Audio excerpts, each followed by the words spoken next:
the past 2,000 days, we have built so much stuff. We built New Hope, Sandgill, a ton of farms. I built an epic build called the Arcane Reception Coil, airships, Guardian Farms, an ancient city transformation project, and so much more. But today, we are heading into the future. This world is going to come to an end when the evil AI Cal comes here with his spaceship armada, and we need to bump them up technologically. So, it's time to go through this tunnel into the future and into the Industrial Revolution. Today we're building 2 giant factories. I cannot wait to show you what happens in this next 100-day period. Let's go right now.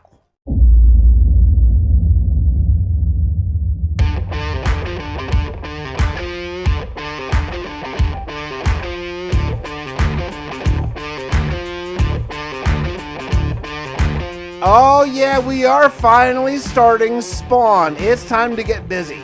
Now the very first thing I'm going to need for this style is a ton of wheat because I want to build out of mud bricks first and foremost. In the meantime though, while I'm waiting for my wheat to grow, I need to harvest a ton of spruce. I need a giant wheat farm inside this industrial area. Now my dripstone is growing, and that's good because I'm going to need that down the road, but I don't need that right now, so I'm just going to let that go for a bit. I think the best way to deal with this wheat farm, though, is to expand it upwards. This is, after all, an industrial area. I think that they would grow things sort of within scientific warehouses and such, not necessarily all in giant sprawling fields. So let's go up. I decided to use sea lanterns sort of within stripped spruce logs because it kind of looks like fluorescent lights, and I think even though they don't have technically electricity, it'll kind of put your mind there. Now, you know, I'm going to be here for a long time, so the more a farm I build, the more often I can harvest it, the more often I can make mud bricks. It's the craziest thing. I actually randomly happened to get the exact amount of right grass and spruce. Like, I got 0. I have 0 left. I did it. I just randomly grabbed exactly how much I need. That never happens in Minecraft. It's so cool when it does. Now, this is often the way I farm in Minecraft. If you've been on the channel for a while, you understand. I do this because this way you can run down a row 64 blocks long usually and just harvest everything with a fortune hoe or fortune pickaxe or whatever. It works really well, and then I'll just waterlog some slabs so nothing gets lost in the water stream. Hooray, win.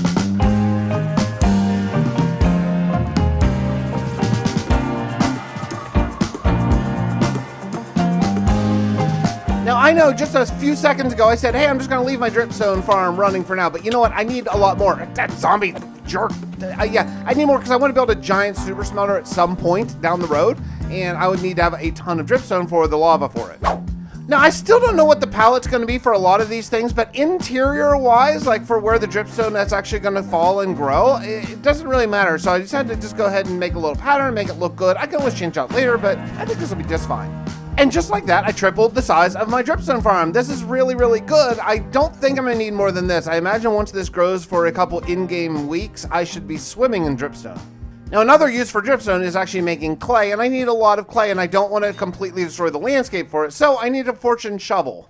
Now back to work in the storage building, because this is going to be the first of my giant factory warehouse things that I want to build. I'm using spruce for the interior. Exterior is going to be mud brick and then another block. I'm not totally sure what yet. I have some concept art that I might talk about later on or maybe in a live stream. Hey, did I mention I live stream? If you want to make sure you check out your live streams, hit the bell notification, make sure you're subscribed, and then you'll get notifications because I live stream right here on YouTube.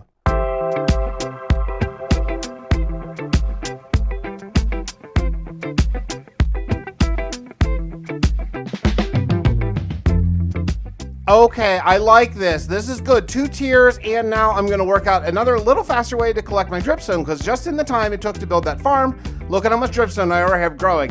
This is really, really solid. I just need a way to cut it down so I can collect it all. Now, honestly, I know you're going to say, oh, just use pistons to breakers. I don't need it that much. I'm probably going to harvest this about like 4 times total, and I don't mind it being manual. I think it's kind of fun. You know, there is a reason to have workers here in your industrial district, and I think it's a good thing. And the next thing I need to do is get my beacon set here because I have to get a mining area. I always put mining directly under my storage building for reasons of commute time, and I think I'm gonna do the same thing right here. I do have a problem though, I have no diorite, so I'm hoping when I set up my mining area, I am gonna be able to get a ton of diorite as well as andesite and granite for future builds as well. Now I decided that I want to have stairs on one side and then I'll do the typical water elevator drop chute on the other, but look what I found. I found a giant granite deposit, and spoiler alert, I found right on the other side of this a andesite deposit and a diorite deposit. This is great. I'm in business now. I keep trying to dig down my stairs, but every time I go a little further, I find another deposit of either diorite or whatever, and I need all of it. I want to build out of granite, I want to build out of diorite, and I want to build my roads out of largely andesite. So this stuff is kind of hard to come by unless you find these big deposits, and yeah, I gotta go crazy. I gotta get all of it. You know, I'm conflicted, honestly. Ignore the skin. Ignore the skin. I forgot that's my Dominion skin. Dominion Season 2 is coming. It's right on the distant horizon of my channel, speaking of that. Yeah, I've been using the distant horizon mods, which is amazing, but it doesn't work with replay mod, and that sort of hinders my video creation process. So as much as I want to use the distant horizon mod, I don't know. I don't have a really smooth way to keep doing replays as often as I do while using it. Now, I finished the stairs on a live stream, and now it's time to dig straight down and build up my water elevator. So, yeah, what's the worst thing that happened digging straight down in my hardcore world? I did it. I made it the whole way down, and now I'm going to put a beacon straight down in the very bottom. Beacons should always go in the bottom of the world because that's how the beacon bubble works. Should be good for basically forever. I mean, this beacon I probably won't move. This is going to be my long-term mining area now that I'm basically done with the arc tower. I was trying to dig down again. I found more diorite. This is terrific. Hey, I know I didn't do a lore segment to start off the video because it's going to be something I'm trying now where I'm going to bury the lore segments in the middle and the end of videos. So speaking of that, let's go check out one right now.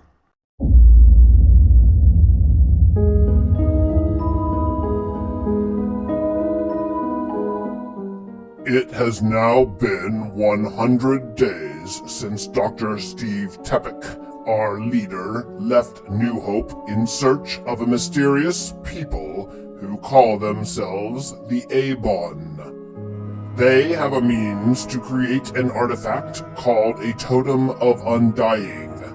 He required this because his pregnant wife, Robin, was in dire peril. Though we are now under the guidance of Tepic's former onboard computer, Tracy, our technology has not progressed enough to save her. Yesterday, however, we were shocked when a delegation from the Abon arrived at our gates. They spoke not a word, but handed us a single totem. Dr. Pickett rushed the totem to the sick woman, but as of yet, no change. We are hopeful, but I would be lying if I said I had any idea how these totems work. We have had no contact from our leader, and I grow more and more concerned that something terrible has happened.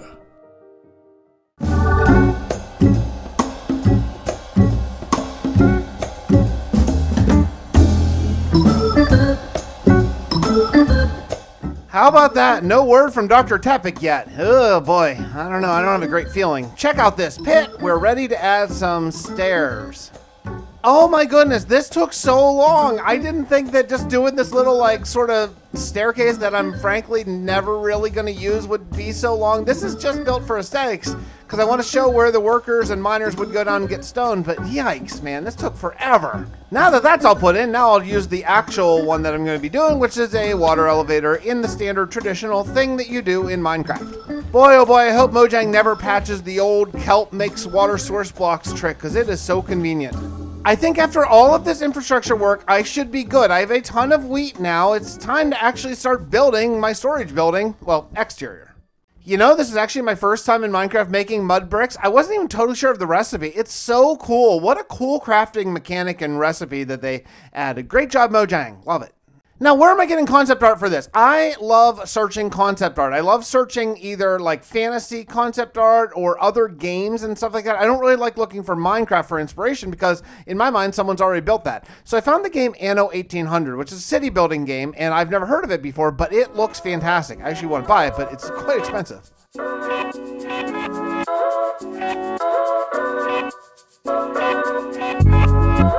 So I found this warehouse in Anno 1800, and I'm going to kind of model this loosely after it, although not exactly copying. The idea for the style is these people are medieval in mindset who Steve Tepic, or in this case, the Breath of the Fist, is guiding them into the Industrial Revolution, but they don't really know exactly what that looks like, so they're kind of guessing a bit. So adding in some deep slate detail work, I want to kind of work on the style that's kind of an Industrial Revolution / medieval hybrid, because I think that makes sense for the story. Okay, I think I like it. I'm hitting that style. I think it's kind of half medieval, half industrial. I think you have to let me know in the comments. It's kind of something I haven't seen done before, so I'm working on something new here. Now, I did another live stream between the last clip and this one where I started adding a ton of diorite. I really want diorite to be sort of the second floor here, and I think it's pretty good. I'm not mixing it in. I'm actually using the polish as sort of corner blocks and then the regular diorite as others. I may use a third block. I'm not sure yet. Bringing in some supports because I do want to have a second floor on this, and I do plan on at least lightly furnishing the... Oh, hey, buddy, you got anything good? I got some dripstone. I might buy that. Oh, geez. Oh, you're getting attacked. You're getting attacked now. Okay, the progress is pretty good. Using this polished diorite to make an arch, I think that's going to sort of separate the grand entryway from sort of the rest of the second floor. Okay, I like the feel of this. It's good. After quite a long live stream, we have this much progress, and it's cool. Lots of windows. I feel like that fits the style, and it's good. Not too much depth, but some. Yeah, okay. I'm on board with this design so far. Now, in addition to using my light gray texture, which I really love, I do want to use iron bars and actually fire to signify, oh, this is a factory, this is industrial stuff. Now, in one of the more expensive decisions I've made, I decided to use quartz slabs to give the ceiling, because I want the storage room to actually be pretty light. You spend a lot of time in your storage building, and I don't want to make it dark and dreary all the time. While I was building, though, I did find this little sort of unused area of space. I might use this. Maybe this could be overflow storage, because I do end up filling up my dirt, grass, and stone chests very quickly all the time. So, yeah, overflow. Okay. Now, I would love to have skylights in my storage building in particular, but in this style of build, it just doesn't make sense. The size is just too big to have sunlight from the very top down to the very bottom. So we'll do something else. It's officially day 2055, and I have most of the second floor here pulled in. I don't totally love how boxy this is, but I'm hoping from the outside it'll make sense. The other thing is height. I don't want my storage building to be like the smallest building in my city, and I'm planning this to be a large-scale city, so I got to make sure that this is tall enough so it doesn't look like a dwarf building. That can sometimes happen in your first build in a new city. It turns out to be your smallest build, and that's not always ideal.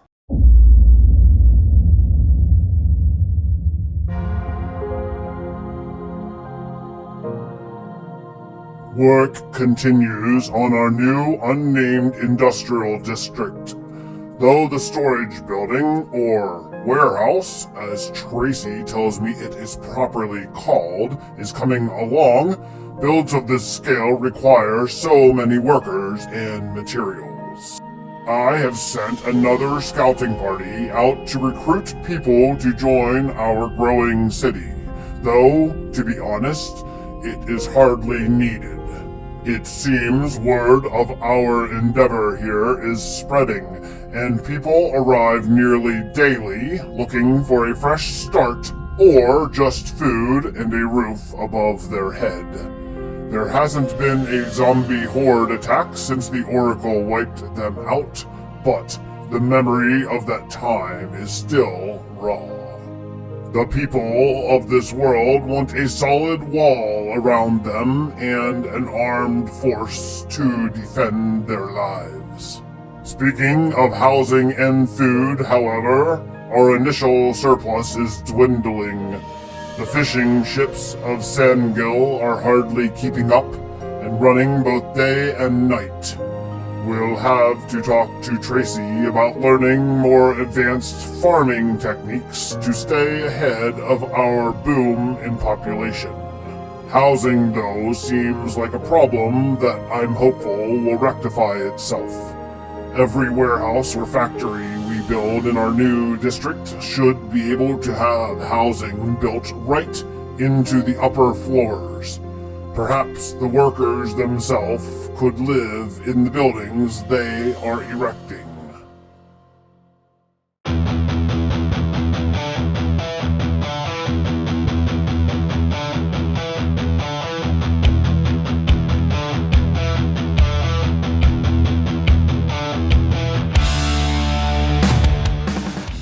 All right, the storage building is looking grand. I really like it. It's growing. Every time I look at it, it's growing on me more and more and more. Big fan of what we've done thus far. I believe in this style, I don't want to over detail. So I want to bring in some detail, but then, you know, in this sort of more modern 1800s style of building, there's a lot of just flat walls, and I need to embrace that, even though it goes against my nature as a Minecraft builder. So really working on that and adding a little bit of detail, but not too much. There's a fine line that I need to just make sure I find.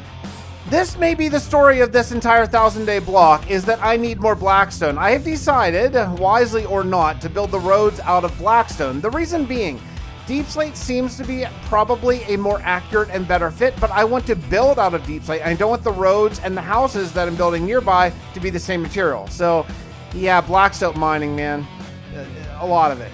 After getting a ton of it, I made all slabs because I want to basically double the bang for my buck. It's time to actually lay out a street. If I'm gonna build a city here, I need to have the street first. I want to start with what may end up being Main Street. I'm not sure yet, but at least the street going up to my storage building. That makes sense to start with. I gotta tell you, these city streets are going to be challenging because I don't want to have big slopes. I definitely don't want to use stairs. I want to keep this basically flat. We may end up having to do a lot of landscaping in the future in this place to, you know, flatten for the most part out the building area, because I think having a lot of hills is not going to be ideal for this particular style that we're trying to develop.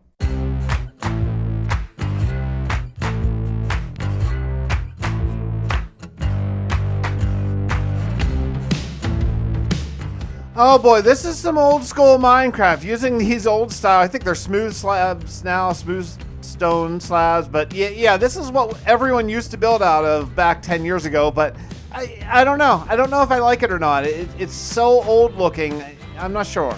Okay, yeah, I hate it. Looking at it even right now in editing, I really hate it. So it's gotta go. It's just blah, it's so blah. And just a few minutes later, I changed it all out and it looks way, way, way better. Both andesites, regular stone, and the smooth stone slabs. Hooray, good change. The goal for this episode was to build 2 factories, and I have enough time to actually do the next one now, and I want to do a clay factory. I'm using a lot of clay. I've been harvesting it up every time I notice that it's mostly dried out mud. So let's get going. Okay, I will be honest, the clay grind is much more severe than I thought. I actually forgot that it takes 4 clay bricks to make just 1 single block. I'm gonna need to expand my dripstone mud drying area a lot. Now I have a big super smelter in the Ark, but I'm not going back there very often except for to repair my tools. So for right now, I'm just gonna set up sort of a temporary, you know, mini not so super smelter sort of situation just to start smelting all my clay.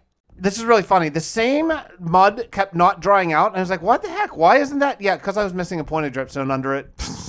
This is the style I decided to go with. I mean, I'm building a clay factory, so let's build out of brick. But I don't have anywhere near enough brick to do only brick, so I'm bringing in a ton of granite. Luckily, I mined up a ton of granite, so I should be good.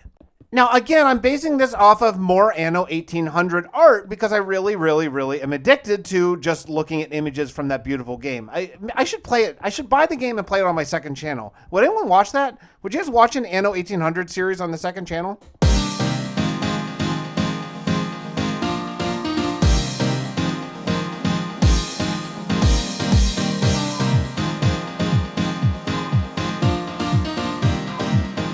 Now, one of the things I want to do eventually down the road, once I get this industrial district all really set up, or maybe just not district, but maybe just full city, I want storage for all the different things I'm making in each factory within each factory. So although I'll still be using my storage warehouse, I still want to be able to have like all my wheat in the wheat farm. I think that would just be cool and a reason to keep revisiting my old builds.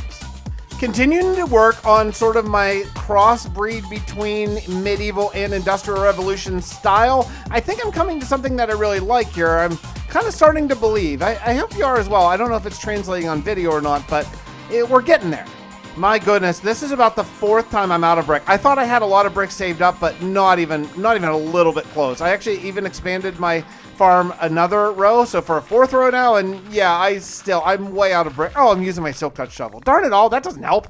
I fortuned those up and put them in the smelter, and now I'm good. Now, one good thing is I'm going to be adding quite a few either wall inserts like this just to give some depth, or windows or steel bars, but whatever. Either way, I'm reclaiming my brick, which is going to be really helpful to build my 3rd floor of this, which I really need. I'm trying to add some infrastructure here to inside the clay factory, and I don't know if I love it. You know, I tried to bring some spruce in because I didn't want to all be stone. I'm not sure. We may revisit this later. It's okay for right now.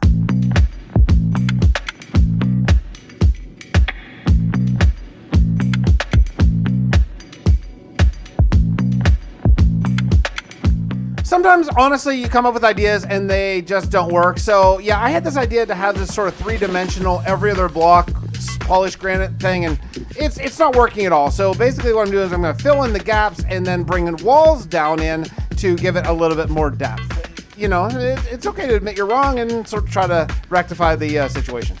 One thing I gotta remember is to place more mud. I keep forgetting. I keep looking in here to see if my mud is out, and it's not because I didn't replace it. Darn it. I've got to remember this. I need some sort of faster system to get more clay. I added something I think is going to help a lot. It's my first blackstone chimney. I'm probably going to have a lot of blackstone chimneys in this world. That's another reason why I wanted to build the roads out of blackstone, because then the only things that we blackstone will be the roads or sort of the industrial parts, like the iron pots or the chimneys or the machines, that kind of stuff. I think that'll make it stand out more and be a little bit different than if I use deep slate for everything. I haven't harvested in a little while, and look at how much dripstone I got. I got something like 5 stacks of pointed dripstone. That's probably enough forever, like for all I'm gonna need, because my next dripstone thing is just gonna be lava production, and I think I should be good. Using the blackstone for gutters and rain spouts is another thing that's gonna really help sort of sell this industrial look. Helps very much. Hey, look, I got some new workers in my area, and I'm using my patented pillager technique of just making them kill the flag guy. Yeah. How do you guys deal with the flag carrier pillager guy to not spawn raids? Let me know in the comments, would you? Let me know what you do. Do you set them on fire or drop them in a hole? What do you do?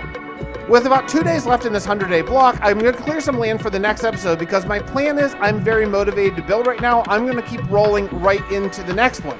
I'll release that video when it's done, but I've already recorded the next 100 days at the time I'm editing this video. I am very excited with all the progress that we've made. I love the style. It's very refreshing to do something that's not straight medieval kingdom building. And also I like where the story is going. Maybe we'll do a couple more industrial episodes, and then we'll switch over to build the kingdom of the Avon way down south in the jungle. You have to let me know. Stay tuned for the epilogue right now.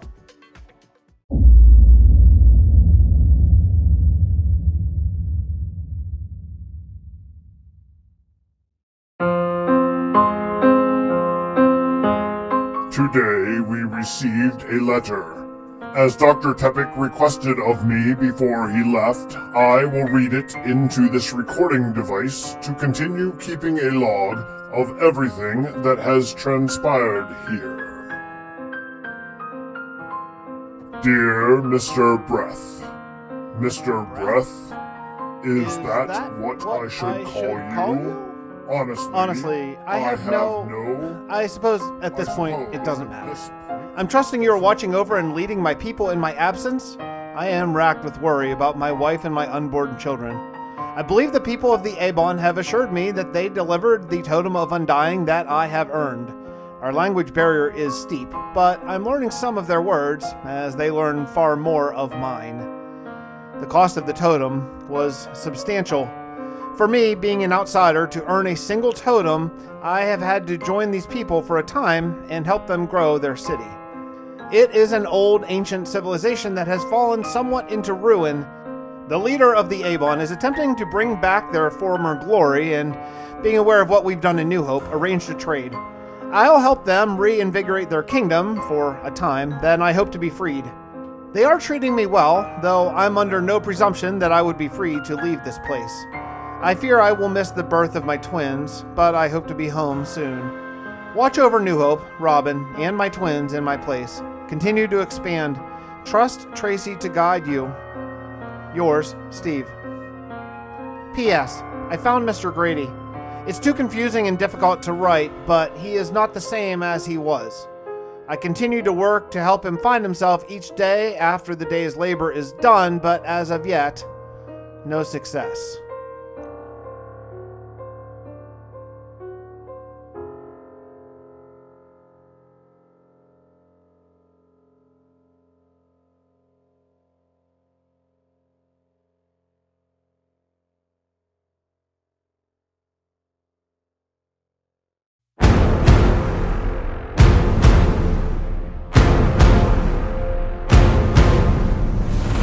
Look, I'll be totally honest. My plan was to do 2100 days in the Industrial District and 2200 days starting the Kingdom of the Avon. But things change. I had so much fun with the Industrial District last 100 days. that I'm staying put. We're doing another 100 days here in the Industrial District. I plan on building 2 more giant builds. You're gonna love them. I need to love a manufacturing plant, and I need a giant place to house all of my workers here. Let's get busy.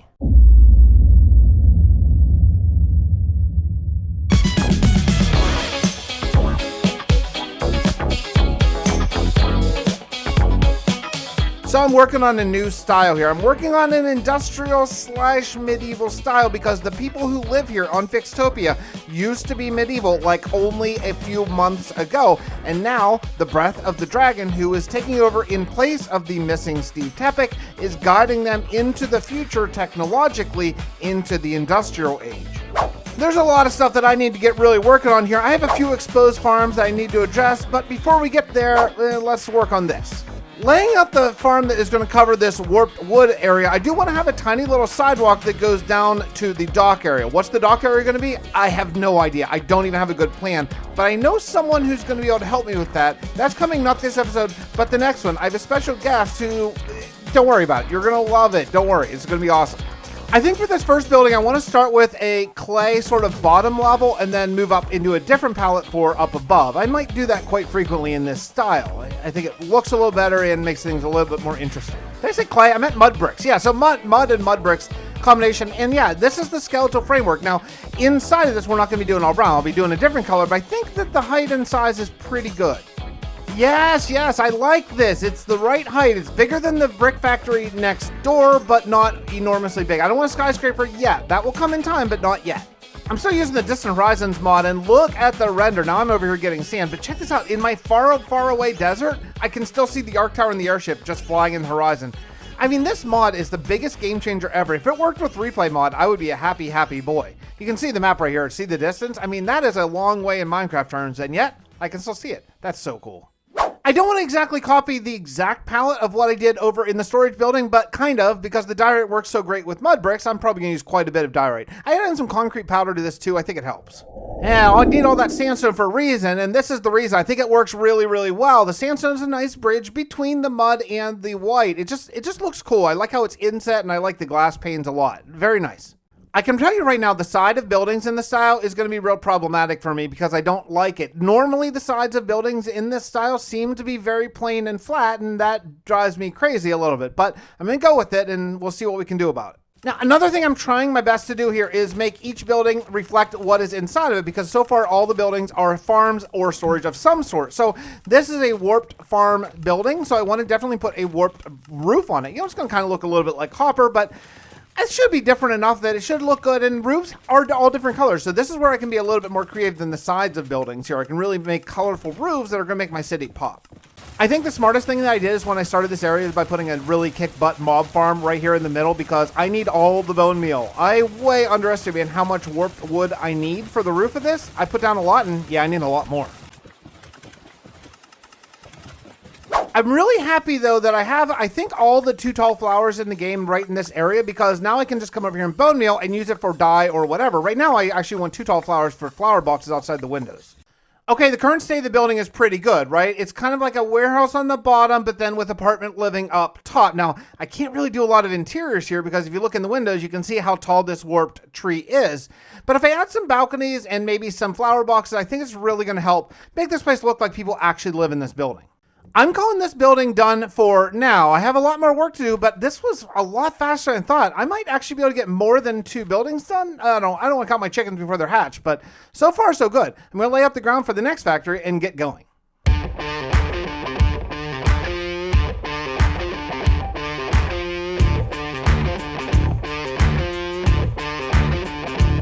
I need a super smelter really bad, so I flew over to the Arc Tower to check out my current super smelter, so I'm going to do the exact same thing just here at Spawn. I mean, Spawn makes more sense. This is the industrial district after all, and I need to use it a lot. Like, I have a lot of stuff I need to smelt. So I'm flying back, and I have been watching Nerd of the Rings YouTube channel recently, every day. Like, it's just the greatest channel. It's a deep dive into the Tolkien lore of Lord of the Rings, Middle-earth, and all that stuff, and learning so much. And I've just been thinking about world building in my world and how many different kingdoms and different areas I want. I want to show history. Like, yeah, Steve Tepic is building for the future, but before him, there were thousands of years of conflicts, wars, battles, governments, interesting stuff, and I want all that to be documented in this world, and I don't really know how best to go about that. Before I actually build the factory around it, I actually built the super smelter first. I think what I'm going to do this time is do actually 2 super smelters that I think are roughly 32 furnaces long.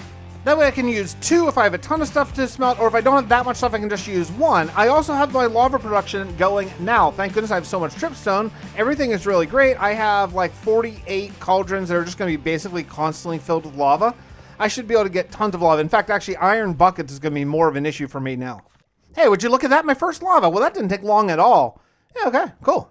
I think I want this lava factory to be very dark and dreary, kind of like a dirty factory, right? This is the most industrial of the buildings I've built so far, so deep slate seems like the right answer.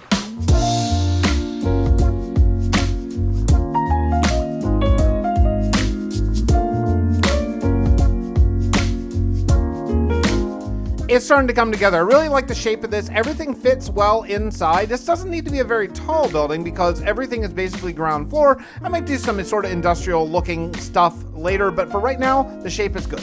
Yeah, now part of the reason why I need a super smelter is to smelt copper, and well, I'm gonna use copper in this build, so let's get that going. Okay, let's do the first test run officially of this. I'm gonna dump all my copper in and watch this puppy go. Oh man, this is so satisfying. Get ready, get ready. Oh yeah, oh man. Oh man, that's so good. Yeah, I mean, it's so fast. And if you just check the chest, it starts flowing in like it's awesome. This is so awesome. I love the super smelter. I'm gonna go ahead and let this copper age to green. And I know there's a faster way if you put out, I don't care. I'm here all the time. It doesn't matter how long it takes. And yeah, it's just gonna be copper on every roof, using primarily slabs, both to save sort of the expense of how expensive copper is. And also I just think the gradual roof is gonna fit a little bit better with this higher peak sort of wall on the side. I happened to see a zombie villager walk around, so I got him in this area and I trapped him, so he should be good. The problem is I don't have a name tag, and I swear I could not get him to pick up an item. I tried. I threw so many items at him and just nothing. Just walked over all of them. So I looked around for a name tag and I couldn't find one, and unfortunately he despawned. But I did learn my lesson, and I'm gonna go ahead and make sure that I have potions of weakness that are ready to go and golden apples that are ready. I might not keep them on me, but they're gonna be here. So the next time a zombie villager spawns, I can just boom, cure them, and have one of my 2 villagers I need for a breeder. So I decided that I was gonna spend some nights not sleeping like I always do and looking for a zombie villager. So I came out here and yeah, it got a little hairy at times, but luckily I have a pretty good bow, so I could pick things off from a distance and not put myself in too much danger. Unfortunately, no zombie villager. Hey, check this out. This is a sight you don't see very often. Me actually using scaffolding. I just never think to use it. And yeah, I usually use dirt because I'm still living in the past. But yeah, scaffolding. And what we're going to do is we're going to do a really very large window here. And I think I'm going to maybe use red glass to really signify the lava here and just make it look different than the other buildings. I think it should look cool. We'll see whenever I'm done. This is like a 2-for-1 in satisfying Minecraft content. First, you got to see all the furnaces turn on, and then second, you're gonna get to see, oh man, that is a pretty great thing when all the scaffolding breaks. The problem is, it goes all over the place, so I end up having just like use regular blocks to go up and pick up the scaffolding that always hits a ledge inevitably, and yeah, okay, the window looks good though. I think I really like the concept of using the walls as kind of an inset to the windows. The problem is I don't like that I used all of that one, the tile block. So I think what I'm going to do is change that out for a mixture of different blocks, and hopefully it'll good. Good concept, bad block choice, I think.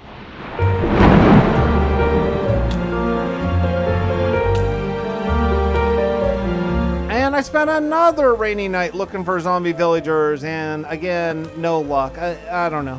Maybe it's just not meant to be. Working more back on the factory, I decided to add this little wall, and I think I'm gonna do a lot of retaining walls here. I don't really think gradual elevation changes really work in this style that much. I mean, for a road, sure, but for everywhere that's not a road, I think I'm gonna probably need flat and then retaining wall sort of elevation changes. The other thing I want to concentrate on is making sure that I actually spend time really landscaping every ounce of this place and not just leaving anything sort of the natural terrain of Minecraft. So here I want to bring in a little bit of a nature spot so I can maybe plant some custom trees or garden or something like that, but something that looks like it's been manicured. I can't even believe I'm out of deep slate yet again. Back to the mines. But I grabbed some blackstone, and I think the next thing I want to do is start working on some of the scenery, like some of the things that you have outside factories, like cauldrons and pipes and steam pipes and conveyor belts and, you know, all that kind of stuff. And I think blackstone is really just the perfect thing to build it out of. It gives that sort of semi-medieval, semi-industrial look, just exactly what I'm going for. I actually went back to New Hope to get to my iron farm, and yeah, this is kind of the moment I've been worried about for some time. I am out of iron, maybe at the Ark. Heading back to the Ark, and I don't have a great feeling about this. I'm gonna check, but yeah, I have a feeling I have no iron here. So it's come to this. I'm gonna have to tear down my old beacon under the arcane reception coil just in order to have enough iron to actually build out of and use buckets for my lava. Oh man, I really need to deal with this iron situation again.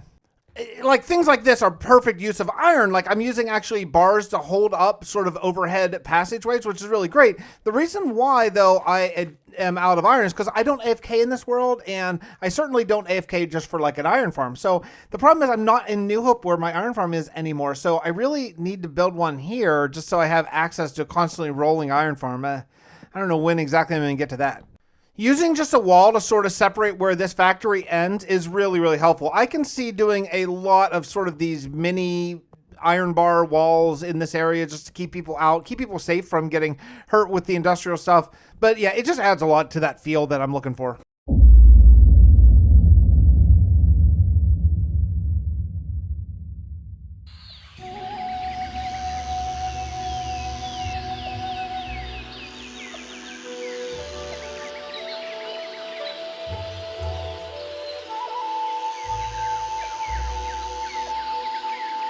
Okay, look, let's start from the top, okay?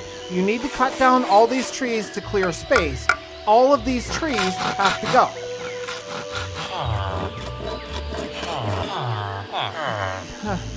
I'm gonna be here for a very long time.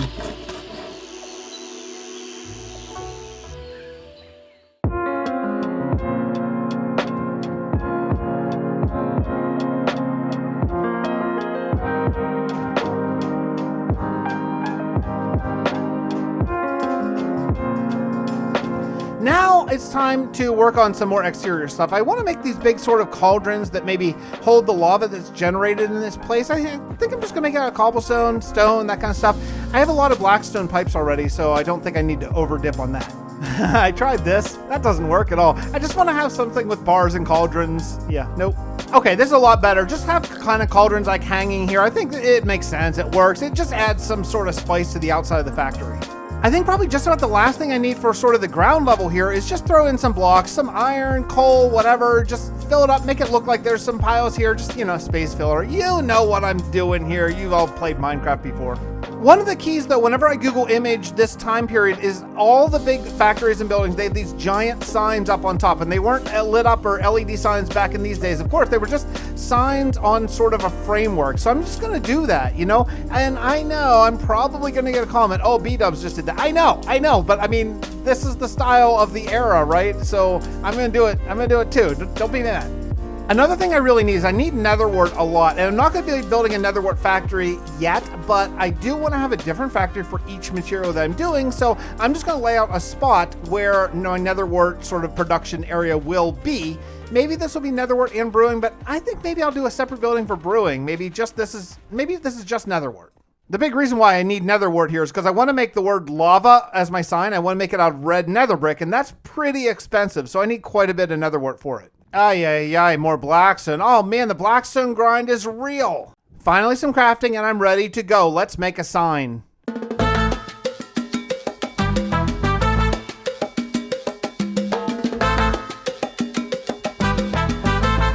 I was looking at more pictures and these signs all have supports. They all have kind of like, I don't know, it's not fencing obviously, but like some sort of wood structure that kind of goes up to hold it in place, and it sort of goes from the middle of the building up to the edge of the sign. So I'm gonna try to simulate that as best I can just with some Minecraft fences. And I think with that, I think this factory is all good. There's still a couple more maybe detail areas I could do. There's some big flat walls that I want to address, but we're getting close. I added in a couple custom trees here, and I think what I might do is just put a whole row of them just to make it look like they've been planted and manicured. I'll be honest, I sometimes fall into the trap of saying, oh, I'll do the beautification part later and just work on the main builds, and then it's sort of later never comes. So I do want to make sure that I put on the beautification part as we build the place and do some detail work on the outside. Oh, geez. But yeah, I did want to do a streetlight design, and I do plan on having semi-consistent streetlights throughout the entire place. So one of the things I want to do is come up with a design that I really like that's going to stick for a long time, and I do think I have it. I generally sleep through every single night in Minecraft. I sleep all the time, but sometimes it's nice to walk through at nighttime, even without shaders, since I don't really use shaders anymore. And just check out the atmosphere, because it is growing. This area, it's growing atmosphere. I mean, the atmosphere of this place, even inside the factories, it is starting to look so good. I'm starting to really get a feel for the first time, I think, since I started this whole place, that it's really going to be something special. I mean, I have never built in this style before, and just looking at it from far away, oh, it gives you that feeling. It gives you that feeling. It's like, oh yeah, this is going to be a thing.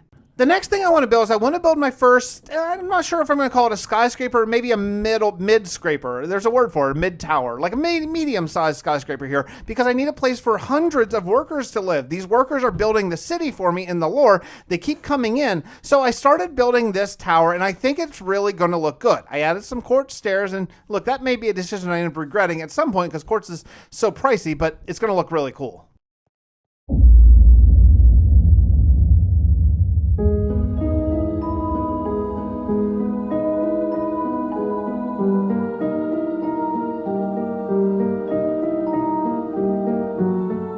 Gospon Tepik, dođite sa mnom.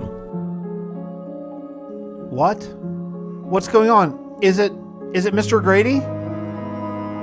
Počinje se buditi. How is he? Is he conscious? Is his fever broken? Groznica je uglavnom prošla, ali nikada više neće biti isti. So, anyway, the Avon tell me that you can hear me even if you can't respond yet. So, let me tell you a story about, well, when I was a little boy. There was a time I was sitting in my spaceship and I looked up and I could not find my parents. I didn't know where they went. And I started to get scared.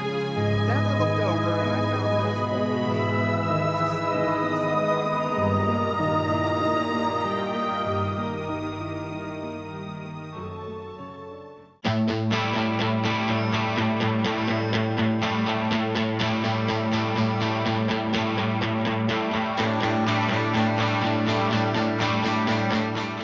Now, if I'm really getting into building sort of skyscrapers, I'm going to need a ton of glass, and that was one of the reasons why I wanted the super smelter right here. So I went over to the desert and I grabbed a ton more sand, and now we are set. This thing is super fast.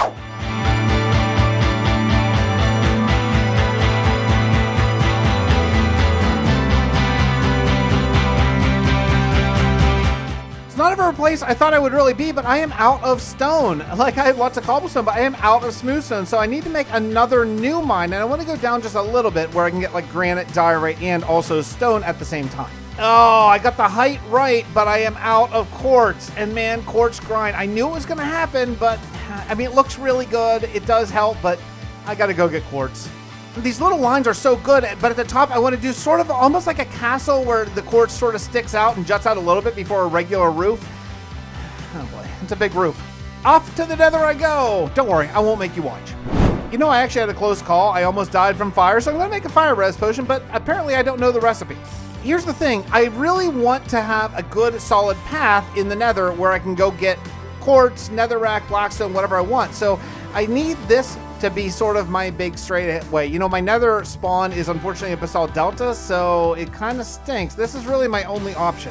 I actually died in lava. I wasn't paying attention and my fire resist wore out and I died. So I gotta go back and get another totem. After that embarrassing fiasco, I came back with my quartz and I actually had exactly the right amount of quartz. The building looks really, really good. Now I'm gonna be doing some maybe flower boxes or balconies or shades or something, but for right now, it's good.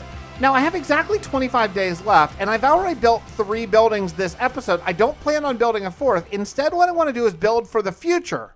I really want to have a fairly flat area. I think this style, as I learn more, needs to be flatter and flatter than I ever really thought before. So I'm going to take some time and really landscape around here, meaning I'm going to do a live stream and just place down a ton of grass blocks.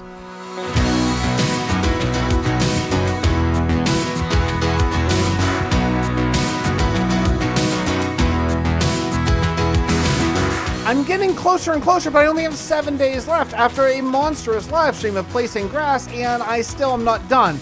I'm going to try to get as much done as I can, but I mean, let's face it, this is a long-term project. You know, I was watching a Tanisha stream, and honestly, I feel really bad because I don't have time to watch Twitch in my daily schedule very much, and I feel bad about not supporting my friends more than I do. But she showed me this awesome thing. It's a game pause screen. Is that not the coolest thing ever? I have 5 days left, and if I don't sleep, I am going to be able to get, I think, at least a part of this done. I want to make sure I at least put in floor. I would like to do all the floors, but we'll see how much time we have. I mean, obviously, time is of the essence for this episode. I think I need to add a lot of walls. I need to divide this place up. It's just way, way, way too big. So I want to make little rooms that go all the way up to the top. I'm faced with that this is not going to be done this episode, and that's okay. We can start the next episode with it. That's not a big deal. But I wanted to ask you, are you enjoying the lore segments? I know we're building towards a big thing that I don't want to tell you exactly what it's going to be because I want it to roll out all in good time. But if you are, leave me a comment. Let me know, yeah, I love the lore, or I'm mostly here for the gameplay. I'm really curious to where you all are at with this. But that's it. I got most of the floors done, some of the walls done, and we're going to call this episode right here after I kill this guy. Hope you're all enjoying the series. 2,300 days is going to be very, very good. I cannot wait to do even more building. I've already done some of it at the time that I'm editing this. If you've been checking out my live streams, I am live streaming Monday through Thursday on YouTube, Twitch, and Facebook. Okay? YouTube, Twitch, and Facebook. Several different series that you can go check it out. Links will be down in the description of this video. Make sure you follow me in all 3 places so you don't miss anything. I will see you all next time. Stay tuned for the epilogue. You're going to love this one.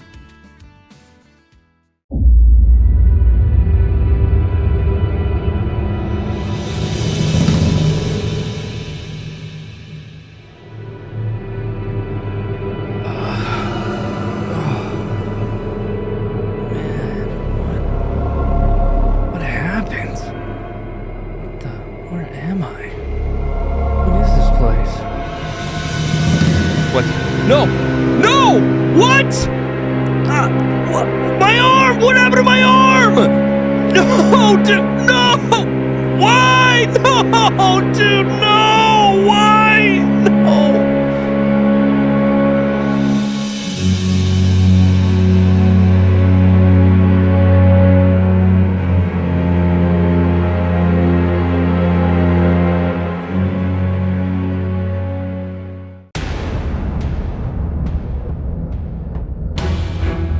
$2,300 days at long last, and this is going to be the finale of this series. I got a lot to talk about. I'm going to explain everything within the video, but it's going to be a long one. Let's get started.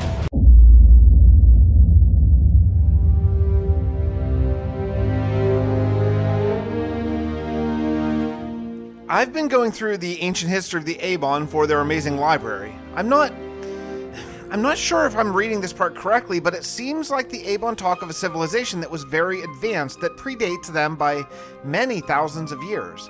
They talk about a giant cataclysm in the sky that rained fire down on the entire planet, wiping out an entire civilization. Was this Cal, the AI? I don't know. But even more strangely, they talk about the moon ring that currently orbits the planet. How the hell could these people with this technology level know that there's a small ring of asteroids surrounding this planet? What makes it even stranger is their belief that it was not always this way. Back in the ancient past, there was a single moon. What could have happened?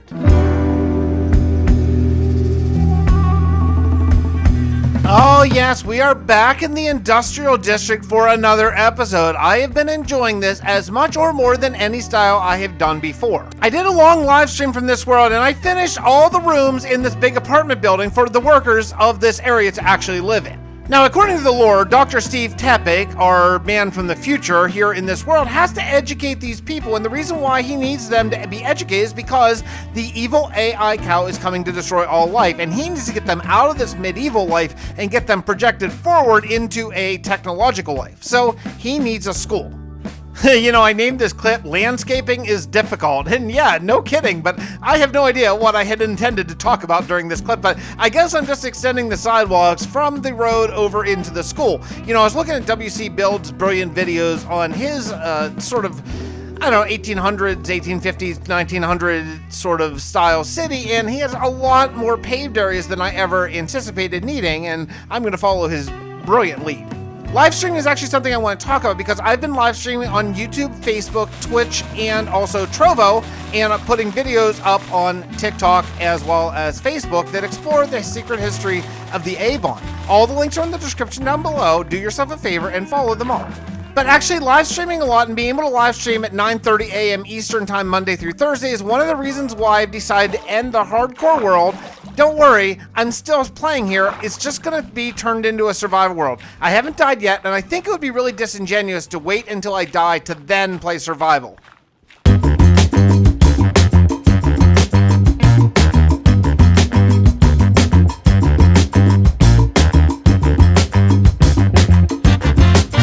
So much grind left, and yeah, this is taking a while. You know, I want to make this area more flat than I ever really normally do because I want these streets and these big buildings, but I gotta light it all up because otherwise my mod farm will just stop working forever. So yeah, it's time for some torch spam. Finally though, I stayed awake night after night after night, and I finally got a zombie villager guy here. So it's half of my villager breeder, which I'm gonna need for my iron farm because I need a lot of iron in this style. So I'm gonna bring this guy back, slap a name tag on him, and get him cured.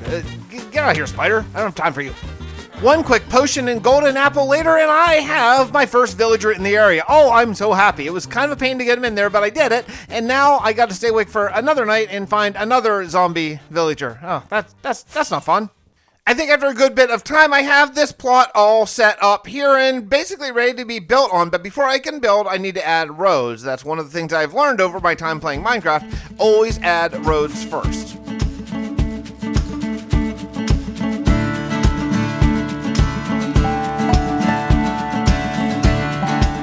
Now, you know, often I like to have sort of curvy, wavy roads, but I think in this style, straight or diagonal roads, well, still straight, just on the diagonal, are going to be the way to go. So the first thing I will need to do is figure out how to get this elevation change down without using any stairs. I want to use only slabs, and furthermore, I'd actually like my slabs to go at least 2 slabs before changing elevation.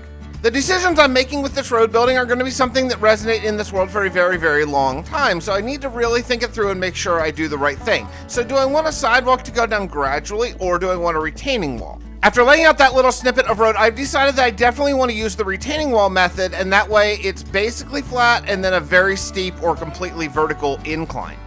Yes. I just put in this tiny little bit and I love it instantly. I decided to go with just the regular old stone, cobble, and stone brick mixture. I think it looks really good and sort of works against the roads in a good way.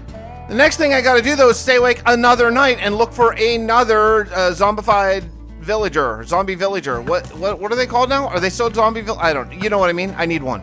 Another retaining wall done. Now I'm gonna have a little bit of a mess because the tunnel is gonna come out sort of half on this wall and half not. Now I do plan on putting a bridge that's gonna kind of wrap around the road, but it's gonna be a little complicated to work out, but we're not doing that today, so that's okay. This is something that's very, very rare in my experience in Minecraft anyway, a fully diamond armored skeleton. And I want to keep him. I want to keep him forever. So I'm trying to clear out everything around him and I want to bring him back and I want to capture him, protect him, and name tag him. But I don't have a name tag on me. I ran and grabbed my name tag and tried to get back before daylight, and unfortunately, yeah, he just despawned. Oh, I'm so sad. That would have been such a cool just display piece for my base here.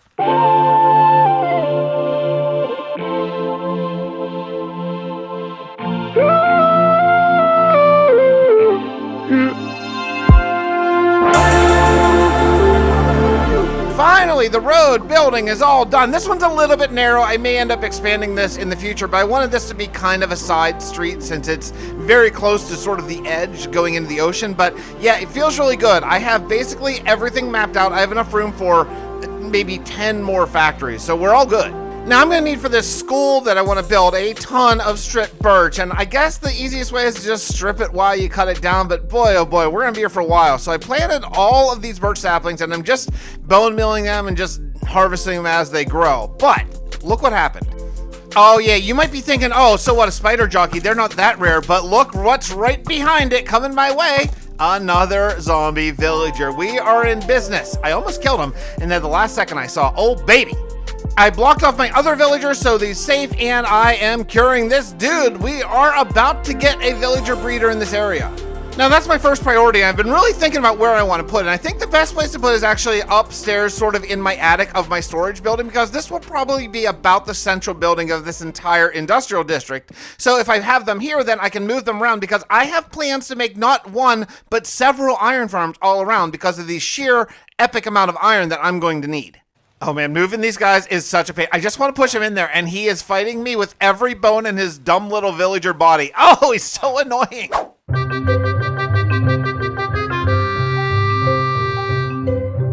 Yeah, I hurt my villager in trying to move him. I thought I had a great idea of putting him in a boat, but as the boat went up in the water stream, it was only one block and he got suffocated. Yeah. But after some time and some cursing and some trial and error, I finally got both of them up and I fed them a bunch of carrots and they bred, so I got a baby villager. Hooray!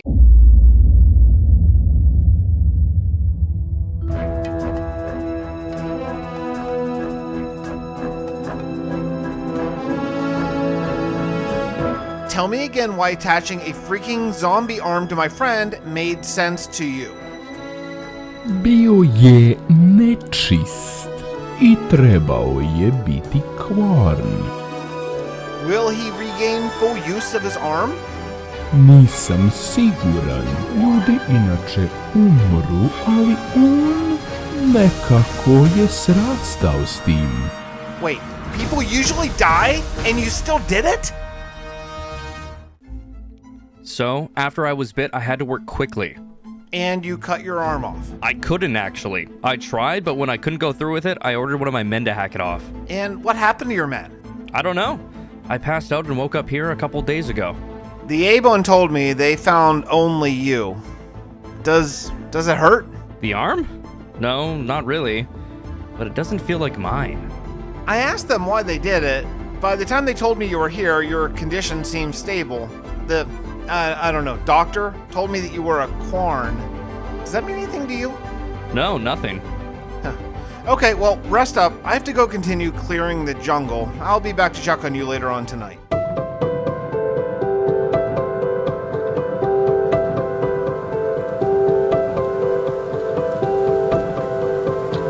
I set up a farm for a bunch of carrots, and I think I am good to have basically villager breeder running all the time so I can move them around. Now I decided to do, instead of one mega iron farm, a bunch of little ones all over the place. I am following a tutorial. I'm not making this up. Even though an iron farm is very simple, yeah, this is apparently a better one by Shulkercraft, I think, who means you can like have a zombie go up and down instead of just like static, that I guess scares villagers and makes more iron. Look, I don't know. I just do what the tutorial says.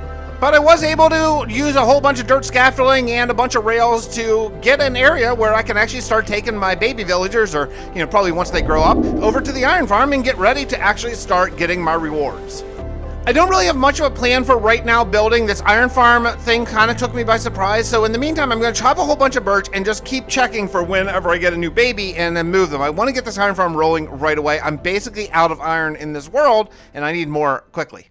Now, this was actually a clip from a live stream that I did, which is something I really want to talk about. You know, if I'm making this world into a survival world, then I'm going to be able to actually feel totally comfortable streaming from it, and I plan to do so. I'm going to be streaming Monday through Thursday at 9:30 a.m., at least during the school year, and then we'll reevaluate when my kids are home. But while I continue to work on this school, which is just going to be an awesome build, eventually, I do want to talk about where I'm streaming, because I am multi-streaming now on YouTube, Twitch, Trovo, and Facebook, all at the same time, so you can check it out wherever you feel most comfortable watching live streams. Okay, the granite is going to work perfectly against the sandstone walls. It's going to be great. But while I'm getting a bucket of water here, I want to mention I'm also doing exclusive content on TikTok. If you want to catch all the lore of the connected Fixxiverse, it is important. Follow me on Facebook and TikTok, because that's where I'm doing shorts and reels, which actually expand upon the lore. I built up a central tower here on the school for a second iron farm as planned. I mean, I have the dirt railway already set and ready to go, so let's get this all set up, and then I should have 2 iron farms already. I moved another villager. I did have to take down some of this because I was looking for zombies to spawn, and they were spawning up here, and the whole situation got weird, but now I'm good and ready to move them. Time to give these guys more carrots. Luckily, that farm is producing very quickly because, man, these guys take a lot of carrots just to make one little baby villager. Come on, dudes, I need your help.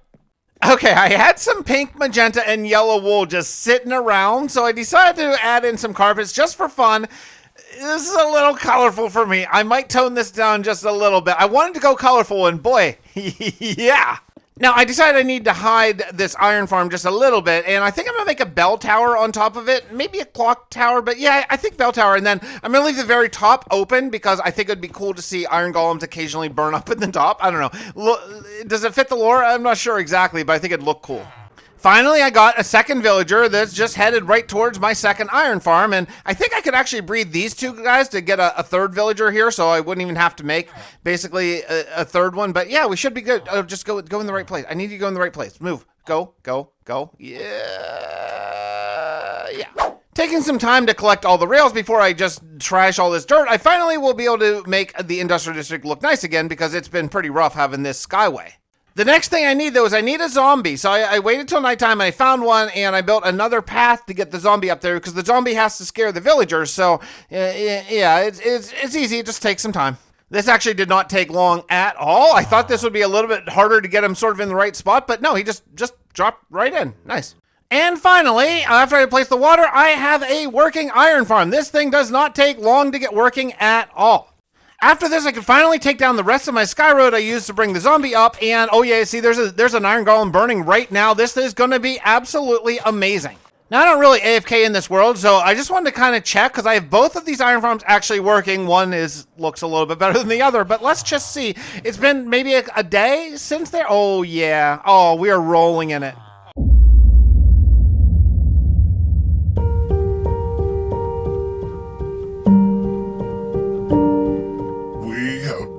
Receiving logs from the drone we sent to Dr. Tepic.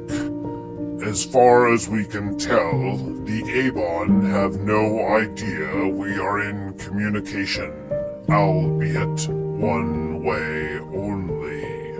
He seems safe and healthy and has been researching something he is calling the secret history of the Avon.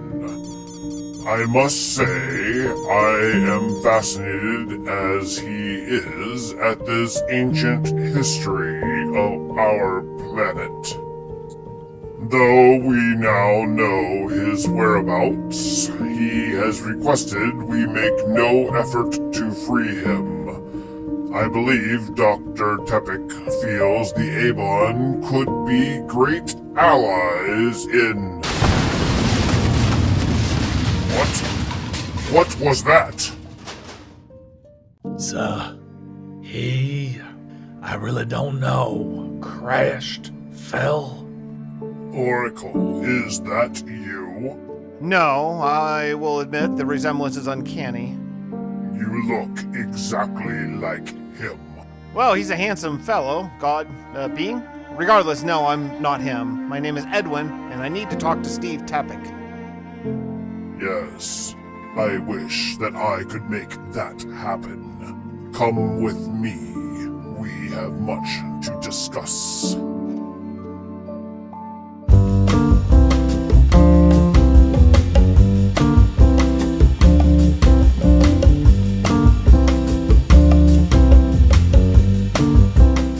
So we're back chopping down some trees. The school is coming along really well, but I actually want to work on the interior of this building. I'm not going to say that I'm going to do every interior, but I at least want to do some of them.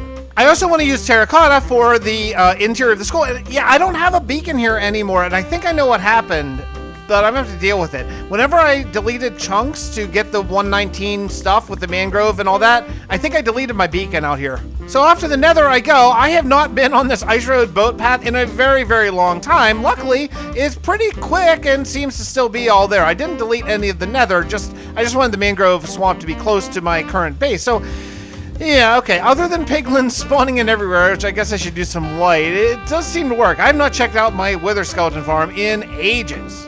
This is not the greatest farm ever. In fact, it's actually kind of bad, but hopefully it'll work well enough to get me 3 more skulls. I actually think I'm out of beacons. I think all my beacons are in places where I want to keep them. So yeah, just kind of waiting for wither skeletons to spawn. They fall down there, and then I should be able to kill them with a looting sword. Okay, I gotta say, that was incredibly fast. That was maybe 5 or 6 minutes of waiting. So all right, hooray for my farm. Awesome build, Fix. Just as the way Mojang intended. That's right, I'm just gonna kill the wither underneath this portal. Look, I don't need to prove anything to anybody. I'm a wuss, I don't care. Time to smelt all of this amazing amount of copper and iron and everything I have because I want to start building out of those things. I think I'm going to want a new copper roof soon, so I got to stay on top of that. Also, iron. Yeah, I need another beacon. Wait a second. I think I'm an idiot. Hold on. Yeah, I spent time just standing there waiting for my iron to smelt. I literally just built 2 iron farms. I just forgot. I obviously have enough iron for a beacon. I'm so dumb. I was just standing there like a tool, just standing there waiting for my iron to smelt. And yeah, I have tons and tons of iron in my 2 iron. Oh, man. All right, and now with enough iron, and I should be able to make a beacon and take it out to farm up a ton of terracotta.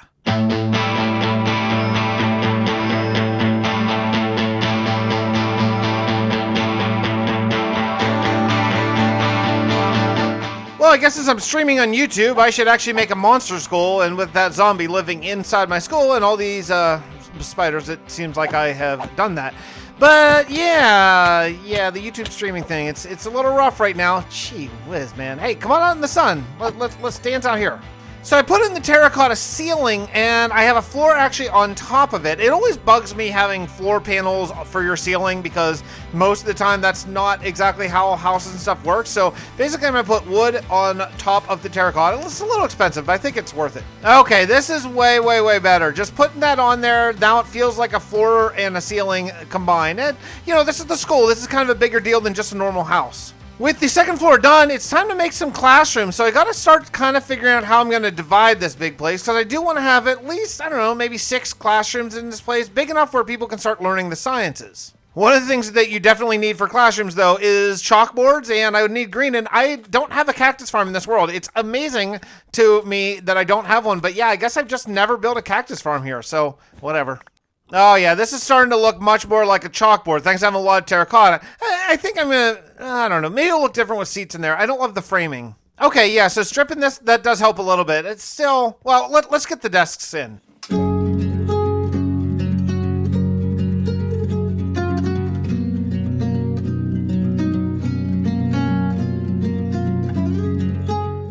And not long after, I now have at least 4 classrooms done. Some are kind of small, some are a little bit bigger, but I think it looks really nice. And when you walk in this place, you're like, okay, yeah, clearly this is a place where students can learn. So it's a lot more immersive. Is it the most detailed build ever? No, but it's okay. Next, I think I need a place for people to eat. So I set up these sort of long row tables. You know, I just did lunch duty at my son's 1st grade, so I kind of know what cafeterias look like again. You know, I have more that I want to do here, but I think for right now, I'm okay. This is a little study hall sort of place up there, another couple classrooms done, and yeah, I feel pretty good about where the school is. I mean, I'm not a master interior designer, but I think it's all right. Oh, I miss being on Dominion though, because over there I'm a merchant and I can trade unlimited times with villagers. Over here, if I want bookshelves, yeah, it takes a lot longer and you gotta just sort of remember to keep coming back every little while when they can refresh their trades. Blah. Honestly though, in this world, I'm very low on ink, actually. I kind of forgot that I was, because I haven't done any trading in a long time. And in a hardcore world, you don't need to trade that much because you don't lose your gear, because if you lose your gear, then, well, you probably lost your world. So yeah, I'm gonna grab a bunch of ink and make that my sort of emerald production for now. You know, I think I said earlier in the video, hey, all these rooms are done. No, that's just, I made the rooms, but I didn't actually put anything in them. So I'm gonna use all those bookcases I just traded for to, well, this. And voila, all my empty rooms now have interiors. Not all, but most of the way up have interiors. I spent a live stream just doing interior design and it's worth it. They look really good. And if you walk in here, it's very immersive. The main lobby needs to be a semi-impressive main lobby. Like when you walk in, because there's nothing else, it's just really high ceilings. And I added in these arches and some hanging lanterns just to help kind of give it a little bit of love and give it that, I don't even know, that like 1850s look. One of the things that I struggle with is lighting up the middle of a room, and here I got lucky because I can just do carpets. You can't always do that, but here I definitely can. So I just threw down some torches every so often, and I'm using the bigger carpets to light them up. And this looks really good. I just went with a random pattern. I think it looked a little bit nicer than sort of my first instinct, which was to do a pattern, and it looks good. Adding in the leaves really helped too. I wish it was a little brighter. I might add some more light, but I think it's all right. But with that being said, I think I'm done with this place. Everything looks cool. The upstairs is decorated, the downstairs is decorated, and when you walk in, you know, hey, this place is done. It feels really good. I do need a window in the front there. Other than that, I need some glass. That's it. You know, one of the reasons why I'm ending this sort of format of 100 days per episode is because, like, this time right now, like, I don't have enough time to really do another build, but I have some days left in the 100-day block, so I'm going to start working on the docks. And yeah, it's something that definitely needs done, but, you know, it's a bit of a time filler, if you will, but yeah, yes, it's important. So I'm going to start working on the docks, because why not? It's really funny. Every time I come into my storage, I see this one zombie, but now I have 2 zombies. They're both holding blocks, so I don't think they'll ever despawn. I guess they just want to watch me work, so that's fine. That's just where they can live forever and ever. But if I'm going to be doing some real work on the docks, then I need to do some landscaping. If I'm going to do some landscaping, I got to fly back to New Hope and get some materials, because that's still where all my storage is.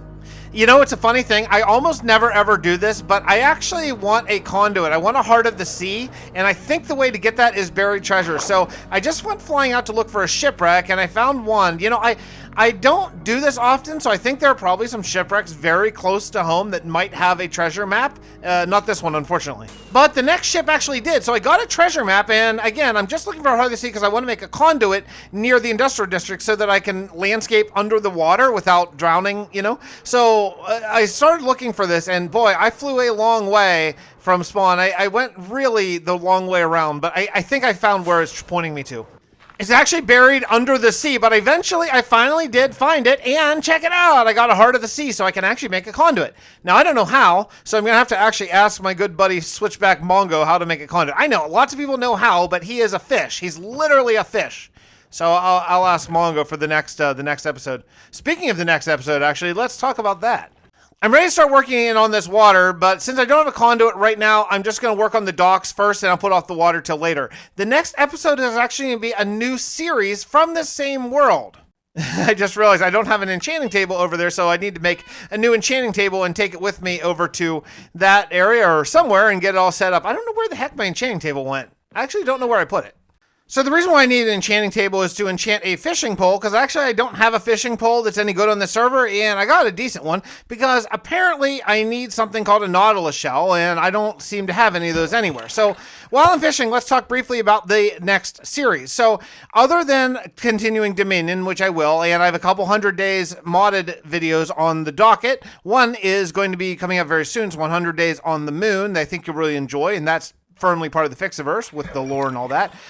But the reason why I'm restarting a new series, which is going to be a survival series based in this same world, we're probably going to start over working on the Avon's kingdom, is because I want to be able to stream this and not worry if I'm reading chat, something's going to blow me up or kill me, or I don't AFK in this world because of this 100 days restriction that I put on myself or whatever, and I just love survival. You know, I'm not getting any real perks for playing hardcore for myself or externally for viewers, so I really feel like going to a survival world where are my roots, where I really probably enjoy the most, is the smart way to go. So coming out in probably about a week or so will be the first episode of Survival Minecraft with me, based still in the same world, but it's going to be episode 1. And we're still going to stay in the 1,000-day blocks for storyline purposes and all that kind of stuff, because each episode will be probably a little shorter than the episodes that I currently do, because there will be a little bit less building, but they can come more frequently then. And each one will have one lore segment, which is actually more in-depth lore than I usually do. So I think everyone's going to like it. It's going to be a win-win-win, and hopefully you're looking forward to it as much as I am. I finally gave up fishing, though, and I saw Wandering Trader spawns. Like, yes, they sell nautilus shells, but yeah, not this one, unfortunately. I will take that glowstone, though. Between the last clip and now, I did a substantially long live stream, probably about a 3 or 4 hour live stream, and I built all these docks out. And yeah, I think they look pretty good. I really like them and think the shape of them is really good. Yeah, I still need to detail them, of course, but it's a good start. I gotta move my beacon one more time just to get it sort of in the area where I need to dig a lot of stone out, but yeah, we're getting really close here. I feel like we're in a good place to sort of take a break from this project and move on to another one. The reason why I actually had to move my beacon is I'm basically out of stone, so that's going to have something that we start, I guess, survival episode 1 with, is getting a lot more cobblestone. I have used all of my resources that I have throughout the entire world, and I'm out. But that's it. That's it. I think we're done. You know, we did some amazing things here in 2,300 days of hardcore Minecraft, and I'm really, really excited for the next part. I mean, the map's looking great, the kingdoms are great, and I just can't wait to get started, honestly. Now, usually I leave off my videos with an epilogue, which is usually a cliffhanger setting up the next episode, but I'm not going to do that today because I want the series to have a good period, a good ending point. I will see you all in a few days with episode 1, Survival Minecraft. I'll see you then.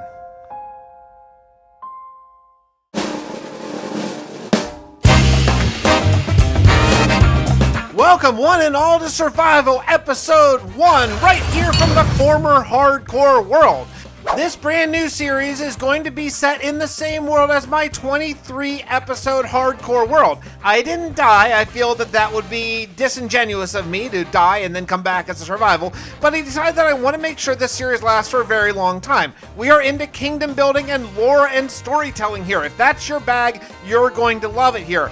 All the stuff you're seeing above, that exists in this world. We are 2,300 days in and going to keep going. But don't worry, if you haven't seen the old series, this is a great place to get started. Get your feet on the ground because I'm going to introduce you to all the main characters of our lore and catch you up on the story really fast. You can start here and be good with a clean slate.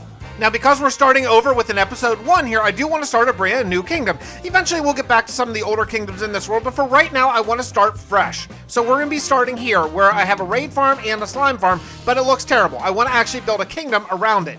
This is going to be the kingdom of the Avon, and these people are going to be very sort of Mayan-influenced architecture, and I also can collect all of this mud and mangrove wood and leaves that I really need to flush out this entire kingdom. I moved my beacon so that I could harvest things a little quicker, but I don't have a single ingot, so jumped into the nether and grabbed a couple of gold just to make an ingot so I can start up my beacon. This area that you see right here is going to be the kingdom of the Avon. It's going to be all within the island surrounded by water, and I think I want to do a custom landscape around it.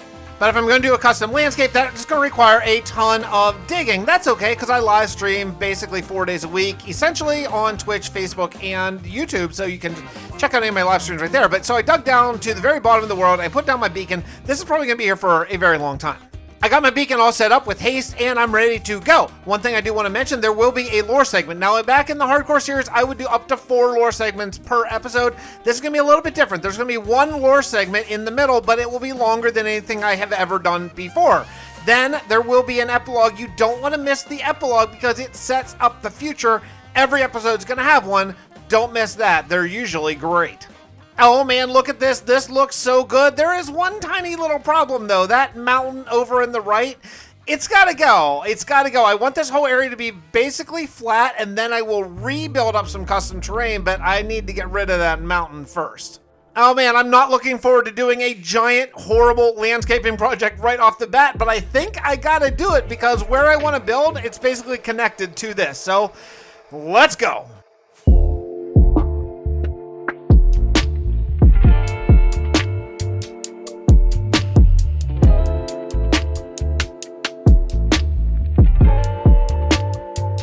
Yeah, we spent a lot of time on live streaming digging this area and it's still not done, but I do need some vines and I want to get them growing, so I flew over to the jungle to grab a few.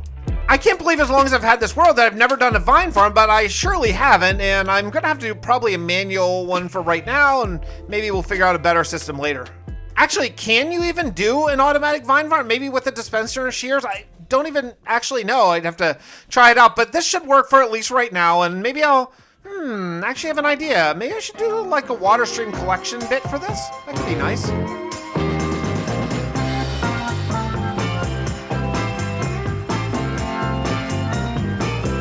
I do need to head back to the old world because I need to pick up a couple things in New Hope and then head to Steelport.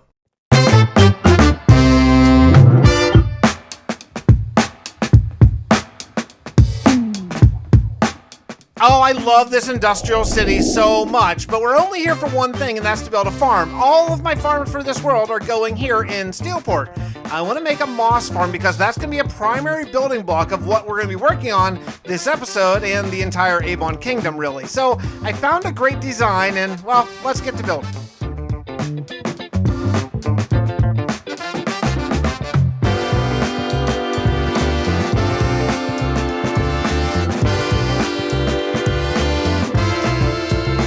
Oh, it wouldn't be a Fixxiverse video without some serious trumpet, and well, there you go. But this farm is going to be awesome, I believe. I didn't really test it yet, so this is the first time. You flick the lever and you walk over here and, well, just watch the magic happen. Would you look at this thing go? It is so awesome. Now, I didn't realize at the time of recording this, but looking back, the right side is not working. That does get fixed later, but for right now, I am super happy with it. I am so happy to be able to AFK in this world now, though. That is a huge thing. I never AFK'd in the hardcore world because I really was always in a hustle to get as much done in 100 days as I could. But check out the 30-minute results. This is only 30 minutes. I mean, that is amazing.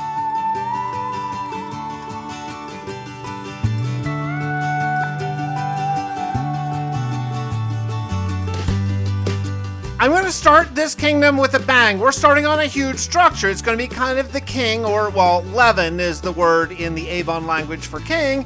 It's going to be their palace. And yeah, it's tough to start a build with the biggest one, but I think I really need to sort of set the flow for the entire rest of this culture and civilization. Another thing I want to do on this channel, which is fairly new for me, is I want to work on gradients, but I don't want to just go that standard dark on the bottom, light on top style. I saw something done by my good friend Jermsyboy, and I want to sort of learn that style, which is a lot more of a mixture.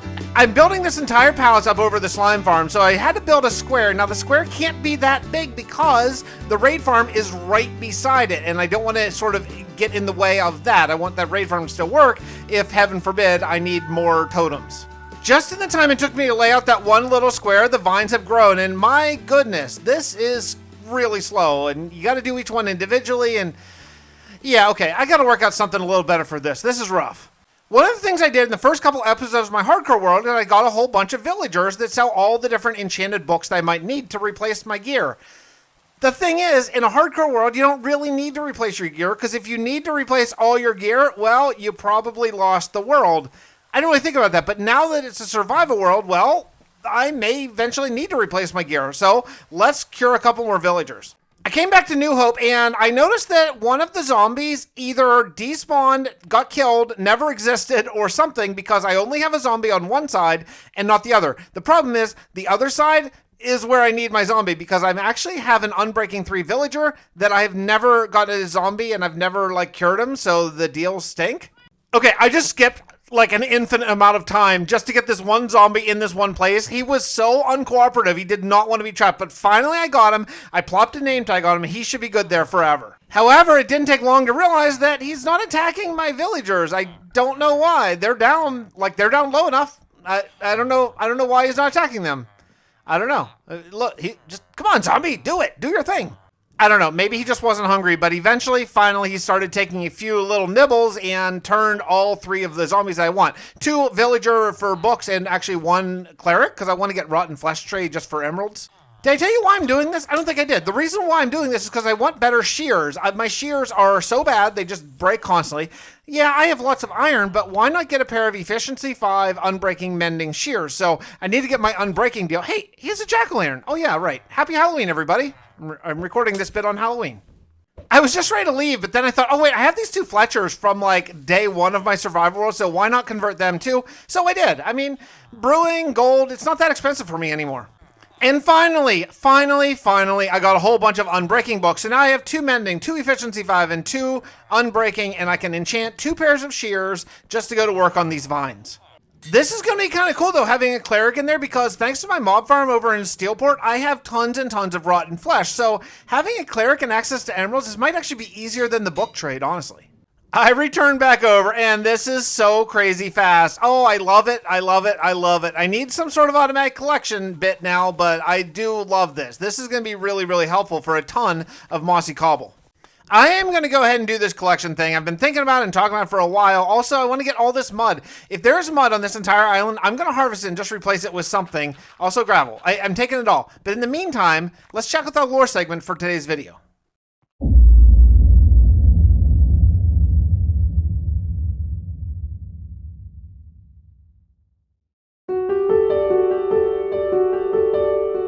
Now, this is normally the point in the video where I'm going to launch into sort of an animated lore segment that propels the story forward. But before I do that, since this is the first episode, I want to catch everyone up on what has happened up till now. There was an artificial intelligence named Cal. This good-natured AI helped Fred stay alive and sane for a couple hundred days living in an underground fallout bunker. On a distant planet called Tovlin, a ship captained by James Doan crashed. In an effort to escape, they quantumized the ship's computer, Tracy. Tracy split into two copies. One stayed with James Doan, and the other went into the distant past and merged with the AI Cal. For some unknown reason, the AI Cal, now armed with Tracy's quantum abilities, has declared war on the entire living universe. Cal is going systematically from planet to planet, wiping out all life everywhere. Every planet is within his sights. However, all may not be lost. The Master Mage Edwin teleported himself, Fred, and James to a distant future in an effort to save themselves from a Cal attack. The trio found a book buried in the ice that told them that this distant future that they are in is in fact the same planet as our survival world story is, but millions of years in the future. They found in that book the exact date that Cal is coming to wipe out all life on Fixtopia, and that date is day 10,000. In an effort to save the future, Edwin was able to teleport himself back to current day in Fixtopia. However, James and Fred are still stranded in the future with no way of escaping. The main character of our survival story is Dr. Steve Tepek. He was actually a former member of James Doan's crew aboard his ship and was teleported to this planet about 2,300 days ago. The book that James, Fred, and Edwin found in the future talked about Dr. Steve Tepek and how he might be the key in defeating Cal. The day is 2,300 and Steve Tepek has less than 8,000 days to propel this medieval society into a spacefaring one capable of defeating Cal and his AI armada. Okay, got it? Let's go.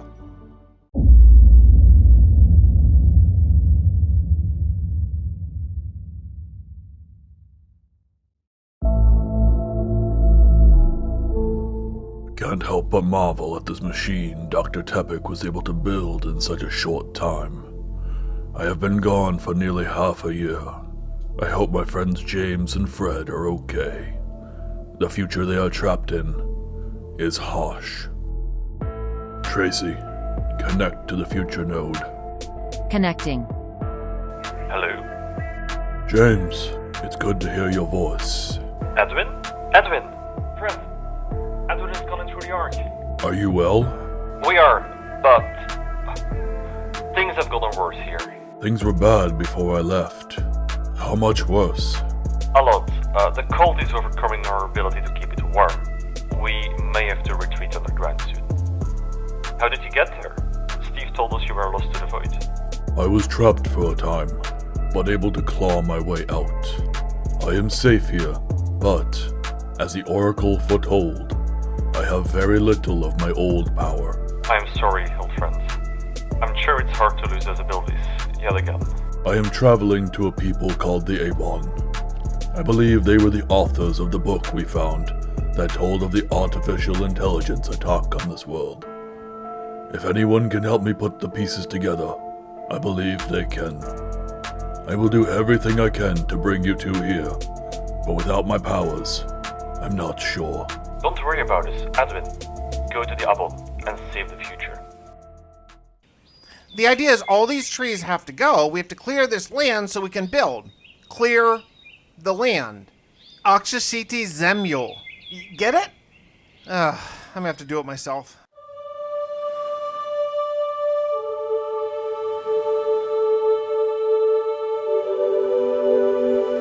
Dr. Tepek. Yes. Wait, Oracle? No, that's not quite right.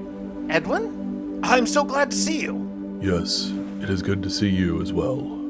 I had no idea where you went when the Oracle sent you away. I was trapped in a kind of prison of the mind, but able, eventually, to find my way out. That's great news, but why are you here?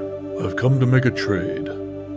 I spoke to Levin Fond, the king, and arranged an exchange of sorts. I will stay here and research, and he has agreed that you and a Mr. Grady, I believe, may return to New Hope. I can't let you do that. I came here willingly to help the Avon rebuild their kingdom. Steve, the Levin is interested in my specific knowledge set. He is more than happy with the work you've done, and you are needed elsewhere. The Breath of the Dragon is doing a commendable job at New Hope, but you are needed to oversee the growth. I have no knowledge of spacefaring technology. I can't let you become a prisoner here just for me. Well, I will be the King's counsel. You'll be... Wait, What? You just met him and you're going to be his counsel? Go find your family and get Mr. Grady out of his cell. I will be in contact soon.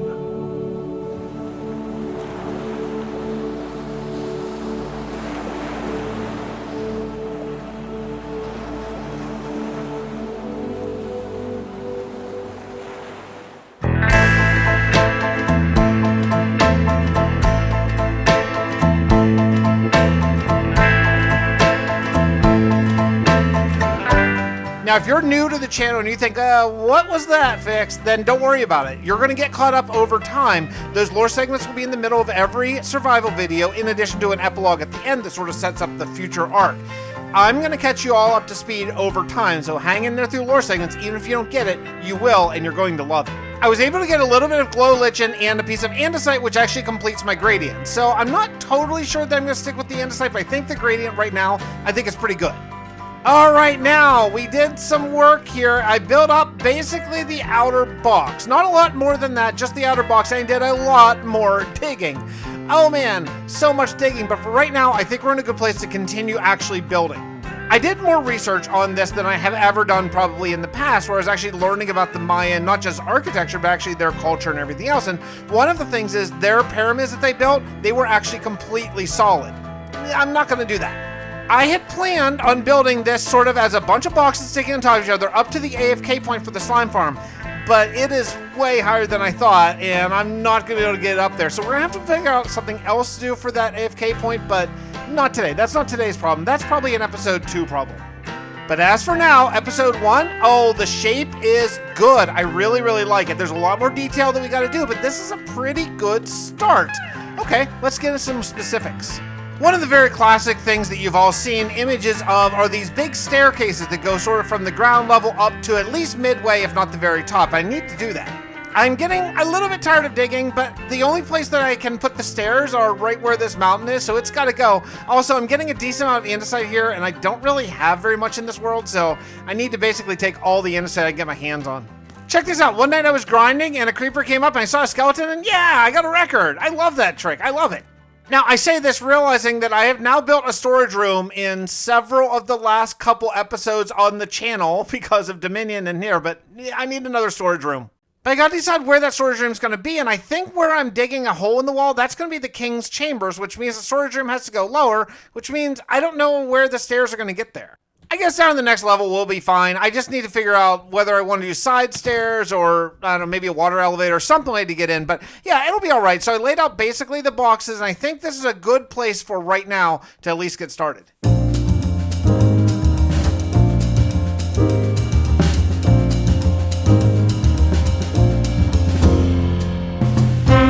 Oh my goodness, that took so long to move all the chests I had outside into a sorted out storage room. I really wish I did automated storage, but I just don't. And anyway, if I was going to, I'd probably do it in Steelport.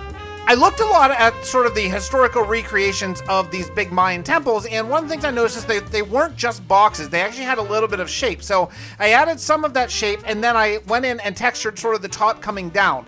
I don't know if it's too much coming down or not, but I think for right now it's okay, and then I'll continue going up. I really do think this is starting to look the part. Like, I want each of the tiers as it goes up to have less and less gradient. My thinking is that the lower down, the closer to the treetops and to the upcoming jungle that's going to fill this area. So it would be more mossy, and then to the top, maybe not as mossy.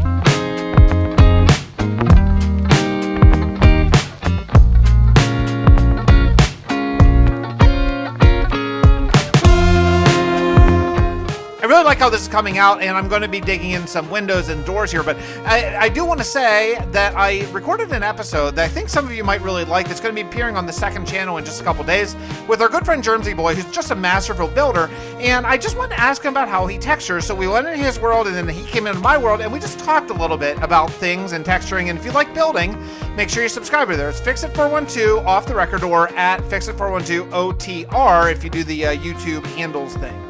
It's getting a lot closer. I'm really, really liking these windows and the doors. The one thing I don't like, though, I don't like the stairs. I don't like that platform that comes out. So I think I'm going to take those down and maybe make them closer to the build. Yeah, these are just, they need to go. They're just too far away. It was kind of awkward, so I'm gonna live and learn and go through the pain of removing all these and then putting them back. I guess I could move my beacon, but what the heck, it won't take that long. But while I'm here, I do want to retouch on something that I already did, where I'm making this quote unquote historically accurate based on architecture as much as I can for the Mayan thing, but there's some caveats. One, as I mentioned before, I believe these temples were actually not hollow. They were completely filled up, and that's sort of what supported the weight. So I'm not going to be doing that. I'm going to make it pretty Minecrafty. Also, I'm not insane. I don't want to completely fill in the whole thing. That would take the rest of my life. So regardless, I think that's going to be fine. And also, when these were actually made, they were actually red from what I can find on the internet with a little bit of research. They were painted, and I'm making them look aged because I want the Kingdom of the Avon to look like it's been here for a while. Steve Tepic isn't necessarily building everything from scratch. He's restoring a former kingdom, right? So some of these things would have existed, like, for example, the raid farm and this temple and some other things too.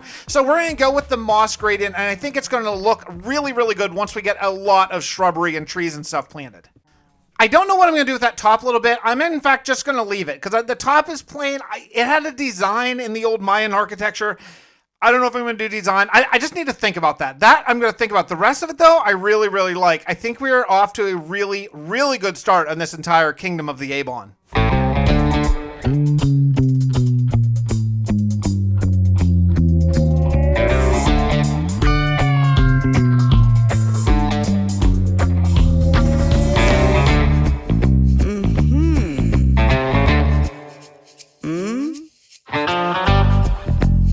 We had a very long Dominion meeting and then hang afterwards about just season 2 and how it's going, vibe check, all that kind of stuff. It's all good stuff. I can't wait for you to see what's happening on Dominion SMP. But I had like 4 hours of grind, so I just decided to cut the rest of this mountain down and be done with it. So I did, and it's done. All right, cool.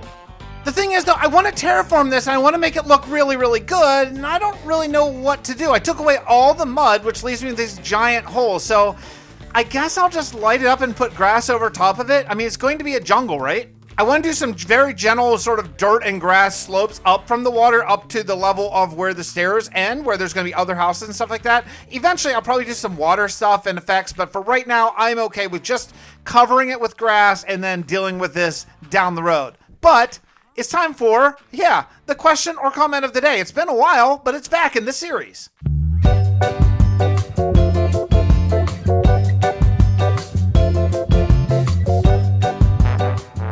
While I'm placing grass, the Lacan says, OMG, I saw finale. I was so worried, but I can't wait for the new series and all the future videos.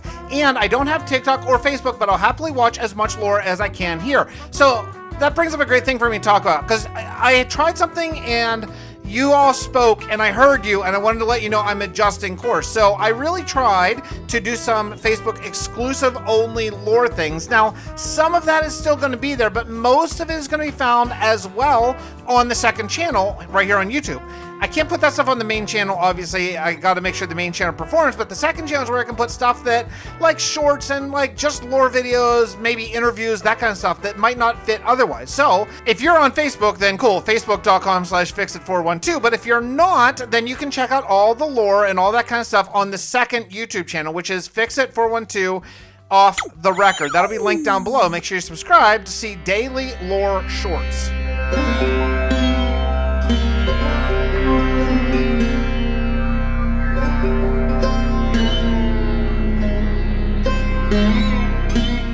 I do need to go to the end here and remove all of the man-made stuff I need, except for the Ender. I'm going to keep that there, but all the like bars and any of the stuff I use for killing the withers, that's all going to be hidden and gone. Because all the sets I use for the animation bits, they're all actually in the world, and I actually build them all sort of in survival. So like this concrete cobblestone thing, it's got to go too. You might be saying, but wait, I just watched the whole lore segment and I didn't see anything. Just wait. Don't miss the epilogue.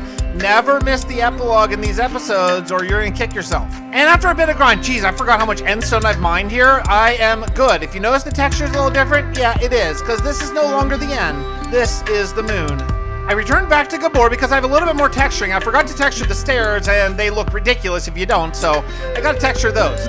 You know, one of the things I really want to do is I want to do a custom biome, and I'm a little bit split if I want to be a jungle or a mangrove swamp. Since I'm taking out all the mud and all the mangrove trees, it really can be anything. I'm just looking at this jungle and kind of seeing how it's sort of pre-gen before I make any decisions.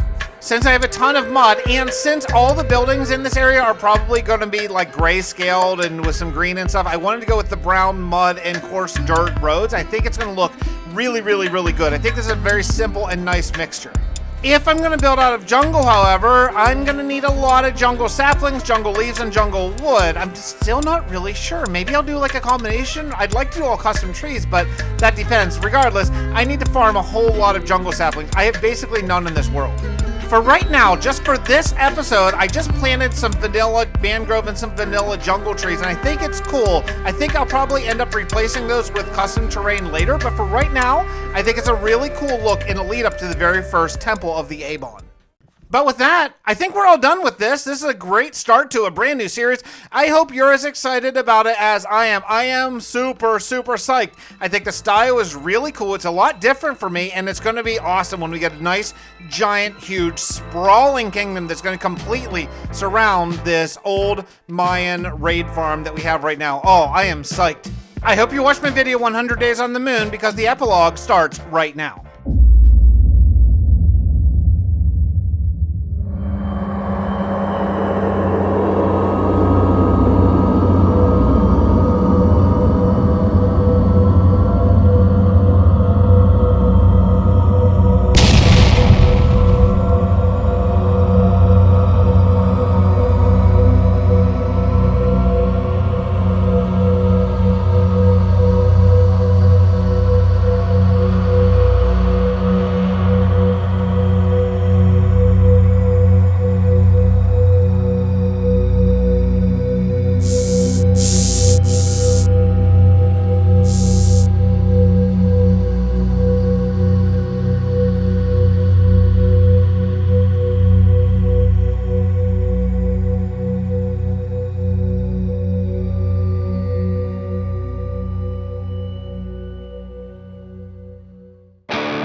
And welcome back to the survival world, the former hardcore world. I am chopping down trees that I planted just last episode.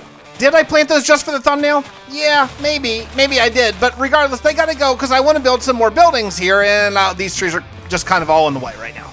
I want to figure out a couple smaller houses here, and I don't have a great plan other than I want them to be square. Now, on the top of them, maybe a smaller square does sort of mimic the big palace that I already built or not. I don't know, but let's just go with the square design, and I'm going to go ahead and try to texture this while I build it. Roughing them in first with just like all cobblestone, and then coming back and adding the moss and the glow lichen and the mossy cobblestone stuff. It is really painful, so I'm hoping that I can do this sort of on the fly, and then this will speed up the entire process. But yeah, we'll see. I want it to look random, but this is kind of awkward to do while we play. I'll be really honest, I am not really happy with this kingdom so far. I really like the texturing and the bit that we're doing there, and I like the idea of it, but I don't really like how it's turning out. I think it will be better once we get a really overgrown look, but I gotta add some detail here. I had tried to not add detail. I tried to keep this very plain and very just like flat shapes, but I don't think I can. I don't think I have it in me. Yeah, these need detail. They need at least windows, if not more. Look, I'll be honest, I don't want to go crazy with leaves here, but honestly, I might go crazy. I don't want to, but I think that this needs to look like there have been leaves falling down on this place and trees growing basically right on top of the houses for a really long time. Now, this is going to get to be a lot easier once I actually get the trees in, because you're going to sort of get the feeling right. But as of now, I just got to start putting some leaves kind of in the corners where they would sort of collect if the wind blows. Look, I have a garage that opens up, and even though there's no tree near our driveway, that garage fills up with leaves like crazy because the leaves go into the garage and they never, ever leave. So, you know, I want to do the same thing here. Okay, this might look like leaf spam, which is, you know, the easiest way to make a bad build look kind of decent, but trust me, I know what I'm doing. I think. Maybe I do. Windows are going to be a little bit difficult in this style though. Glass would look ridiculous, so I'm going to use jungle fences. Very old school Minecraft. I don't want to use glass here. Even though I have the sort of medieval textures on my glass, I think that really fences is the way to go. The other problem I have is there's no way to get up here right now. I need stairs or something to actually get up to the second floor. Like, here's the thing, the style I'm going for is I want ruined houses and ruined living places, but also that people are still living there. I don't want them to be totally ruined. I want it to look, oh, come on, Spider, I'm trying to talk.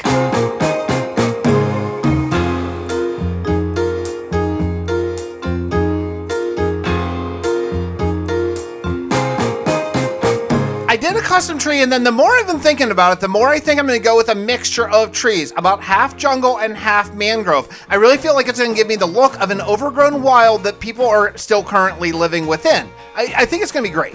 The other thing that I'm going to want to do is add little tiny curly roads that go all over the place. Like, this should be paths through a dense jungle. I don't think that these people would clear any more jungle than they need to either build roads or houses, right? So everything else is going to be sort of jungle and wilds, and then paths that just snake around all the trees.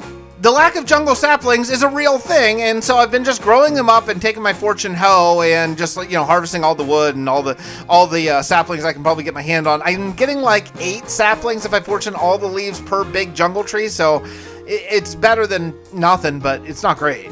While I start adding some dense undergrowth here to the jungle, I do want to mention that I started segmenting out the lore stuff separately. After the video comes out by a day or two, I will probably put out just the lore segments, the two, the big one in the middle and the epilogue probably the day after, as sort of a clips part, still on the main channel, but there's a playlist. So if you missed a couple episodes and you want to catch up, check out that playlist. It's called Fixxiverse Lore Clips. But while I was doing that, I found a wandering trader, and he actually was selling nautilus shells, which is what I desperately need for a conduit for way back in Steelport. Yes, I gotta get some emeralds. Oh, this nether, I hate it. I hate it so much, and I really want to work on it. I haven't yet decided what I want it to be, but yeah, I really hate it.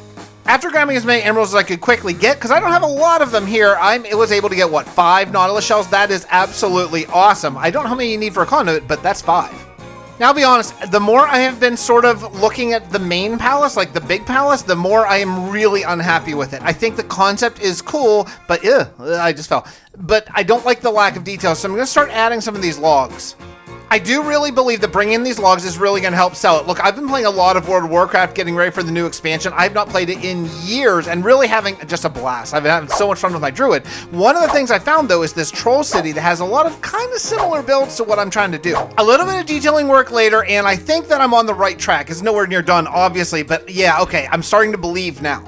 Oh man, I gotta go really far. I'm going to the old nether fortress because I need to get a couple things. One of the things is I want another beacon, so I'm going out to my wither skeleton farm, and oh yeah, I really hate it.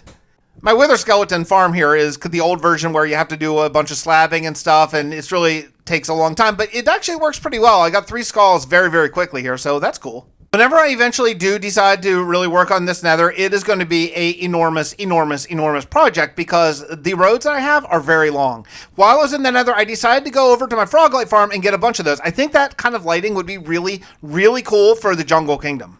Yeah, in adding more detail, this is what I'm going to need to do. So I'm adding the wood and the fence, and I'm going to go ahead and put frog lights up on top of these little things as you go up the stairs and maybe through a lot of the actual pathing and roads. And I went with all 3 colors of frog lights absolutely randomly. Like, I just let the sort of shuffle mod just pick whichever one I wanted to put down and did that. I think it's going to be cool and maybe take a little getting used to, but I think the random nature, and since all 3 are kind of in the same palette, oddly, because they're that same sort of pastel-y kind of color, I think it's going to work cool. Also, I have to remember that jungles are probably very, very damp and moist down underneath the tree canopy, I would think, because the water might not evaporate quite as quickly, and I want to really take advantage of that. So I grabbed some stairs. I'm going to waterlog them with water, and I have one stream. I'm going to have a lot more sort of going off the side of the path. I think it's going to look really, really cool and add to the immersion factor of the whole thing.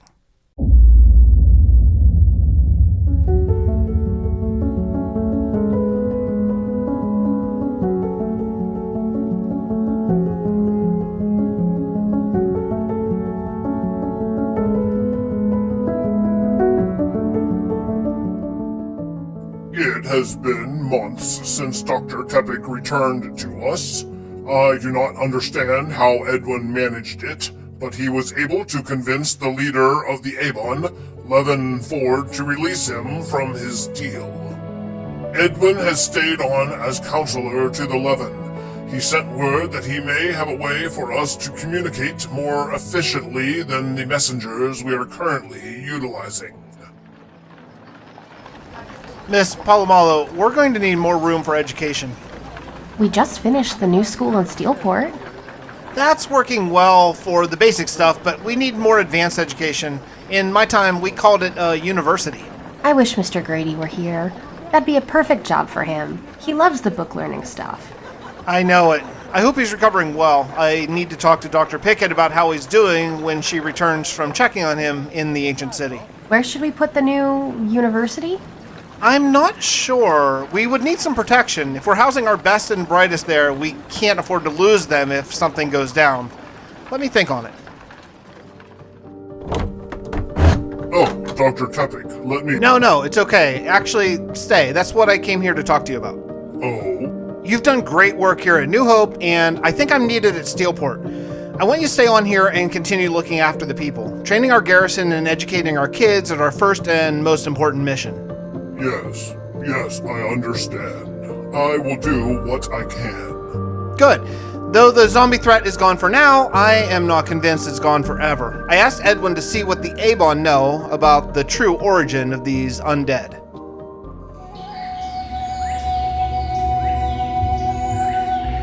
Sire, I have been deep in researching the source of the undead infestation that plagues this world. Yes, it has been a constant source of strife for my people. The library contains little about them. Is there anything you might know to help me? Well, nothing concrete, though they do tend to come in waves. No sighting of them for years, then suddenly an army rises from seemingly nowhere. That is... odd? Do they come from a general direction? Not at all. That's the difficult thing in tracking down their makers. Makers? Sire, what do you mean? Well, my father told me that his father... Levin Fawn II? Indeed. He claimed his scouts once came upon an injured man who told them he was one of the... Well, it was a very long time ago. Please, sire.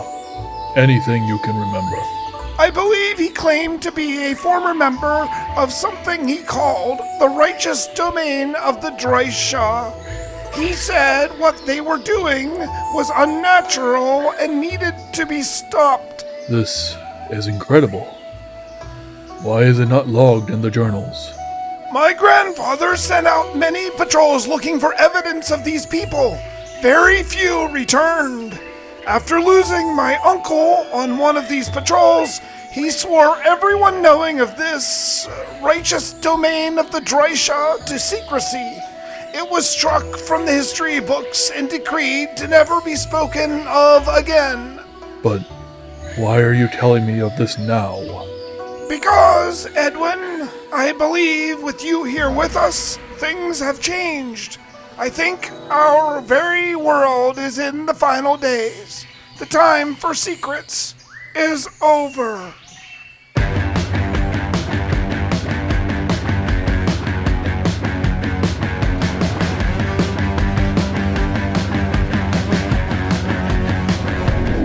I went to my ink farm because I need a lot of black ink for something that may or may not work out, but I found a ton of copper. I think this might be the first of those giant copper veins that I think maybe are in the game. Are those in the game? I remember those in development for 118, but did they actually add them? Or those... I don't know. Tell me.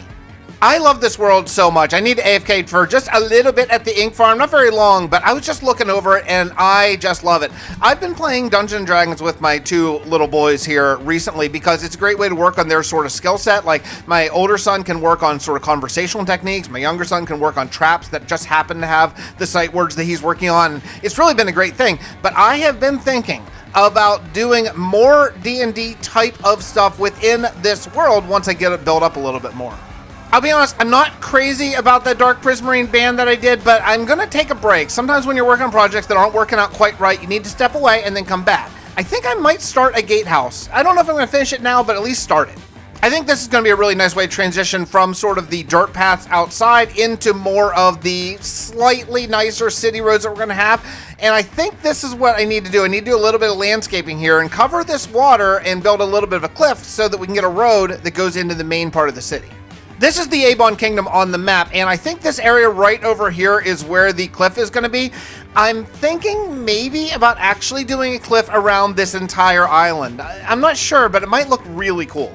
Regardless of that, honestly, though, that's not a project for today. This is the only little bit of the cliff and expansion that I'm going to do right now. First thing, though, I got to do is before I cover it is I got to light it up. Tons of torch spam coming. And after getting it successfully lit up, then I'm just going to cover it with grass, and eventually we'll detail this way more, but I just need like sort of a base layer. You know, I used to watch Bob Ross a lot when I was younger. It was on QED all the time here in Pittsburgh, and I just loved it. And one of the things he always did is he always primed his canvas, right? He always put down sort of a base layer before actually starting to paint. That's kind of what this grass is.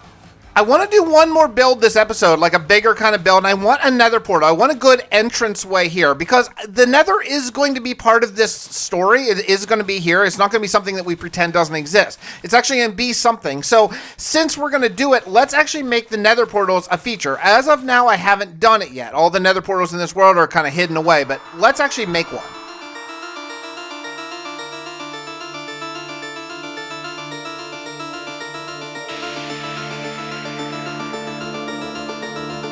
I really think I want to put a really big portal on top of that little fake mountain that I made, and for the first time maybe in my Minecraft life, I actually remembered to go to the end and farm it instead of risking my life trying to pour water on an underground lava lake that inevitably usually gets me killed or at least set on fire. Yeah, okay, I'm evolving.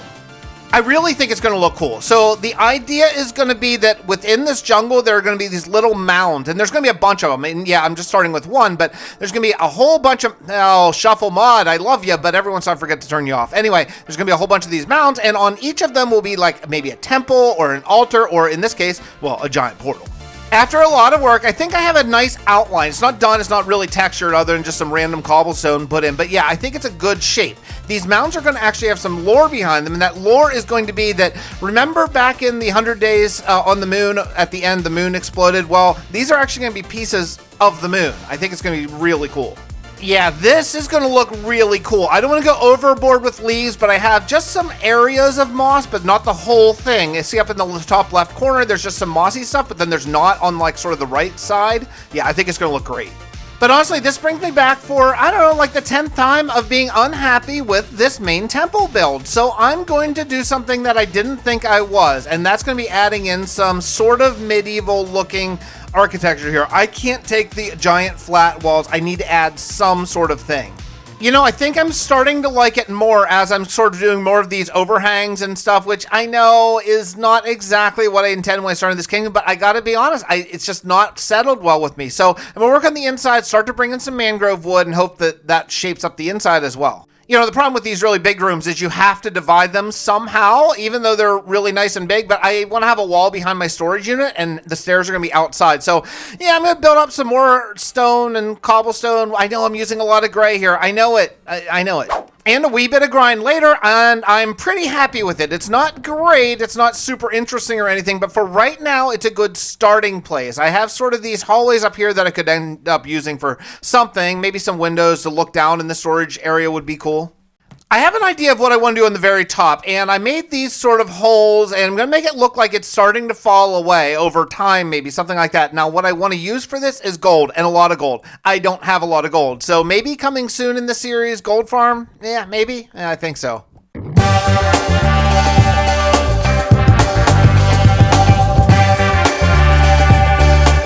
It's time for the question or comment of the day from Small Games Plays. Question about the Avon. Do you have a language that you're using that also exists, or are you creating your own over time for them? Yeah, this is my good friend Rasko Shiro, who is speaking his native tongue of Croatian. I was just thinking about using a language to have some sort of language barrier between them, and as you saw in today's lore episode, the king doesn't have that. The king can speak common or English or whatever you want to call it, I guess. It's not really English, because I think that Steve Tepic had to actually learn the language of this world early in episodes, but eventually now he speaks whatever the common language is called here. I guess I don't have a name for that. Regardless, the Abon speaks something else. That's Croatian in our world. In this world, it's not Croatian, it's something else, but you know, whatever, you get the idea. I think it leads to a sort of nice thing, and I think most people who watch videos, probably the majority of people, don't speak Croatian, so it works out perfectly as if it could be an imaginary language, but no, it's actually totally real. I send him the script in English, and he speaks it and translates it and sends me the parts. By the way, he's a YouTuber who's an amazing builder and a really, really funny guy. I will link his channel in the top of the description if you want to check it out. It's worth your time. He's great. We've been playing together for many years. I am very happy with this Abon Kingdom so far. I wasn't initially, but now that I've done some of the detail work and made it look kind of more in my style, I am pretty happy with it. Let me know what you think in the comments down below. Stay tuned for the epilogue right now.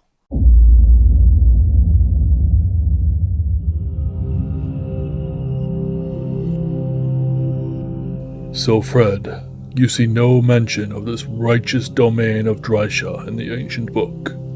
I don't, but we're missing pages due to the age of the book. Yes, I remember. Edwin, you're breaking up. Can you boost the signal?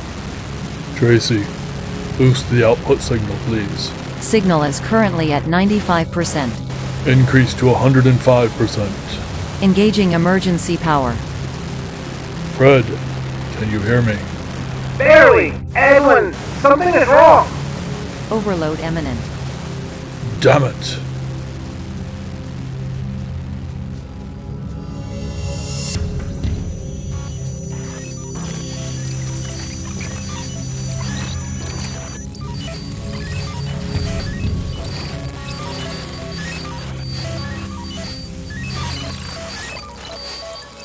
Rebooting.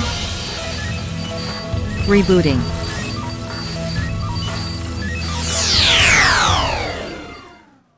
Activate primary protocol.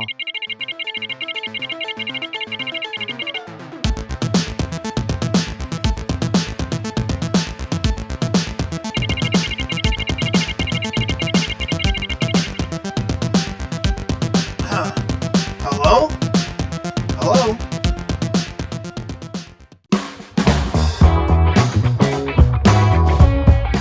Hello everybody and welcome back to Minecraft Survival with Fix. We are checking out the Abon Kingdom because I want to work one more episode on this before we go and do something else. The gatehouse is looking pretty good. It's very, very simple. I have no detail yet, but I like the idea of it. Yeah, it obviously is going to need a lot of help, but okay, so we're at a good spot here. The gradient is working for me. I do want to add a few more patches of moss, but I think for right now, we're at a decent place with the gradient. There's so much I want to talk about this episode. Some of what I really want to talk about is actually the format of these episodes and how it's going to change and how it's going to become a lot more personal and a lot less of the very highly polished, extremely highly edited, fast-paced killer videos that I have been doing because I miss the conversation. I miss talking. I miss sort of being me. One of the things I need to work on right away in this area, though, is getting roads laid out. I actually want to start adding a lot of houses, businesses, stables, restaurants, farms, all that kind of stuff that you're going to need in a real kingdom, but before I can do any of that stuff, I gotta have the roads put in. So this coarse dirt and path block, which is good for like country, it's gotta go because I'm using the mud mixture for within the city limits. Hey, look, it's a zombie. Hey, yeah. Nope. Sorry, buddy. No time for you. One of the things, though, I have to decide right away is how to set up sort of cliffs and how the land is going to move around. There's this big mountain just to the side of my palace area or something. I don't know. I think it's got to go. And what that means is if it's got to go, that means I have a lot of tree clearing to do. And tree clearing mangrove trees kind of sucks. Like, I love the trees. They look awesome. The leaves, the textures, all that kind of stuff. But they are really painful to cut down. They take forever. So... oh, man, what am I doing?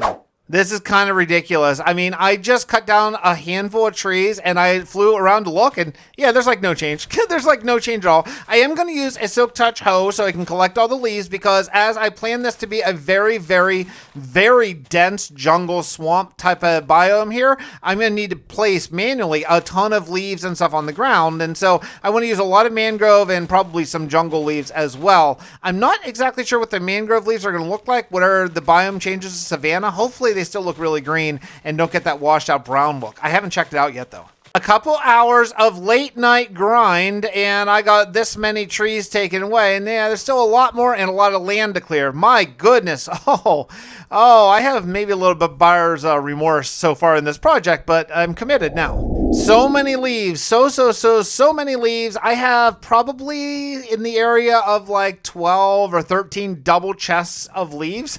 Yeah, I really need to do something about this. It's getting pretty bad. Maybe just to start destroying them? I don't know. While I have to go and clear more land, I want to talk briefly about how this series is going to change. You know, I have been really into sort of the editing process and really trying to put together as tight of a package as I can recently. And I think I mentioned in the intro, but like, it's not working for me quite as well anymore. And I mean working for me as far as mentally. Like, I feel that I'm losing some of the connection that I prize and treasure so much with y'all, my viewers. And it's something I really want to consider and think about and work on. My home life has gotten a little bit more complicated here where I've really decided to refocus completely on family, my kids, my wife, and all that kind of stuff. It was very easy during COVID when I wasn't playing gigs to really go hard on YouTube, but now that I'm back to working full-time as a musician and still trying to do this, I cannot put out videos where there's like 200 hours of content within one video anymore. I just can't. So how's the format going to change? This is going to be the last one where I record this audio in post and can really sort of get multiple takes. They're going to start being a little bit more like the Stone Block series if you've seen that over on the other side. I hope that's your cup of tea because it's kind of what I have to do now.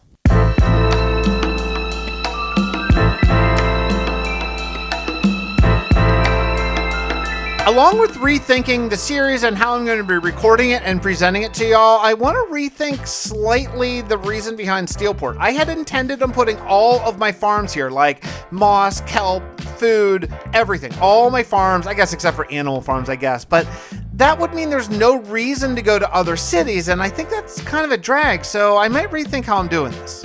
For example, like while I'm harvesting these potatoes, I'm just thinking like, I mean, why would I ever go to the ancient city outside of the storyline with Mr. Grady? I don't know. So maybe I need a farm specifically in the ancient city and a reason to actually go there. Another thing I want to add in the future, now that I'm starting to get kingdoms that are spread out all over the place, is yes, while they're all going to be connected by road, because that's important for immersion, I actually want to have a fast travel system like we did over in the Realm of Vastin. The reason I put this nether portal at 0-0, yeah, that's coming soon. A lot of audiobook later, and I think I am basically done clearing out these trees. I missed a couple floating tree tops over there, but it's basically done. I gotta tell you about the books I'm reading, though. I'm reading the Bobaverse books. That's the last one in the series now. They're so great. They're sci-fi in the future about a main character who has his brain uploaded into a computer. It's fantastic reading.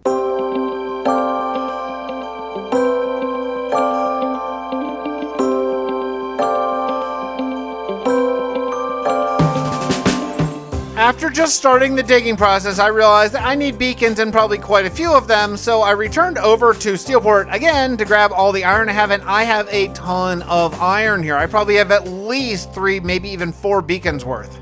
I've been playing this game for a very, very long time, and you would think that I would be able to kill a wither without cheesing it under the end portal, but yeah, I can't. Don't judge me too hard anyway, okay? I have a ton of mining to do, and armed with a beacon, I'll just set up over here and get going. Listen, just because I'm changing up the format slightly on this within the sort of gameplay elements doesn't change anything when it comes to the lore segments. In fact, let's do that right now.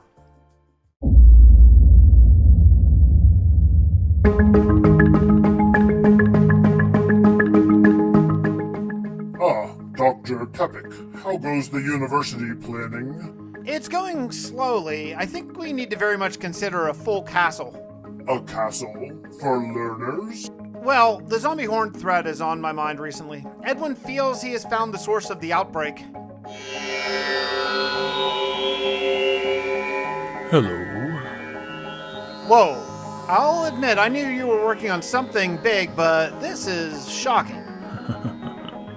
Yes, well, I didn't want to over-promise. Edwin, it's amazing. How did you manage a functional hologram with our current technology? It is a, well, large combination of the arcane, Tracy's quantum abilities, and something I found deep within the Avon's archives. This is unsettling. I understand you have future technology, but the people here won't be ready for this. You must keep this ability quiet until we can prepare the common people for it. Agreed. I don't want a repeat of the Salem witch trials. The what? Don't worry about it, but yeah, let's keep this between us. I'm confused though, Edwin. What did you find in the ancient Avon archives that could have possibly helped with this? I believe our world here may be much older than we thought. Well, I mean, planets are billions of years old, so... No, I'm not being clear. Civilization on this planet may be much older than we thought. How do you mean? I believe there was once a great and extremely advanced civilization on this planet. Tracy has been able to create this network of holograms using something she calls nanobots that are in the very air we breathe. Well, Edwin, this is big news. If there was once some sort of futuristic society here on this planet, well, where do they go? I'm still combing through the rather unorganized Avon archives, but my initial thoughts are they may still be here. What do you mean? I had spies and agents for hundreds of miles in every direction with the Fist of the Dragon, and we've never seen any sort of advanced civilization. Well, that is until Dr. Tepic arrived. I believe the zombie hordes we continually fight are in fact what remains of this ancient people. That would make them very old. Very old indeed.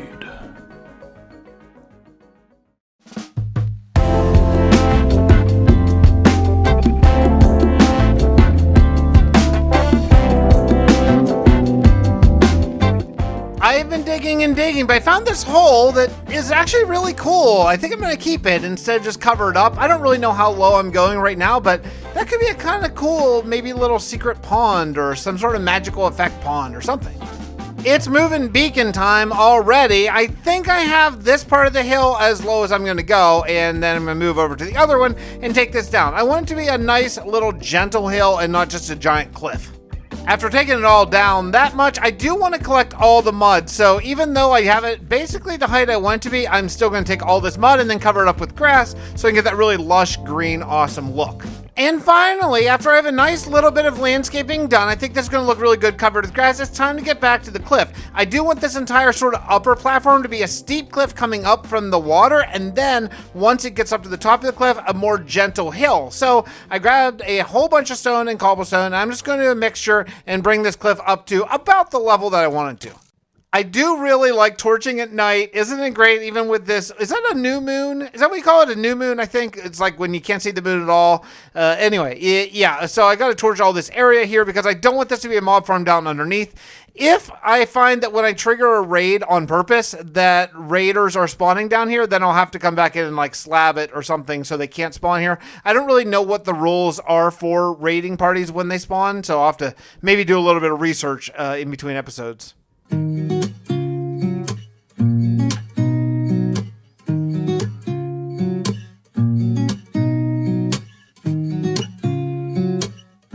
Despite having what I thought an absolute ton of grass and dirt saved up just from landscaping this down, I'm actually kind of running low. I may need to bring in grass and dirt from another location. Luckily, I have tons saved up throughout the world, but yeah, I can't believe it. I guess most of the stuff that I took off the top of the stone was actually mud and not grass and dirt. I mean, hooray for having more mud. That's good. I finally found a big patch of andesite here too, and I need all of the andesite because one of the gradient, well, the only gradient that I left out of the big palace area so far is actually andesite. I had planned on using andesite in between the cobblestone and the stone as sort of a buffer, or maybe just to mess up the stone look a little bit. I don't know if I'm still going to, but I don't have very much andesite in this world, so I want to save it all just in case. I got all this basically worked out. I have this nice area over here where actually it goes down from the spawning platform, which is kind of nice that it's not all uniform, a big cliff leading up to it. I think that's gonna be really cool, though I am gonna have to figure out how to feather this down into sort of your basic swamp after that, but at least taking it down to the spawning level should be kind of a nice different look. I don't know, something that's not exactly the same throughout this entire Avon Island at least. Oh, look at all the smooth grass. Man, it looks so good. The only thing I have left to do in this part of the landscaping is just bring that down. It's a very nice gradual thing. I definitely don't want any raiding parties to get stuck because they go underneath or can't get up.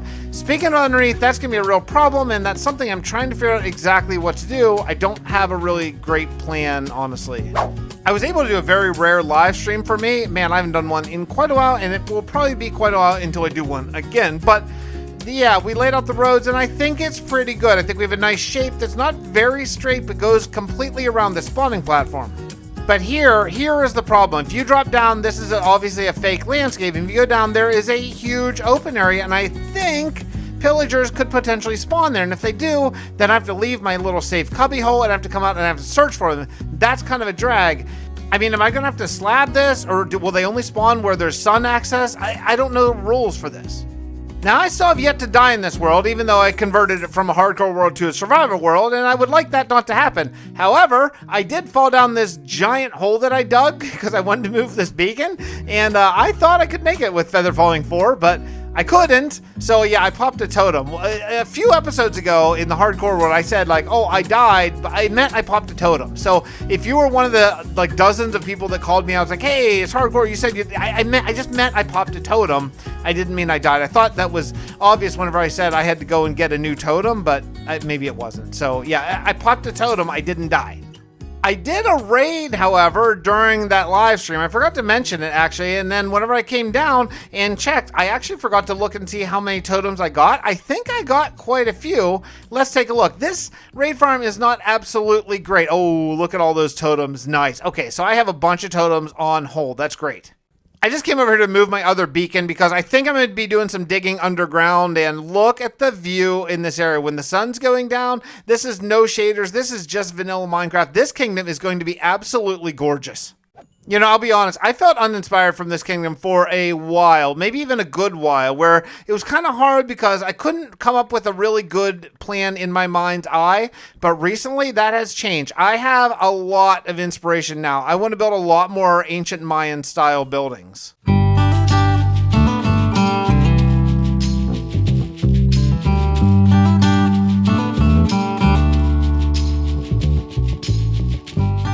This area's coming along so well. I had to go repair my tools up in the airship, and just flying in just gives you a sense. The scale of this is going to be awesome. Not overly huge, but just about the right size. I really like it.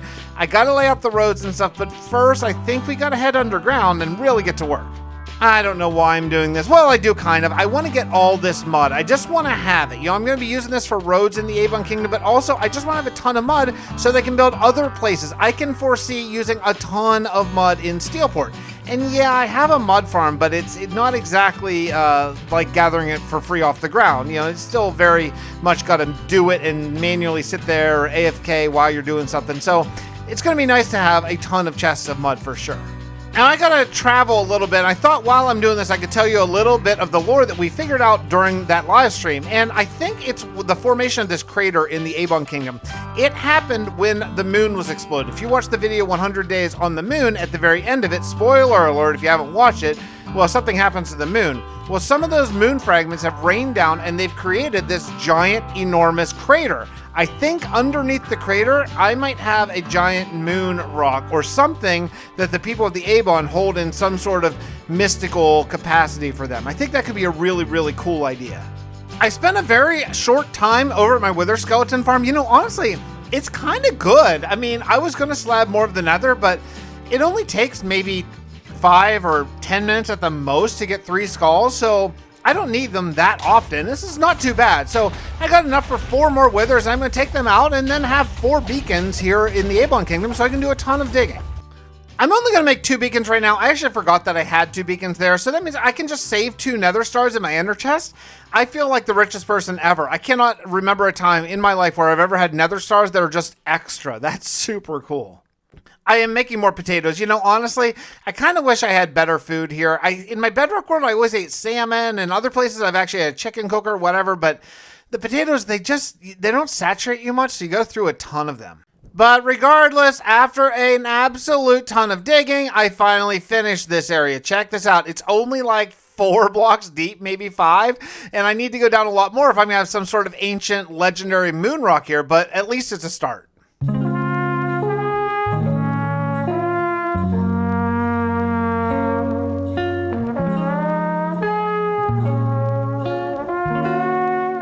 I do want to say Merry Christmas, Happy Hanukkah, Happy Holidays. If you celebrate anything during this time of the year, my warmest wishes to you. I cannot express to you how much your friendship online has meant to me. And I know there's this thing where you don't want to have parasocial relations. I'm not insensitive to that, but honestly, my truthful feelings are, during the pandemic, talking to y'all through these videos and the relationships that I formed in the comments and in Discord and things like that, they mean a lot to me. So it's been a tough time, and I cannot express to you how much it has meant to me that y'all have hung in there with me during all this stuff. It's not just putting out a little Minecraft video. It's what has kept me sort of balanced and in a place where I can feel good and progress and try to grow as a person, all those kind of things. So honestly, from my heart, Merry Christmas, Happy Holidays, love y'all. Before I get into the question of the comment of the day, I did want to do a little bit more work on these gatehouses just to sort of even them up for when I eventually do work on them. And I think I'm going to keep on the same sort of style as I did in the big place, the big temple, because that would make a lot more sense. I think it adds a lot, and yeah, it looks pretty good. Regardless, let's get to the question or comment of the day.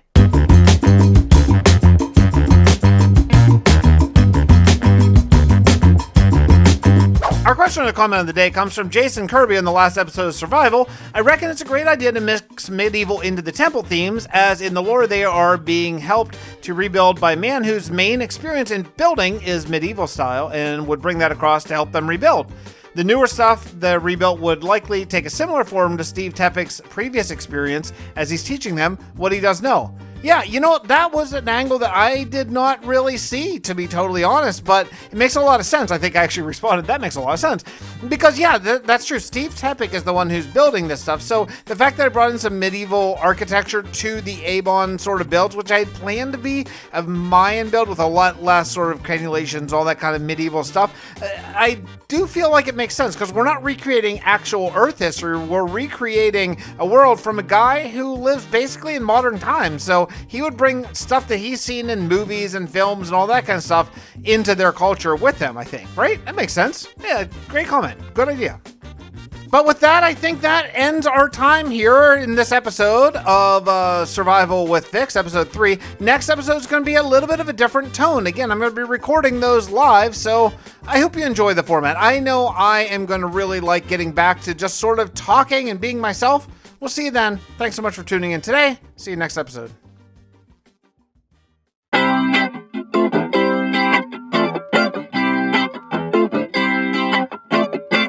Hello everybody and welcome back to Survival with Fix. Oh man, things are going to be a lot different starting now. Oh, we're starting a raid.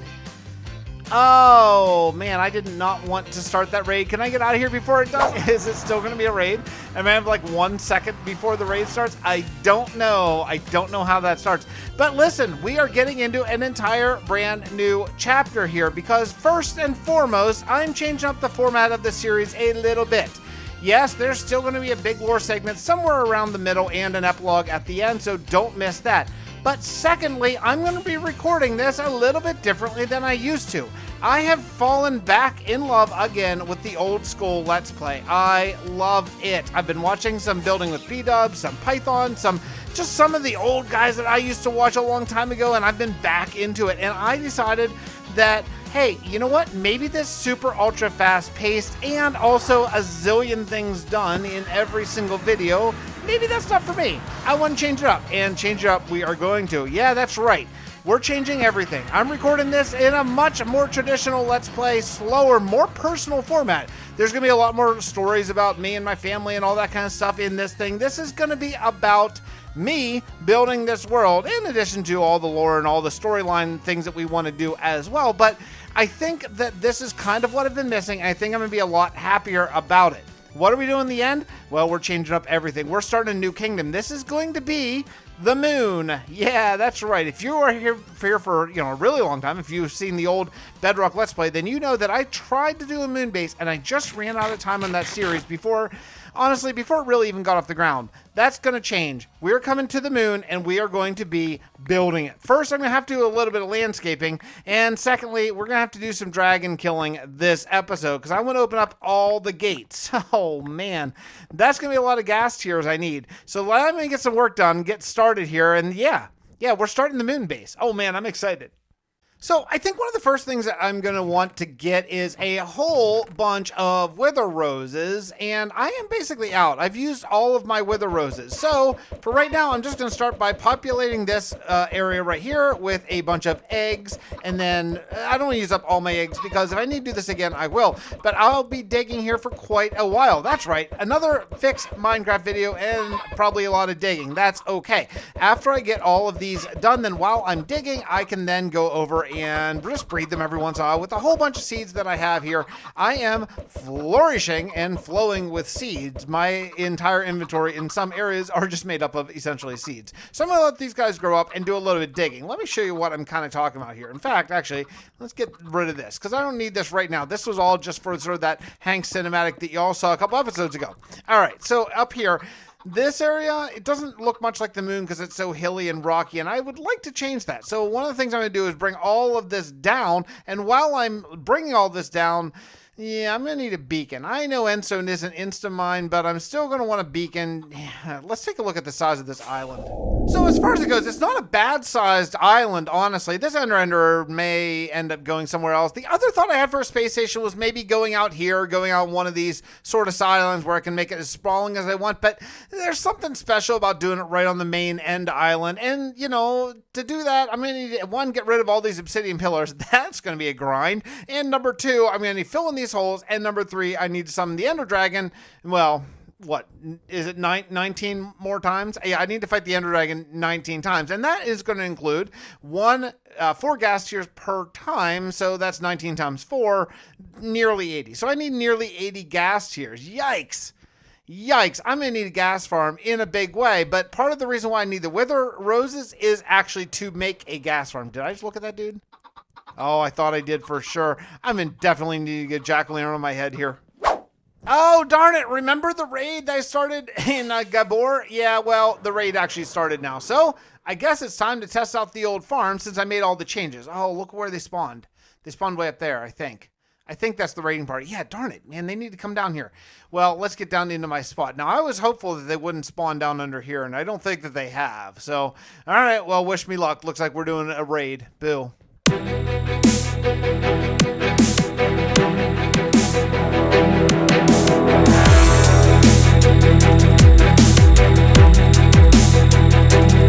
Back at Steelport because I need to raid my iron reserves, that is, and luckily I remembered that I had a couple extra nether stars, which is absolutely fantastic. Now, I'm going to save one just for later, but for right now, I think that I can actually make another beacon. Hooray! Can I? Yeah, I think I can. Is it 5 or 2? I think it's 5 and then 3 glass, right? Maybe, possibly. Might be, I don't know. Yeah, I'm actually right. All right, I got another beacon. I have plenty of iron to actually do that thing. That's cool. Check this out. These guys over here, remember them from like way back, like episode 1? Yeah, they're still here. All 3 of them. There are 3. Yeah, that's right. They're all holding an item, so no need to even name tag. These dudes, they just live with me. They're just my Steelport roommates.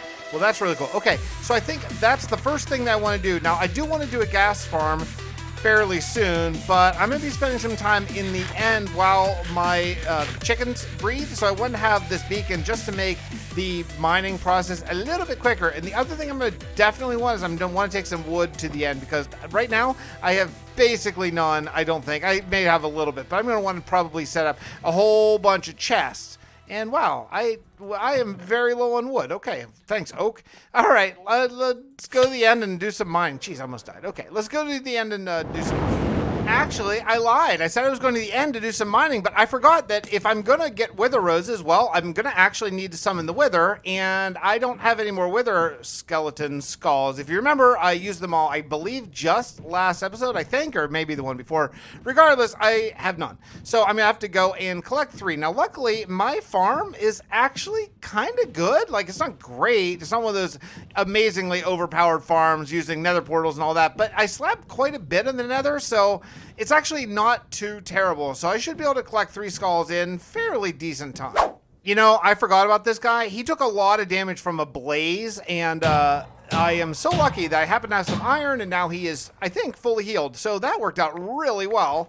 Hooray. Hooray for just happening to have ironing. Oh man, I got wither. That's okay. Okay, so I'm gonna let this thing run for a few minutes, and then hopefully, I believe I have to stand right about here, I think. Like I say, this isn't the greatest farm ever, but it's pretty good. You can just kind of see it going. Yeah, see? I mean, that's not bad, right? I mean, that's okay.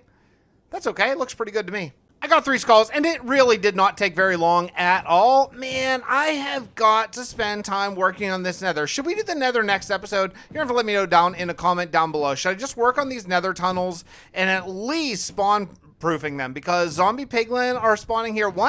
Actually 2 of them spawned and blocked my path, and honestly, it wasn't the zombie piglin, it was like the regular piglin. They almost took me out. I mean, not really like almost, but like if I weren't paying attention pretty well, I might have died, and I still haven't died in this world, and I would like to continue that forever, right? So yeah, maybe I should. I don't know. What do you think? Next episode, nether? Maybe? Possibly? Maybe? Okay.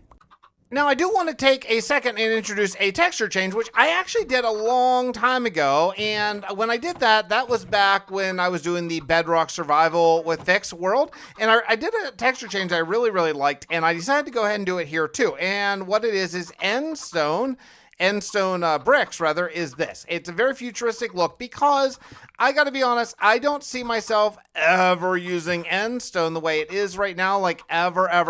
And with these, you get basically concrete. It's basically gray concrete texture, but you get stairs, slabs, and walls, which is absolutely amazing. That's what I'm gonna be building out of. The reason why I made it gray is so that I also have quartz for the white variant if that's what I choose to do. So yeah, okay, so excuse me. Hope everyone is okay with that change. I think it's going to be good. Endstone bricks is a bleh texture, and since I already made my endstone white, kind of like moon rock, if you will, I thought that it just makes sense to just go ahead and have a gray, usable variant of the same thing. And since I am sort of basing this a little bit on what I tried to do and never successfully completed over on the Bedrock world, why not just really try to just go all in with that texture change? So if you want to grab the newest version of the texture pack, it should be in my Discord. I guess the first thing I'm going to need to do is get a portal that is actually on the nether roof. I kind of hate building stuff on the nether roof. It's not really my style, but honestly, I don't really want to grind the sheer amount of gas tiers in vanilla that we would. Now, if this were Bedrock, I would probably just grind it, because gas spawn constantly in Soul Sand Valleys. They don't seem to spawn nearly as much in Java, so yeah, I'm going to make the gas farm, and, you know, hopefully I get a ton of gas, and then I don't really have to worry about this ever again, because once I summon this dragon a full 20 times, well, I'm not going to have to do it, really, ever in my life, at least not in this world again, and this world is where I'm planning on staying forever. I know I've said that before, but I truly actually mean that. I think this is going to be the world I stay in forever. 1.18 changed everything, right? Right. Something amazing just happened. I just took this portal back. This portal leads to the one that's up on the roof. And look what I found. I found an azalea tree. I'm not too far away. I'll show you here. I'm just a little bit out of what I've rendered before. So that's not too bad. I'm just a little bit to the west. This is the nearest Soul Sand Valley in the nether to my base. So I'm just a little bit west of where I've already rendered in New Hope. So that's a pretty short flight over for now. Eventually, I'll probably build a road to it. But for right now, it's okay. But the thing is, that azalea tree right there, yeah, you know what that is? That's a lush cave, and I have never found a lush cave in Minecraft before, other than like a modded world. I've never found it in vanilla, ever. So yeah, so there's a lush cave right under here.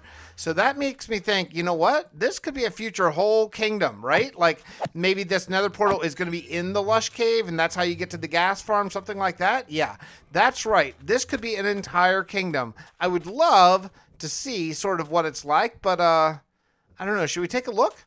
Let me grab a backup. We'll take a look. Okay, let's check it out. We're gonna go down underground. Oh, there it is. It's right there. Oh my god. Oh, look at the size of this lush cave. Oh, look at that. It's just in every direction. Just keeps on going and going. This is amazing. I've never found one before. I know. Look. Oh, there's those those lily pads that kind of fold down or whatever those things are. Oh, this is so cool. This is so cool. Also, it looks like a mine shaft in here. Oh, man. Yeah, this is 100% going to be a future kingdom. This is awesome. Oh, glowberries. I've never even found glowberries out in nature before.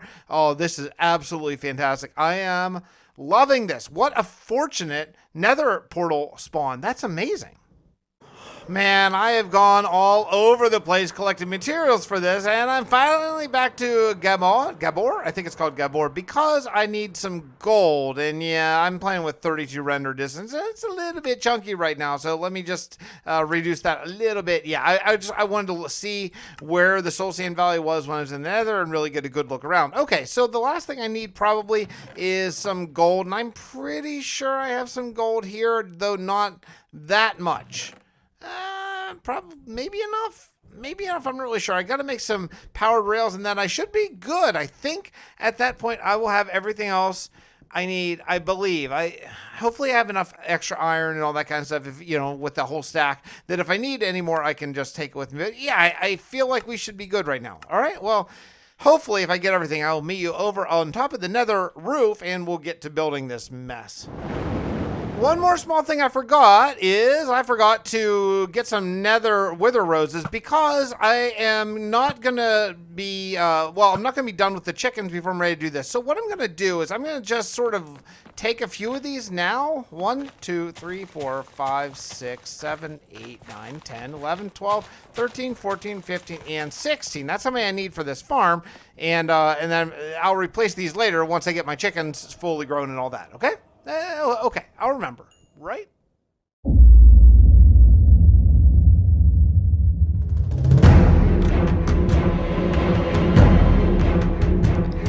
Doctor's log, day 2545. We've taken to using the calendar, counting the days since Dr. Tepic arrived. He was, resistant to it. But since we know exactly when Cow will attack, the choices were to either count up or count down. And honestly, counting down was just so morose.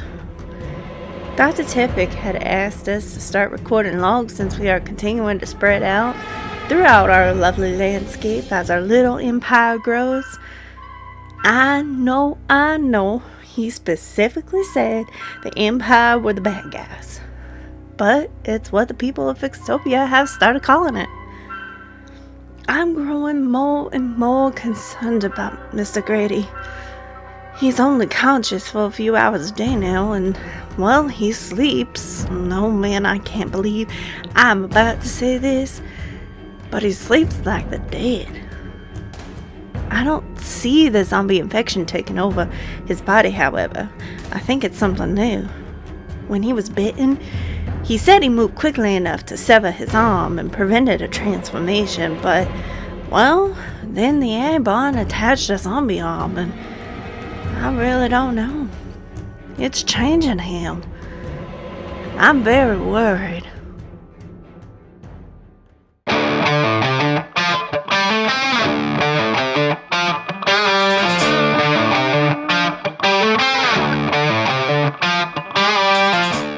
Thanks to Kelp MC for the awesome tutorial, and now I'm just gonna wait. You can't see anything. I am over the farm in the AFK spot. I'm gonna go AFK for about, maybe 30 minutes? I guess I'll go AFK for about 30 minutes and see how many gas tiers I have. Hopefully it's a ton. Hopefully it's any. I haven't tested to see if it works, but I guess this is our test. All right, I'll see you in exactly 30 minutes. Okay, the results are pretty good. I got 31 gas tiers, also a bunch of gunpowder, which is super cool and not something I really expected. So that's pretty awesome. And I'll tell you what I'm going to do, because I'm about ready to go to bed, and I'm going to sleep for about 6 hours tonight. I think I'm just going to AFK overnight for 6 hours, which is a long time. But honestly, now that this world isn't, the hardcore world, I don't mind AFKing for like 6 hours. So we're just going to let this go and get enough gas tiers that I really probably will never ever have to run this again ever in my life. So that'll be good. So I will see you in 6 hours, and hopefully we have just an absolute ton of gas tiers. Well, about 6 hours passed, and it's time to take a look at this, and yeah, it's pretty good. Now, I don't even need nearly as many, but actually this gunpowder farm's really good too. It's not quite as good as my all-purpose general mob farm, but this is pretty great. So I'm actually going to take all of these gas tiers back to my home base here, because I'm going to want to not come back out here unless I need to, because it's quite a flight. It's quite a flight back. Why not take just basically everything? I'll just take everything here, and let's return and see what's next. I'm going to try something that I have never ever done in my Minecraft life before. I'm going to try to kill the Ender Dragon using beds. I know it's very common, and like everyone knows how to do it now and all that kind of stuff, but I don't. So I'm going to try my very best. I'm just looking for like what sort of wool I have in excess, and it doesn't seem like much. Seems like I've used basically all the wools that I have, and take these wools and grab some wood, and I'm just going to go to the end and see what I can come up with. I did grab a bunch of ender pearls and blaze powder, so I should be able to make the end crystals. The only thing I don't have is a bunch of sand. I'm hoping that I have some over at the Arc Tower. Yeah, unfortunately, no. This furnace is like all set up and all ready to go. It's completely maxed on lava. There is absolutely no sand or glass here, so that's a no-go. Unfortunately, I really do love this place. Had I known there was a lush cave somewhere around, maybe I would have done this lush cave there, but I didn't. So, it's a battle. I see. Okay. All right. I guess while I've been away, some mobs have decided to crash my beautiful little tranquil spot here. All right. Well, try to dig up some sand and glass, I guess. I'm a little nervous about this, to be totally honest. I'm going to try to summon the dragon here, and I'm going to make 4 end crystals, and I'm going to make, I don't even know how many beds. Like, I have no idea how many beds I need. Maybe, geez, that many. I'll just make that many beds. Okay, so there we go. Now we don't have to use a math. Okay, so I don't know. I'm nervous about this. I don't have water. I probably should have, but I don't. I don't have it. I have a potion of weakness. Not super helpful in this exact situation. So I don't know. I guess we're just going to go for it and just see what happens. Now, I happen to know one of the things that you can do. Should I get rid? I think I should probably get rid of that.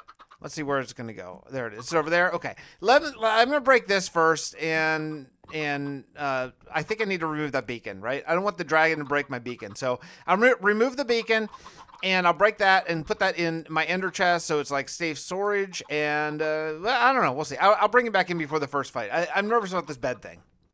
I think I'm just about ready here to give this a shot. I got my ender chest over here in my ender, which is just terrible looking. You can very obviously tell I built this incredibly early in the world, and someday I will deal with this, whether it's move it to a new location or what. But yeah, I do have an ender chest there. So I'm going to put my beacon and my, all the blocks and everything that I need over there, as well as, what should I put? I guess I should put the tools that I definitely won't need for this fight, like basically everything that I won't need. Like, I won't need my shovel. I'll keep my pickaxe just in case I need to break something, and I'll put the dragon egg in here as well. Okay, well, I think it's time. I mean, I'm a little nervous, but I think it's time. Let's do it. Let's see what happens.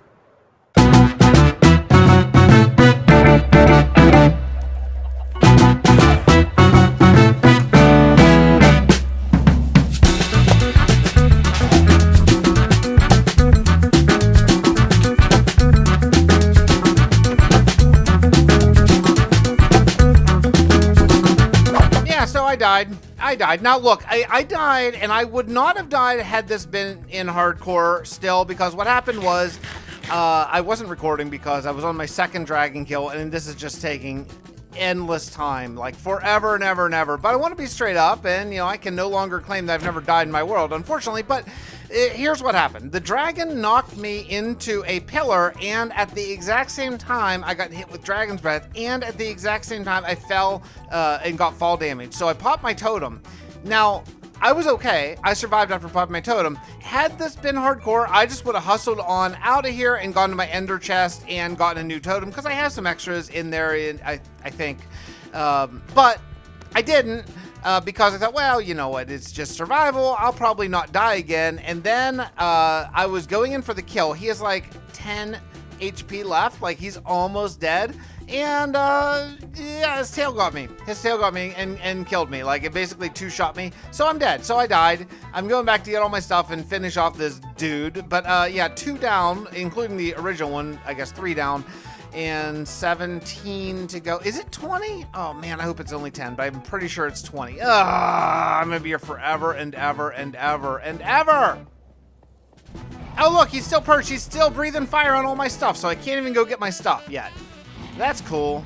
That's cool. I'll just stand here. I'll just stand here and watch him perched and not get my stuff back. That's fun. Fun stuff. I can't even do anything. What? Punch him? Okay, can I just punch? Oh, here.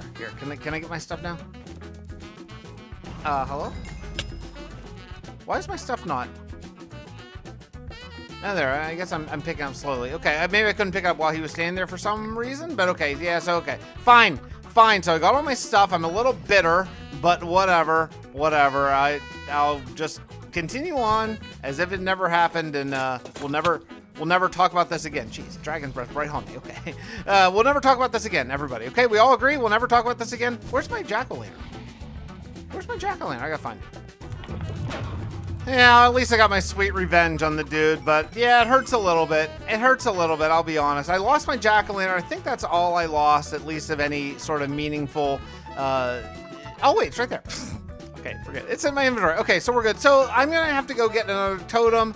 Probably repair my bow and stuff before I take this on a whole bunch more times. So, yeah, I guess I gotta go get my stuff. Well, this is Dragon Summon number 17. Yeah, I've been here for a while because I don't know how to get the bed thing to work. I tried and I don't know how. So I'm just doing it kind of the old school way, but I have found a pretty easy and pretty basically foolproof way of defeating the dragon. 1, fly around, take out these crystals. Usually I'm slightly better than that and almost don't die. Yeah, okay, so maybe I'm not so good on camera, but anyway, yeah, so this is like the beginning. You take out all these crystals, try to not get one-shot by the dragon while you're flying way up high in the air. Yeah, let's try to not die here. Anyway, and then after you take out all the crystals, then I just stand, wait for him to perch, and just hit him with my sword. Is it not, like, it's pretty basic stuff, right? I'm not, like, reinventing the wheel here, but it mostly works. For the most part, I usually hit these crystals. It usually takes me about 4 rockets to hit all the crystals, and that's fine. I don't mind. Of course, the cage ones are the ones that are slowest, but I find if I do take out all of them, then I can beat the dragon in 3 perches if I'm lucky.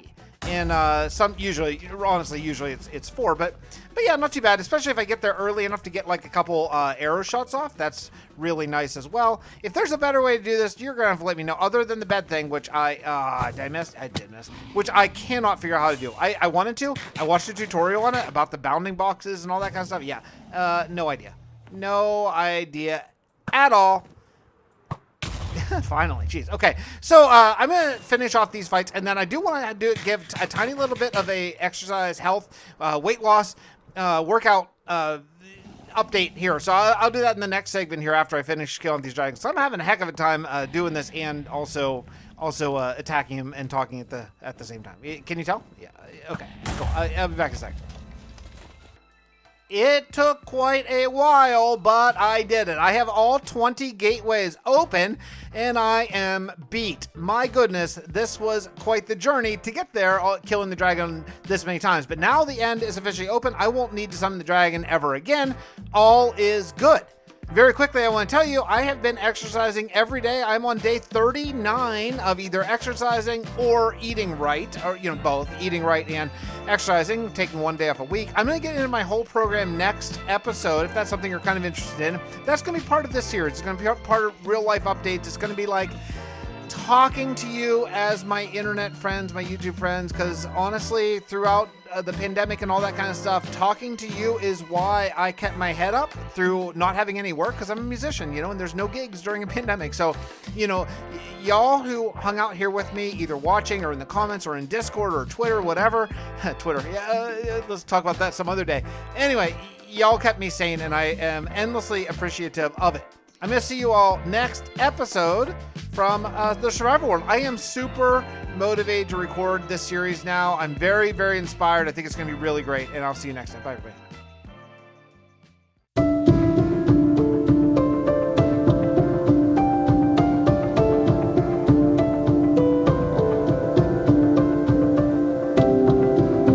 Oh, hello there, everybody, and welcome back to Minecraft Survival with Fix. Yeah, everything's so different. Look, I'm doing the old F5 intro screen. We're old school, baby. So this is what I did. I worked here on the moon a little bit, starting to lay out this area. Now, I have a long-term plan. Should I tell you? Should I tell you the secret lore long-term plan? The long-term plan is going to be that we're going to be building a space elevator, which is a concept I've always been super, super interested in. And it's going to go from, well, the planet, which is, let's just pretend is up there, to here. And there's going to be, we'll build the same thing on both sides, basically. And that's going to be the way to get to the moon, not this like clunky vanilla ender portal. Oh, don't mind my chickens. I'm just getting ready to kill them very soon, but I'll do that off camera because, well, I'm going to summon the wither and get a bunch of wither roses. That's actually what I need. I need wither roses, nothing else. But, why not take another nether star while I'm at it? So the last episode, we opened up all of these ports, and if you look around, there are a full 20 of them, and it's absolutely fantastic.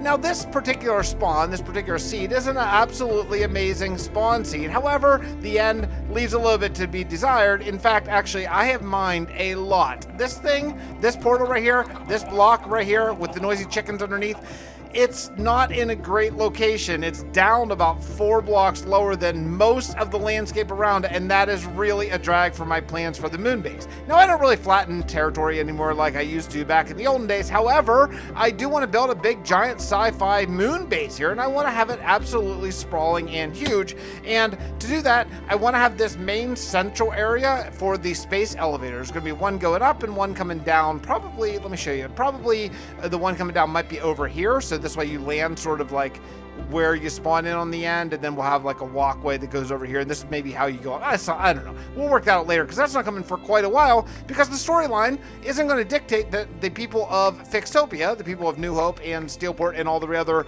kingdoms, they're not going to have moon access themselves for quite a long time. The one building this moon base, yeah, that's going to be all Hank. Hank's going to be up here all by himself doing it. Now, he is an android cyborg situation who has somehow survived millions of years floating in space. That's going to be a storyline element as well, but right now he's working up here all by himself. He doesn't need oxygen anymore or food or anything like that. He is fully nano cybernetic type of fellow, so he can work around the clock. So that's how we're going to sort of justify that he can do all of this completely all by himself. All right, well, let me get to work. I do want to clear a little bit more of this land, and then we'll actually get building for today's episode.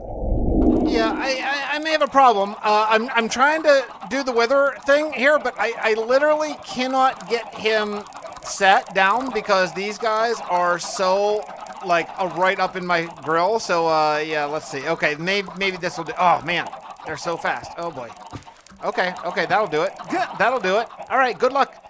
Good luck, ducks. Oh, man. I feel kind of bad. Look away if you're squeamish. This is going to get a little bit ugly right about now. Yeah, right about now.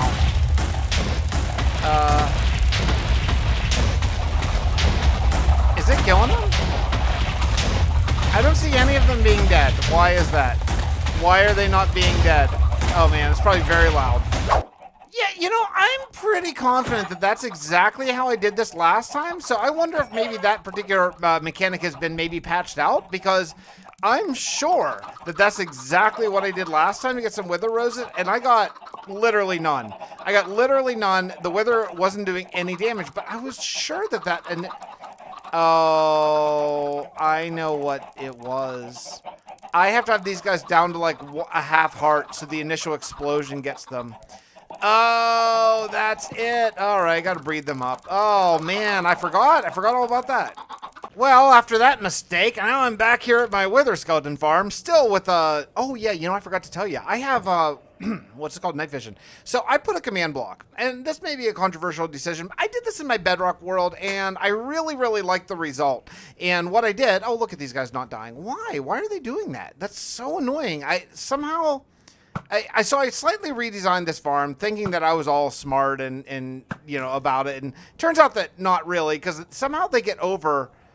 I'd show you, but I think these guys will see me. Anyway, yeah, I need these wither roses, so I redesigned it, and somehow they get caught over there. Whatever, I'll just deal with the few that don't get caught. Anyway, the point is I put a command block under the end because I want to be able to see, and I can see fine playing personally, but I know that the end and doesn't play well on YouTube. I know it doesn't. I've done quite a bit of building in the end. And so I put a block that just gives you brightness all the time, and that's exclusively just for YouTube. So I hope that's cool with you. It's going to make you all see better, which is important, and I hope it'll just improve basically the quality of the video. So I'm going to get 3 wither skeletons, although they seem to not be spawning at this exact moment. I'm going to get 3 wither skeleton skulls and then come back and see what we can do. Oh, look at all these dudes just standing there waiting for me to kill them. Well, let's see if this works now. I think it will. There's a splash potion of poison. Okay, poison myself, so great. Okay, we'll throw this one over there and this one over here. Make sure they all get it. Hopefully everything has poison. And then, unfortunately, I'm going to have to do a little bit of punch here and get these guys out of the way. Dudes? Oh, boy. Okay. Now let's do it. I can't really... Everything should be damaged pretty well. Where's the other head? Where's the other head? Oh, it's right. It's still in my inventory. Okay, here. Come on. Ducks. Oh man, they're look what they're doing. Look what they're doing right now. I can't even punch them right now because they're all down to like half a heart of health. Why are they all right there? Okay, fine. Everybody, come on over here. I can't even move. I can't even move right now. Oh, geez. I just heard a duck. I just heard another duck. All right, come on over here, you dumb big jerks. Over this way. Ready? Okay, we're gonna put this here. I'm gonna put this in my offhand for right now. And then actually take it out of my offhand because I don't want them to follow me in just a second here. So let's go quickly. Boom. Oh no, I did it wrong. Oh shoot, I'm killing ducks. I'm killing ducks all over the place. Oh man, this is bad. This is all going horribly. Okay, that took a long time, but I think I got it. Let's see if I get wither roses. Please give me wither roses and a lot of them. I don't even care if ducks escape. Okay, I did. I got some. Nice. I'm headed back out to the wither skeleton farm to fill in the wither roses that I took, because otherwise, if I don't, then if I'm ever there, blazes can totally spawn there and they could kill me, and I don't want that to happen. So yeah, so I'm on the way here, but in the meanwhile, I grabbed a little bit of packed ice and I'm going to fill in some of these ghast holes that ghast were so okay, that was not my silk touch pickaxe. Anyway, I'm gonna fill in these ghast holes. The ghast were so kind to leave me, and also there's like a couple places that are down to 1 lane, like one row. So I'm gonna go and fill that in too. I think I have 2 stacks. That's probably enough. At some point, seriously, for real, I need to mob proof this, because it is really annoying when you're taking your boat and you just keep smashing into like either zombie piglin or enderman or whatever. It's so annoying. Maybe next episode. I know I said maybe next episode, like last episode, and maybe even the episode before that, but for real, soon we got to get in here and work on this nether tunnel. It is terrible. I returned back to New Hope after actually going to the wrong place a couple different times because I cannot remember. Do you ever do that thing where you walk into the kitchen and then you look around and you have no idea why you were in the kitchen in the first place? Yeah, I do that in Minecraft in my kitchen all the time. I just have no idea why I went to a certain place. And yeah, I have gone to several different towns looking for pumpkins and not really thinking about where they are. But now I know, and now I remember, and this is what I want, because I've done another small texture change. You know, let me show you in a creative world. I'll show you the little texture change. If you've been a fan of the Bedrock series from BA4 from a long time ago, then you may recognize it. So this is my flat world that I use for cinematics for the most part. Like you may recognize this little room from if you saw the 100 Days in the Moon video, that's the set for that, or the asteroid. So I changed jack-o'-lanterns and I made it this. I've done this before in packs, both in Vast and this.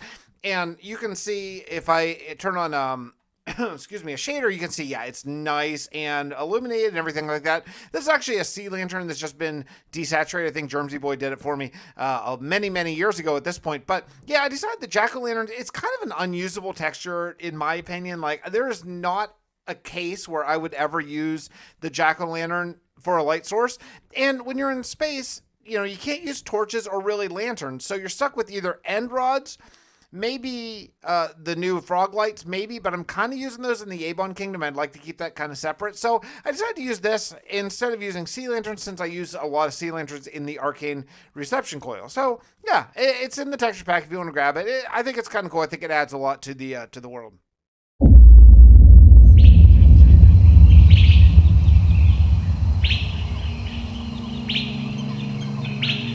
Watching. The religion of the Avon seems to be based on fours. 4 leaders in a row, then a reset. But it goes further than just that. They have divided up their entire society into 4 sects as well. The warriors of the Avon. These are the guts of the society. Every firstborn child is, drafted into the warrior sect for life. They leave their parents' house in their 16th year, or 4th yop, which is a collection of 4 consecutive years.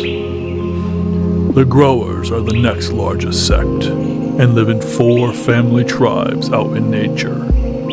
Each of these families are responsible for a different crop, and work together to store, transport, and sell as a group.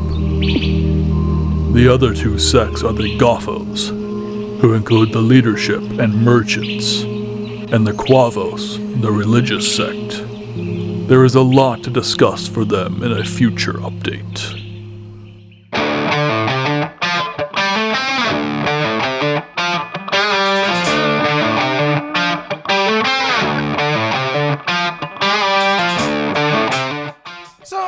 Some spruce trees just so I have access to wood here, and I just had to run back yet again and get some water so I could bring in some water streams here, and yeah, you know, do the thing. Wait a second. Oh, it's that replace thing. It's the replace thing that's kind of messing me up here. Oh man, I almost blew it. There we go. Okay. Anyway, like I was saying, yeah, I'm gonna plant a ton of pumpkins because this kingdom, this space station, is going to be my major jack-o'-lantern farm. And the best way I've found to do this, honestly, is probably just a manual shearing thing. I know you can do automated ones, and maybe I will. Maybe that'll be part of later on. But right now, I don't mind. Man, these guys are just walking in water. It's weird. I don't mind sort of doing it manual style, just for now, at least, just so I can get a whole bunch of lights, because I plan on using a ton of lights. See this Enderman situation that is here?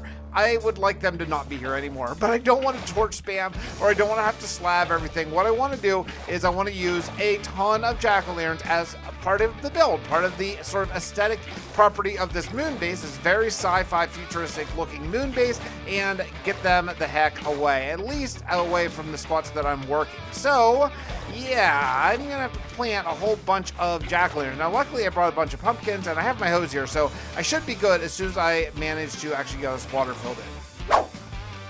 I added some textures to my pack because I wanted to really lean into the sci-fi thing, and I don't think that vanilla textures are really going to do it for me. And I've been thinking, oh, I want to leave this world vanilla, and then I was like, well, I don't care. I've already changed the glass pane to the medieval, so why bother with it?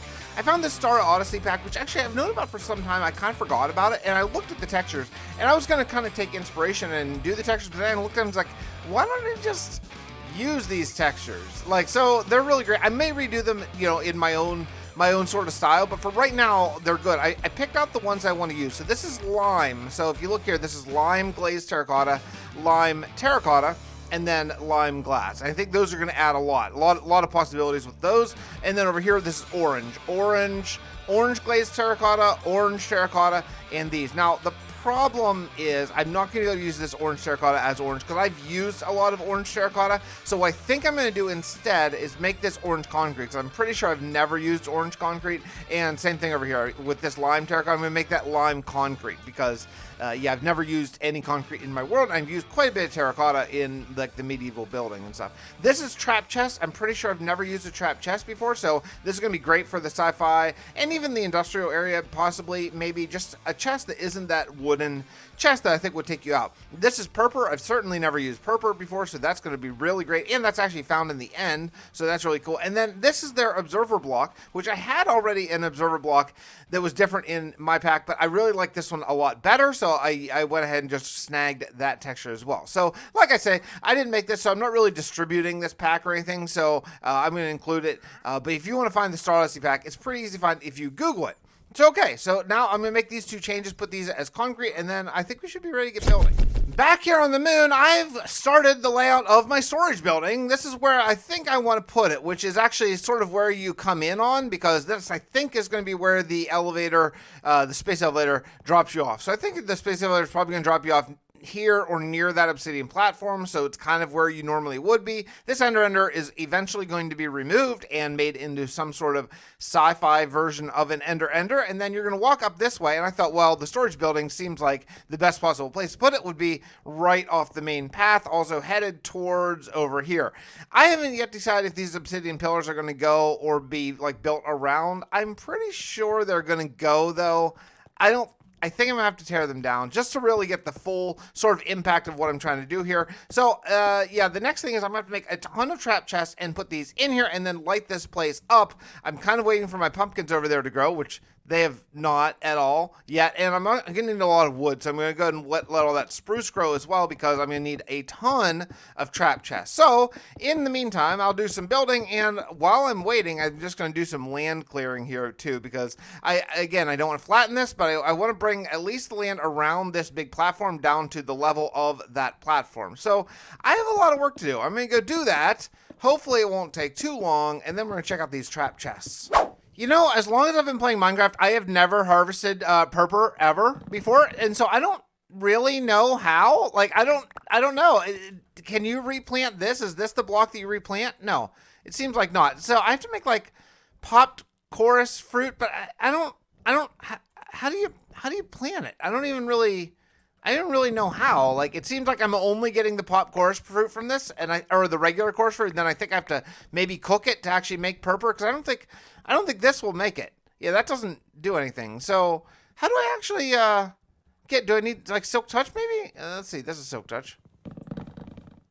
No, I don't seem to have gotten anything different than I did before. I don't know how to plant this. Do I have to maybe cook this up? I don't know. I figured out how to get a couple seeds. So yeah, you got to break the seeds manually, and I think this should be a way to get more seeds. I hope so. Anyway, the downside is that you do have to smelt them up to actually make the purple blocks, and that's okay. I just don't really have the means to do that. Luckily, I have a ton of coal. Like, a ton of coal exists in my world. Now, as far as the build goes over here, I am going to come out one. I'm using these giant straight area things here, and then I'm going to be using purple blocks sort of on the corners and as frames and things like that I think should look really cool. However, I don't have any purple blocks yet, and I know I could go tear down the End City, but honestly, I don't mind waiting. I have so much landscaping to do in this project that it's going to take me a while anyway, so not really a big deal. The other thing I need to wait for is jack-o'-lantern. I need a lot of pumpkins to grow too, which actually means I need more coal. So I need to go get more coal, a lot of it, probably like a whole inventory or two of coal, and bring it out to the end. I'm very excited about getting into this real, like, true, pure sci-fi sort of build, even more so than I did in my Bedrock world. So I think we're going to be able to go really all in on this moon base, and I think it's going to be really, really, really fun, even though I'm not using shaders. And that does bum me out a little bit, because honestly, in the Bedrock world, at that time that I was building the moon base, I was using RTX, and RTX is absolutely amazing. It makes the glow of, like, jack-o'-lanterns or pumpkins, it makes it so, so, so cool. It does kind of bum me out just a little bit that I don't have that capability. Unfortunately, I mean, I could use shaders here, but my frame rate has gotten bad enough in the real world in the overworld rather, that using shaders doesn't really work for me. It kind of drops me below 60 FPS by quite a bit sometimes, and so I don't want to bounce back and forth between shaders and not shaders and whatever. So so we're just going to go without, and that's okay. We'll just live without it and just do some creative building on the side. But yeah, that, if I had shaders on, that would glow so cool. Oh man. Oh well, we're not gonna think about it because I'm gonna get bummed out. You know, one of the things I always try to do is build the actual sets for any of the lore segments within the world, just to help the lore and the world building and the just general feel of everything, to have everything actually really exist. And one of the things that I need right now for episode 4, which is already aired, is I need an area where Dr.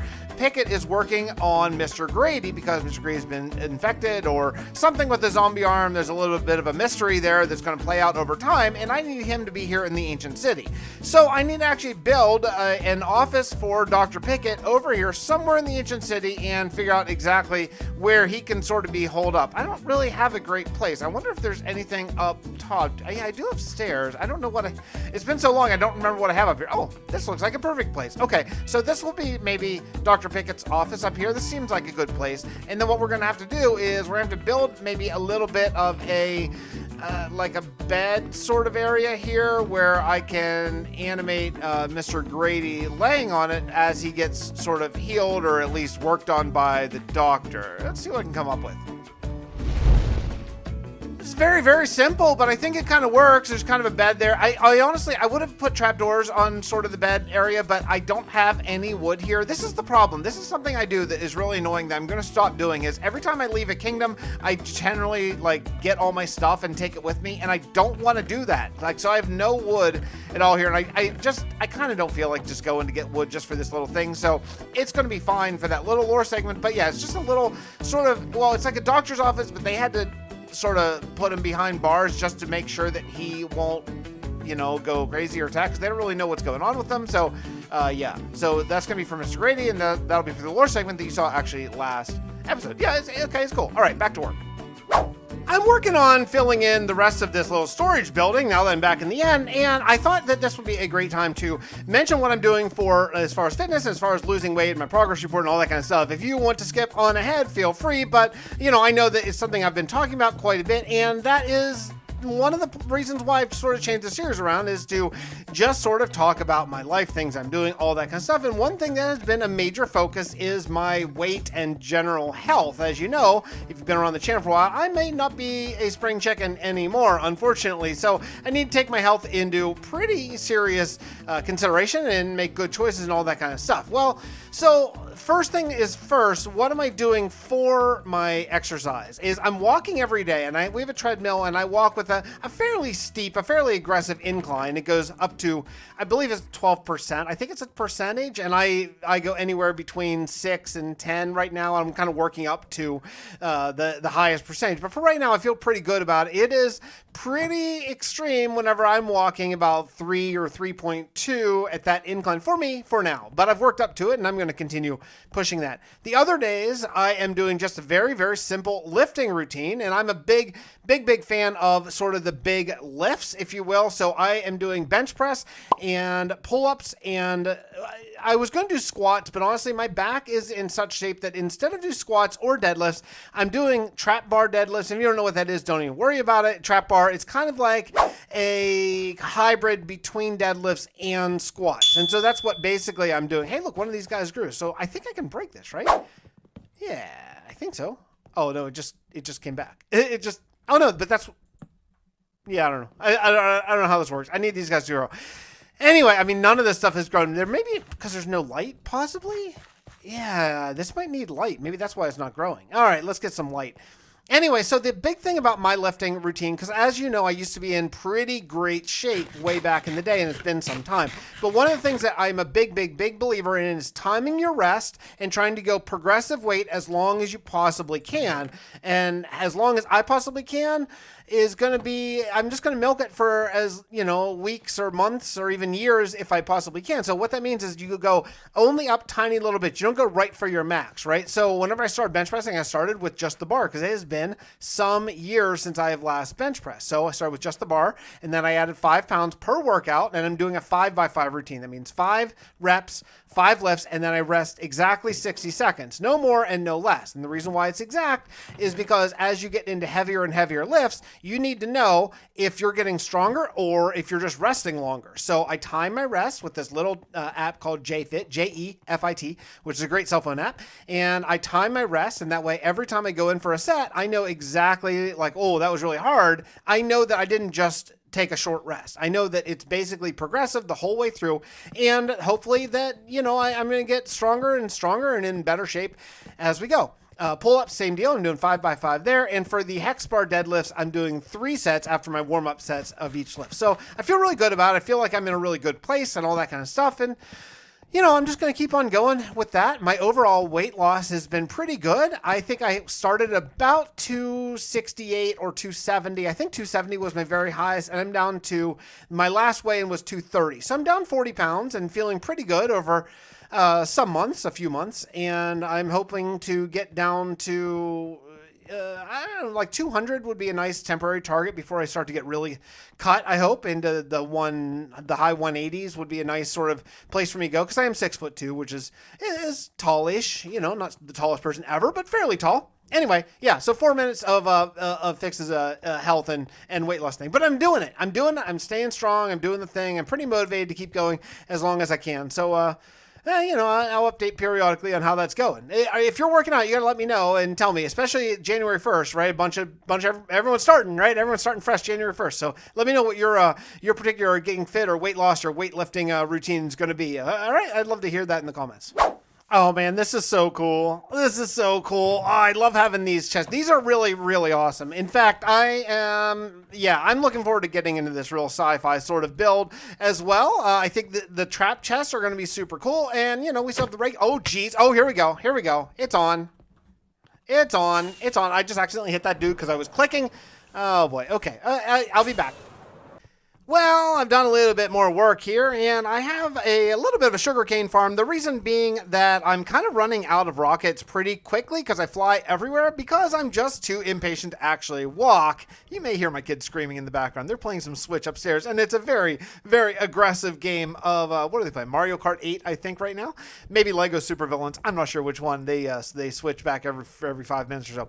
Anyway, I have one more thing that I want to do left in this episode. One thing that I'm not sure what is going on is this area right here. Like I don't know. I don't really know what is up with this. Like is this gonna, like when I break this and I put it down, it's a different, I don't know. I don't understand why this isn't growing. I need to get more. What if I even break? What am I getting? What is this? This is a chorus flower. So I don't know. I'm not sure. I don't know. If I break this, that's a chorus flower. What if I break this? What am I going to get? I'm going to get a pop thing.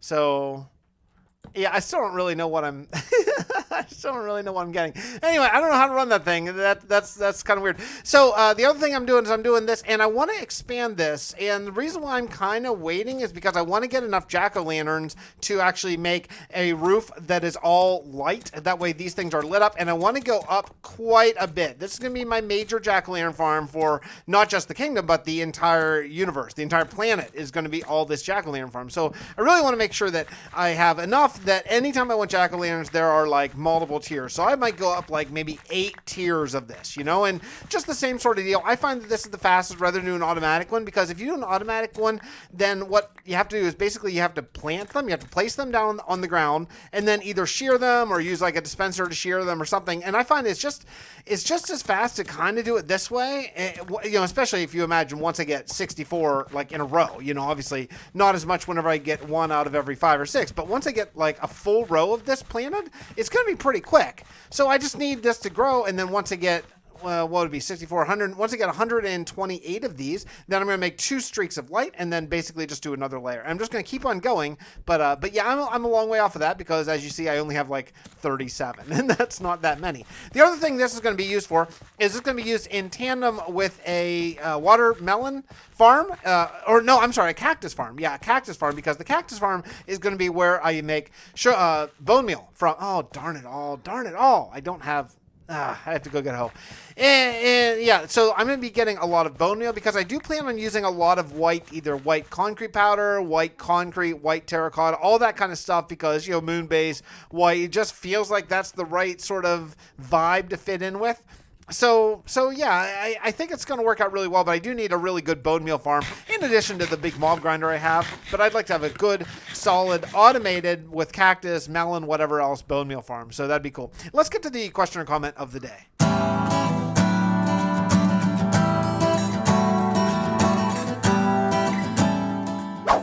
In a rarity, I'm actually going to do 2 question and comments of the day because I have a quick question that I can answer really fast and then a little bit more in depth. And the first is from Castro, Take Your Time. My own question is, how do I download your jazz album? So if you don't know, I'm a jazz musician and I have done 2 albums.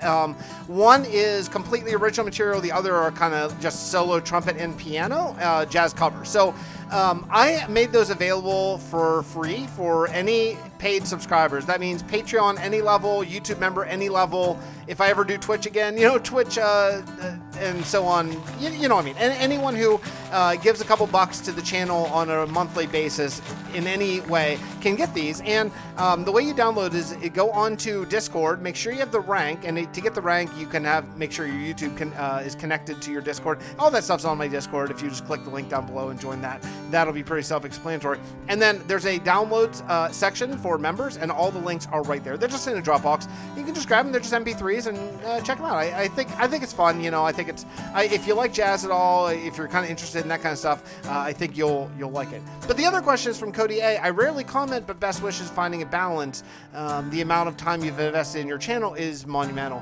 I think your storytelling would be better served in creative mode, though. It's incredible what you've accomplished in survival, but it's so time consuming.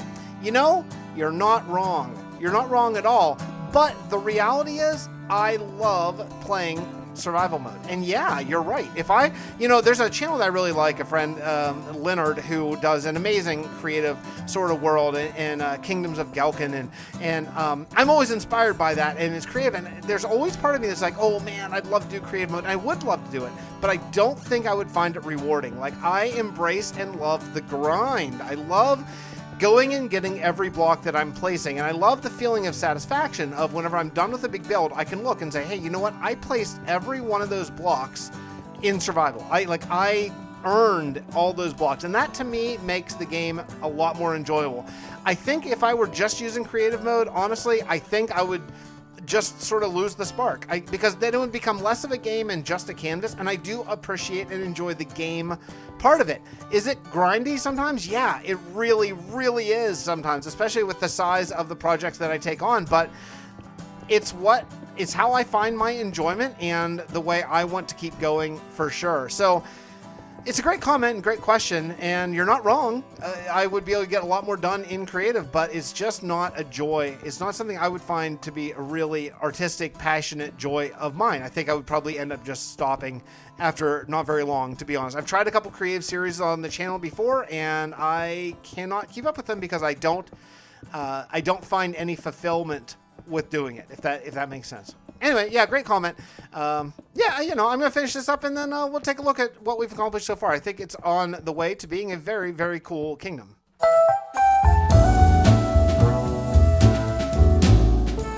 That's going to do it for me. If you notice, the last couple episodes have not had an epilogue, and they're probably not going to have one for a little while I try to sort out this new format a little bit. But they'll be back one day. Thanks so much for watching. I'll see you all next time.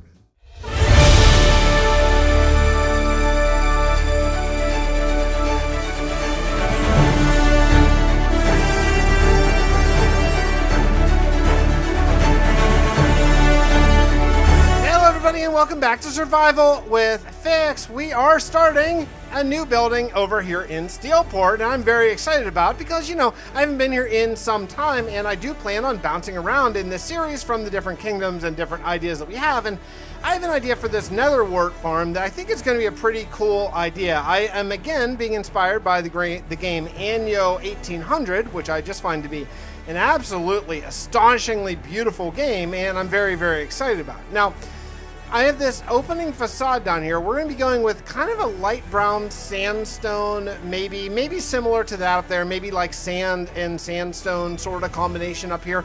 But I want to have the white sort of on the bottom because so many of this style of building has this bottom nicer facade, and then as it goes up, it kind of loses that a little bit. Now, here's one of the things I'm thinking about right away is I'm thinking about I don't love the space that is in between every building. Like if you take a look in between all the buildings, there is alleyways or space, except for I guess this one, but then even this one kind of has space, and I don't know that that's how buildings are in cities. It seems like a lot of them are really like totally connected. You know, yeah, there's of course alleys, but yeah, like this building, that's, I don't know. I want to try to touch these buildings kind of together. Like this is a big space here because the land sort of goes up. So I don't know. I'm not exactly sure what to do. I think I do want to kind of connect this building with this one over here. So what I might end up doing is bringing like a porch out here. Like maybe counting this as 1, 2, 3. Let's do 5 total. And then we're just going to come out and basically touch this building right there. Okay. We're going to touch it like that. And this will be maybe a little like just addition, maybe for storage or whatever, doesn't even really need a function. I just want to have it connected so you can't walk through the buildings. Because again, I want to give that very urban, very city vibe here. I got the outskirts of the building laid out and I need to collect a little bit of wood. I'm basically out of wood in my entire world, so I need to actually spend some time chopping trees. Would that be a good live stream? Should I do that one morning or one late night, or just chop down a whole ton of spruce and dark oak trees, which is really what I need primarily, I guess oak as well. Regardless of all that, I am working, but let me tell you, it is really hard for me to hold my hand on my mouse right now because I am shaking. I just got done with a workout. Things are going really, really well on that front of life. I am now down to 226, which is awesome. Like I started the new year, and this is only a couple days after New Year. I started the new year at 229, so I'm down another 3 pounds, feeling really good. I'm lifting a lot heavier now, not a lot heavier, but I'm squatting 200 now, which is really nice. I squatted 200 for 5x5, and again, I'm going incremental. I could probably squat more, but I'm really making sure that I only add 5 pounds per workout until I reach failure point, and that at that point I will just endeavor to add either a single pound or a single rep per workout. But right now I'm just going progressive, 5 extra pounds. So I hit 200 today. That was really good. Bench pressing, I think 105 today. Again, going progressive. Bench pressing, I'm only adding 2.5 pounds per workout, not 5. So obviously you hit your cap bench pressing a lot faster than you hit your cap squatting. So I got to take it easy with that and make sure I can get to sort of the end. But over here, you can kind of see all of that stuff. It's working pretty well. Oh, baby zombies. Let's go sleep then.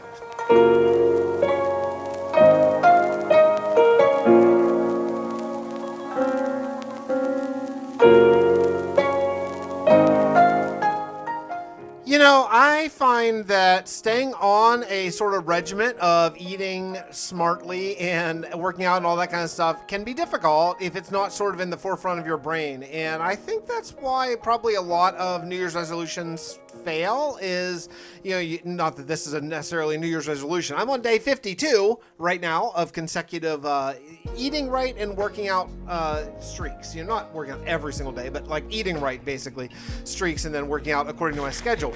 But I think that one of the things that we can do as human beings is to really work towards keeping things sort of in the forefront of our brains. And one of the ways that I have found to be very successful doing that is by using audiobooks or reading books whenever I had time to do that, just to constantly sort of keep my mind there. Also, I find that logging food really helps. Now, I'm not a big subscriber to calories in, calories out thing, and that brings me to sort of the book club that I'm reading right now. I'm reading this book by Gary Taubes, which I read probably 15 years ago, and I really liked, and I wanted to go back and read it again, so I just bought the audiobook, and I'm listening to it while I grind. It's called Why We Get Fat, and what I love about it is Gary Taubes is not an exercise guru, or he's not pushing his thing. He's an investigative reporter who's actually investigated lots of things, not just health-wise. He's done a lot of other, like, political things and all that kind of stuff, and his big thing is he looks at facts. He looks at, like, just breaks down a mountain of evidence and says, hey, here's what I find with the facts. And in that, he has found some real problems with sort of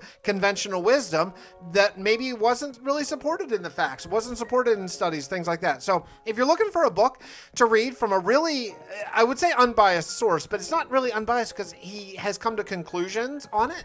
But from when he started, he was unbiased. Like, he wasn't trying to promote, push a Mediterranean diet or vegetarian or the caveman diet. He just went in and looked at the facts and drew some conclusions. If you're looking for a good book, Gary Taubes' Why We Get Fat is a really great one. And I just find by reading it, it kind of keeps your mind in the right place as far as, eating healthy for a lifetime, not just for a diet and all that kind of stuff. So yeah, check it out. I think you'd really enjoy it. So that's what I'm listening to anyway. Would you mind leaving me? Are you reading? Are you listening to books? I mean, do y'all Audible as much as I do? Because I'm kind of like the Audible king right now. That's all I do basically. But yeah, let me know. I'd love to see in the comments down there what y'all are into right now.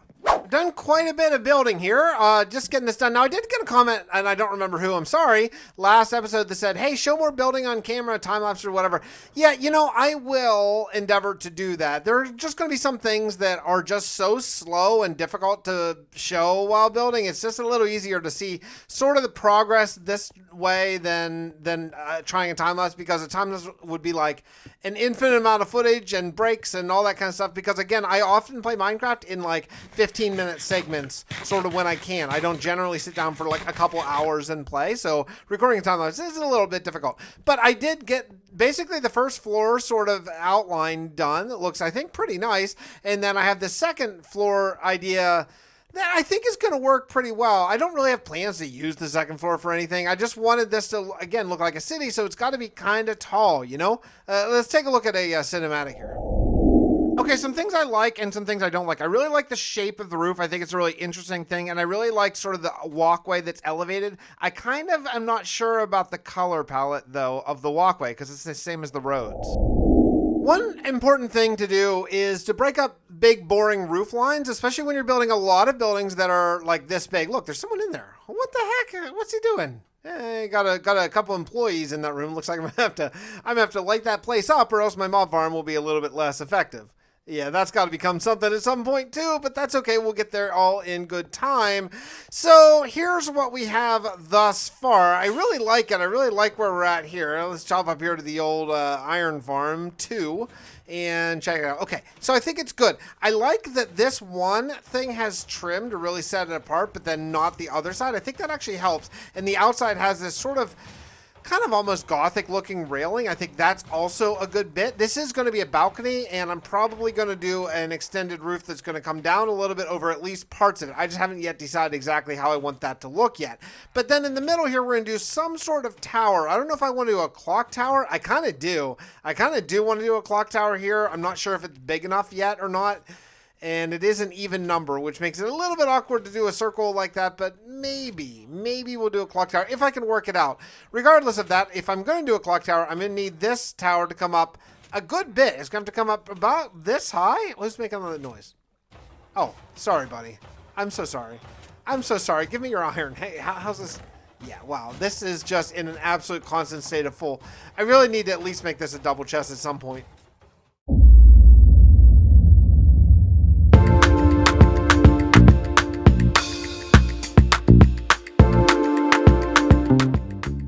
Sent me some more information on the Avon and these 4 sects that they've decided to break their society into. I'm going to read them into the record. This culture is so interesting and deep, I'm thoroughly enjoying learning about them. The 4 sects of their society are warriors, growers, gophos, and quavos. The gophos are members of the court, kind of their version of royalty, and behave much as one might expect. The quavos, though, are religious zealots. This is a little different.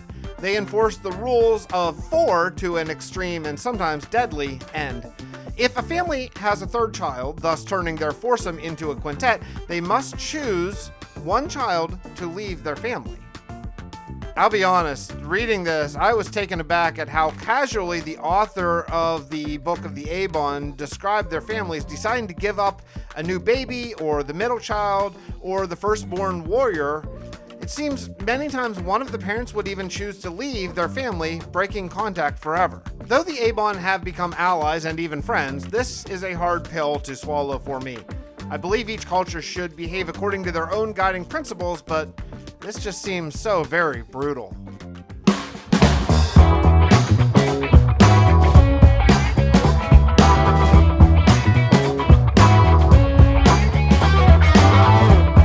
Small little clock to the place, and I think it looks really good. I like it a lot. I think one thing that I really want to do is just break up a little bit of this brown with some more of the white, and I was just looking at it and looking at some different options that I have, and I didn't fall immediately in love with any of those options, but I remembered that these diorite walls are like the regular diorite. I thought, well, you know, maybe what I should do is use the regular diorite to kind of break up, give a little bit of a color contrast to what's going on with sort of the the bulk of this, whatever. And I want to try this little design and see how we like it. It could either be there, or if I wanted to, I could even put it there.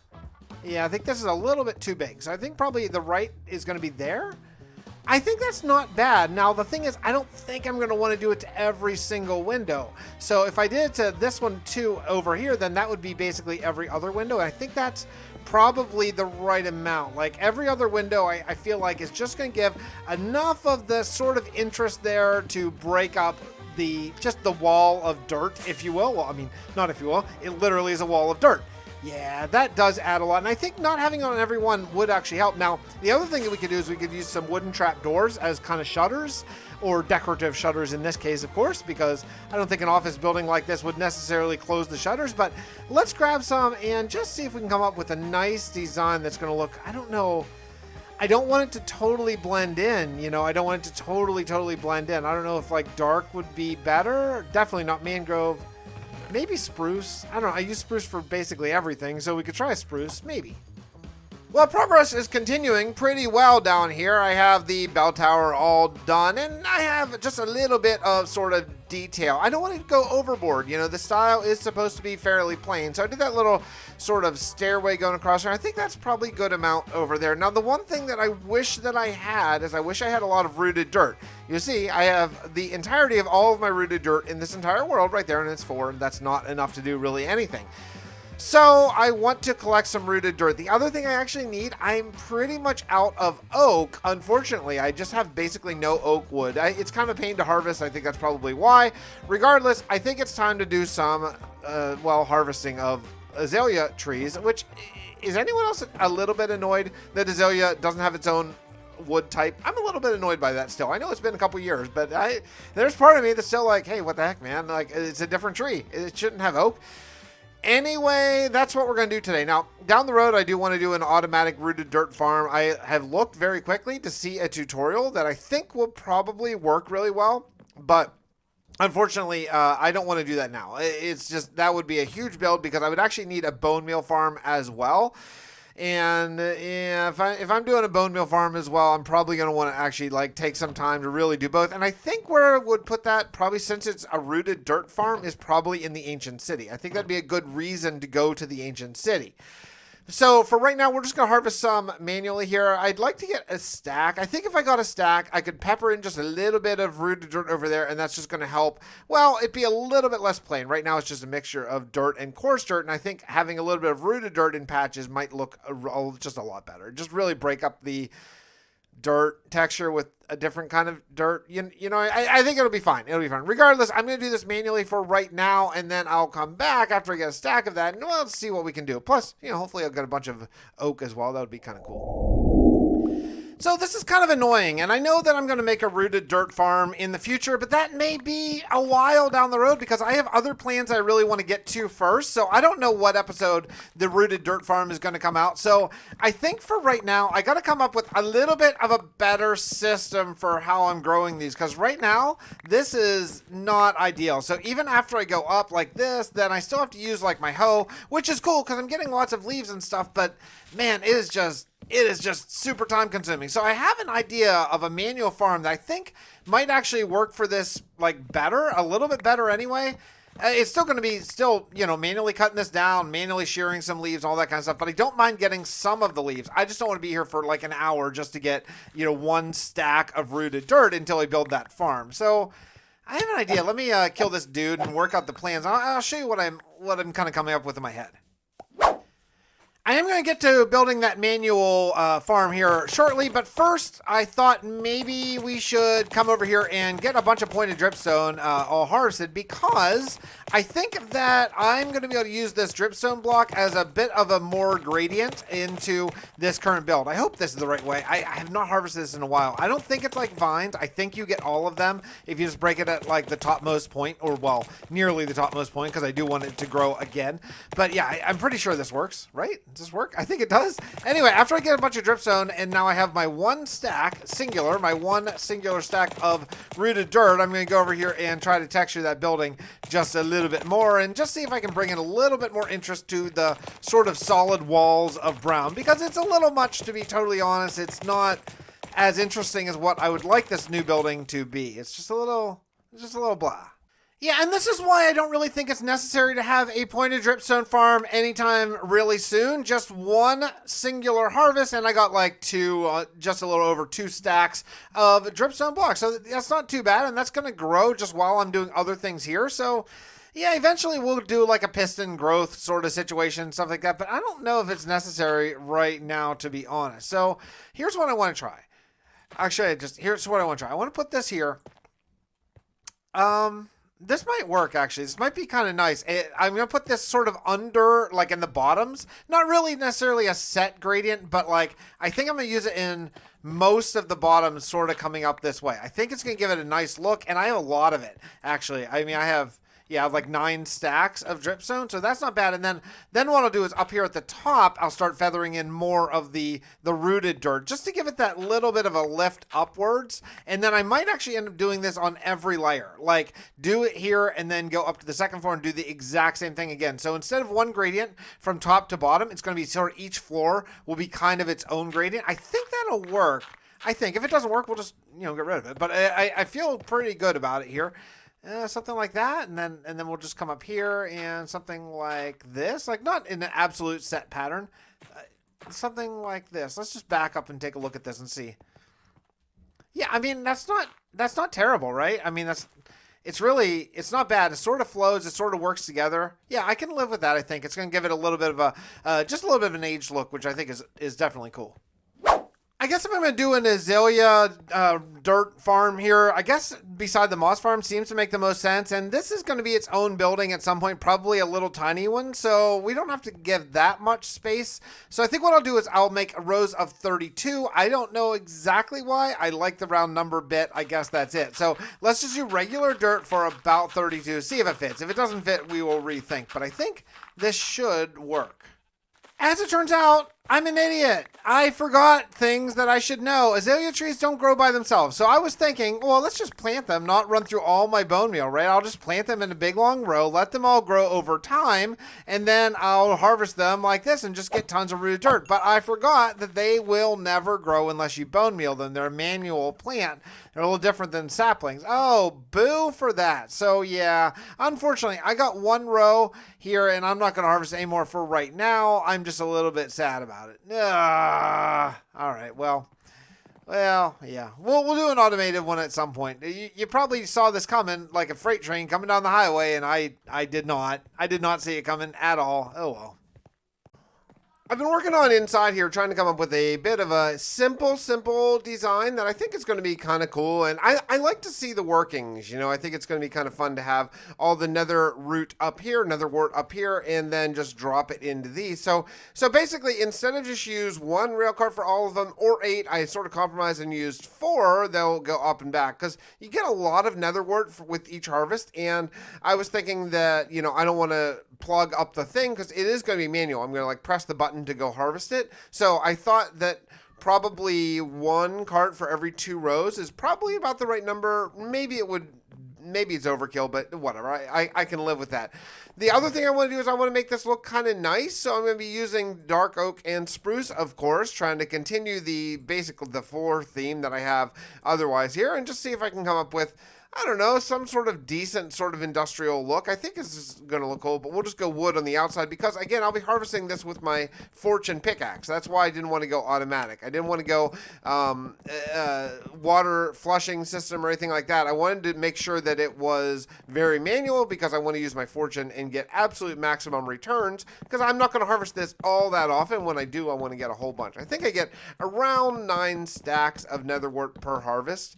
Although I think that was when I had actually less. So maybe I'll even get more. I'm not even sure. But yeah, I'm psyched about this. I think this is going to be a really, really nice little manual farm to have, and probably the only nether wart farm I'll ever really need, honestly.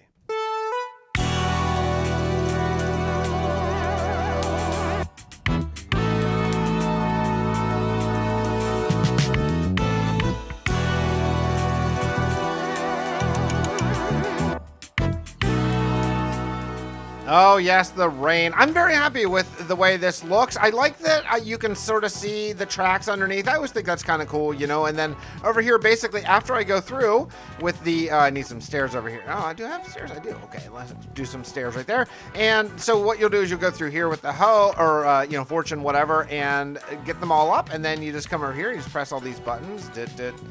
And if you only did one side, you can just do that, and that will bring it all up, and then it'll drop it all in here. So I think this is going to work really well. I haven't actually tested it yet, but I mean, I can't possibly see how it could go wrong. I mean, once the hopper minecart get back here, they're just going to come back there and just sit there until you push the button again. So easy peasy lemon squeezy.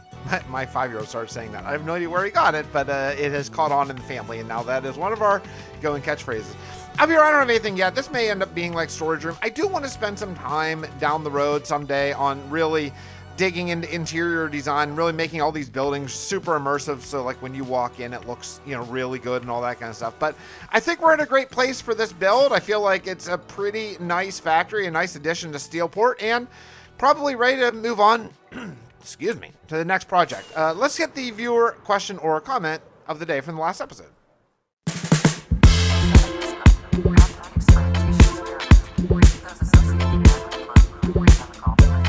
So our good friend Iondas, who is a great YouTuber and streamer, if you're looking for some Minecraft content, it's really great. You can check out her name on YouTube and find it very quickly. I love your opening song so much. Such great vibes. The new textures for the moon are amazing too. What a cool pack. As far as working out, my main goal is to get under 200 pounds this year. 175 would probably be the idea. I've been doing 5 to 10 miles on my elliptical every day. That's a lot. That's a lot of miles. And loving the way my mood has been. I normally worked out pretty regularly before the holidays, so it's nice to be back in the groove. Yeah, you know, that's like a sort of secondary nice thing about working out, right? Is like the way your sort of mood and mindset changes. And that's honestly one of the reasons why I really started. In addition to just wanting to, you know, dip down below, well, where I was before, is I just wanted to sort of improve my general mood and outlook on life, and it really has in a lot of ways. You know, it's let me take some of my sort of annoyances and frustrations that build up in life and sort of put them into that. I'm on a just me thing. This isn't related to the comment or anyone else. I'm growing to be a little bit skeptical that exercise can influence weight loss. That's going to sound like blasphemy to everyone, probably. I mean, exercise is good for a whole lot of reasons, right? It can make your heart feel better, or you know, many things, right? I mean, it's good for so many things, but I'm very skeptical that like exercise, cardio in particular, has a deep influence on weight loss. From everything I continue to read and study about this, if you have been around the channel for a while, you know that at one point I had a personal training certification, and I did a lot of personal training on the side in addition to my music business, and those days have passed, but I still do have a lot of sort of pent-up knowledge from those days, and I really am growing to believe that diet is the singular driving force behind weight loss, and it's not like 50-50. I think it's like 98-2, you know, as far as percentages go. And the big thing that I have learned in my time studying all of this stuff, not as an expert, but as someone who reads a lot of books about all this kind of stuff, is I think that sort of the overall general feelings of conventional wisdom aren't exactly right. There's a big push for, you know, high carbs and healthy foods and healthy grains and all that kind of stuff. And I have not found that to be true in everything that I have actually read myself. So ever since I cut my carbohydrates basically down to essentially nothing, I have found weight loss to be incredibly easy. I'm losing about 2.5 to 3 pounds a week consistently with very, very little cardio. I walk. I do some weightlifting, but that's for really building muscle and doesn't have a lot to do with actually losing fat all that much. I mean, a tiny percent muscle does burn fat, but it's an incredibly small number.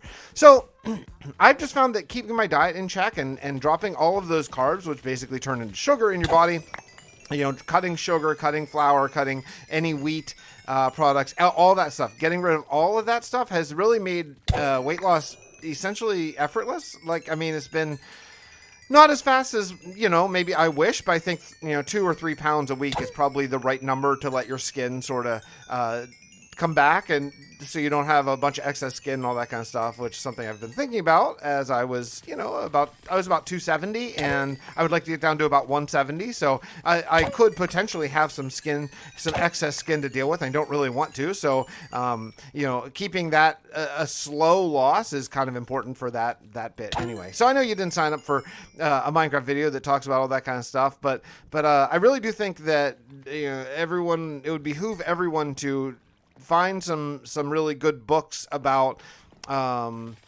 weight loss and that really follow the science and don't follow anecdotal evidence and all that kind of stuff. And I'm a big fan of Gary Taub's research. I think he has a really unbiased look at these things, whereas he's a journalist and not a science weight loss guy pushing his thing, and I think that's a really interesting way to go. Anyway, so yeah, that's, you know, 6 of one, half dozen of the other, I guess. To each their own, but for me, that's what works. So find something that works.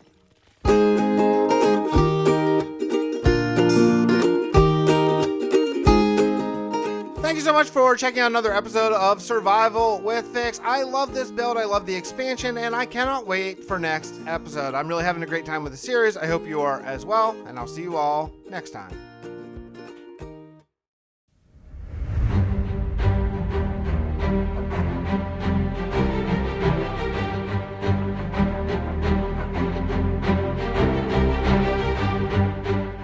Hello everybody, and welcome back to Survival with Fix. We are still here in Steelport after last episode building this giant, beautiful dirt palace, which I really, really like. Yeah, it still needs some detail. I'd like to add in some shrubbery and things like that, but I think the bulk of it is pretty darn nice, and I do like it. I really like it. I want to work on something a little bit different today, and that is actually over here. I want to start designing the bridge that is going to lead from this tunnel over to there.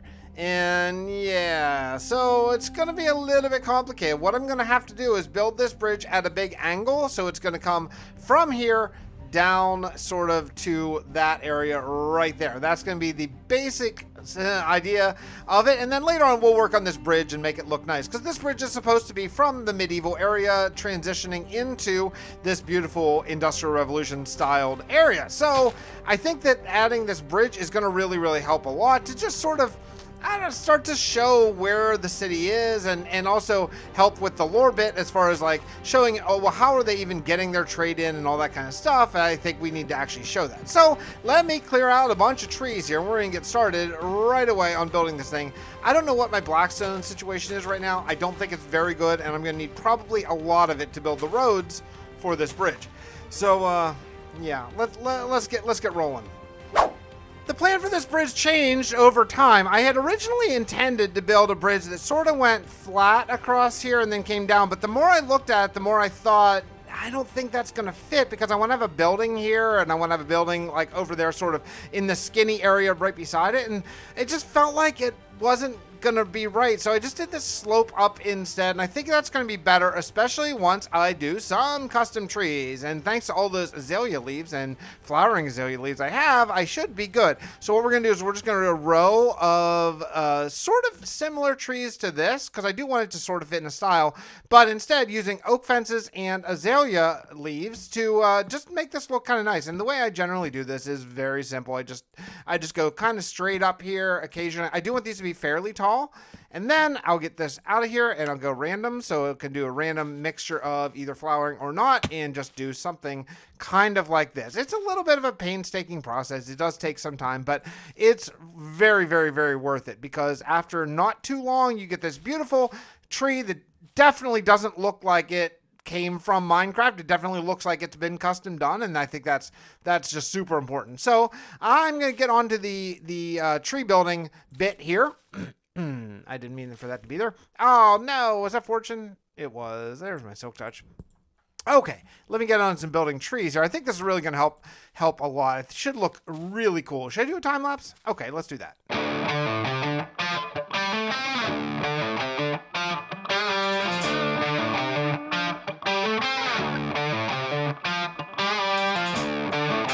I think I can live with this the way it is right now. I mean, it's not absolutely great, but I think it will be great once I actually get to the tunnel phase, which will come down the road sometime, and also this sort of wall that right now is just nothing.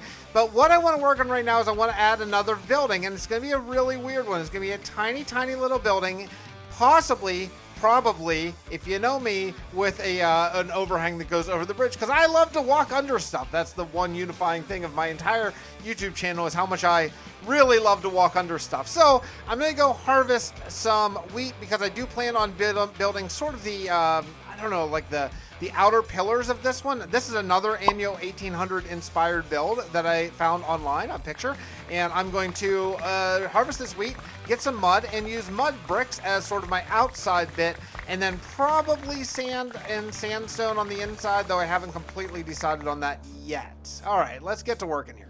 Yeah, I have to deal with something. I have been avoiding this for quite some time, but I need to go and get some more shulker boxes. I have been looking. I think I only have like maybe 7, maybe 9.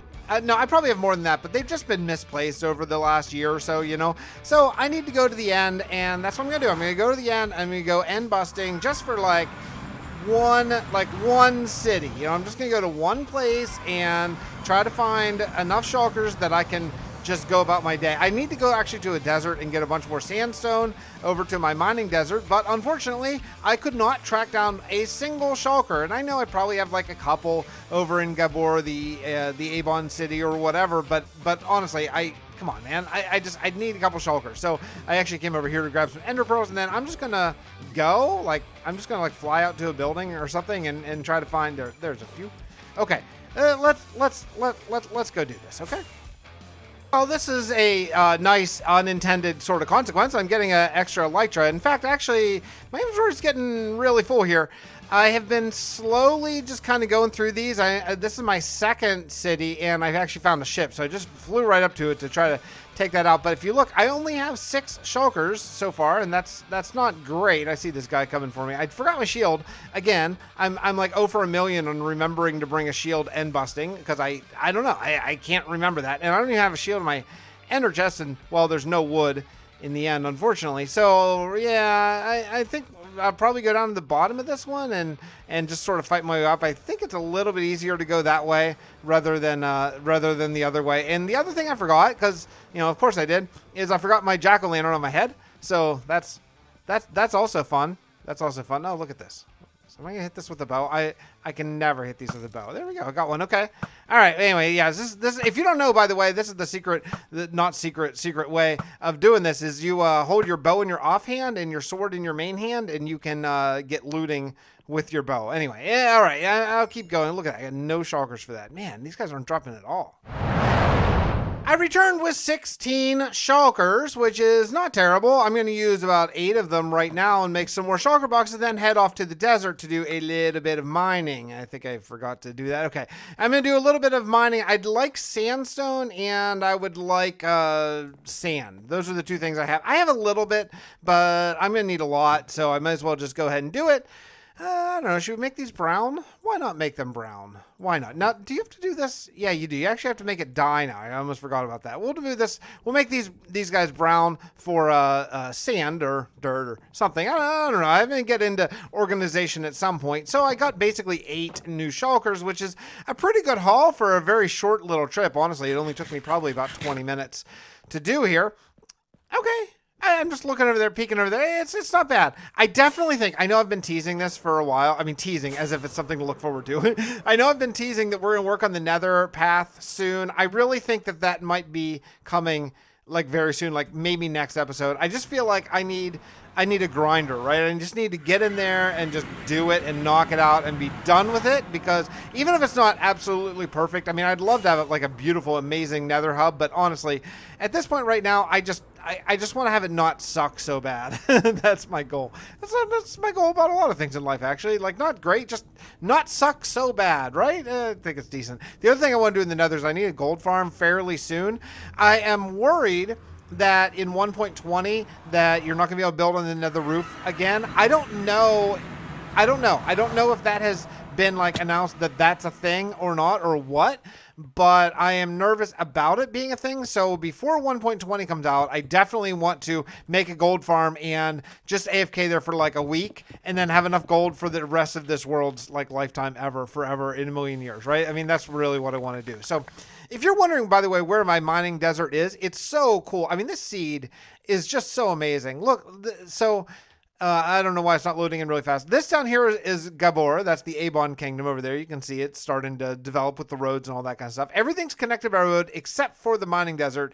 Eventually, this is going to be a kingdom to itself, but, you know, we're not there yet. Up here, this is Steelport. That's the industrial district. This is, of course, New Hope over here. Down here is, what do you call that? I always call it like Salmonville, but it's not Salmonville. It's something... I can't remember what the heck is this called. And then up here is the unnamed yet ancient city, which we need to come up with a name. So everything is just right in this area, and I love that. Oh yeah, this is the arcane reception coil too. What the heck is the name of the Sandgill? That's what it's called. It's called Sandgill.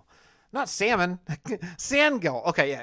Anyway, yeah. Okay, so I'm gonna get this. By the way, this is right here is a fortress, or what do you call it? Mansion? Oh man, someday we're gonna do something with that. That's gonna be really cool. This seed is just, I mean, it's just unbelievable.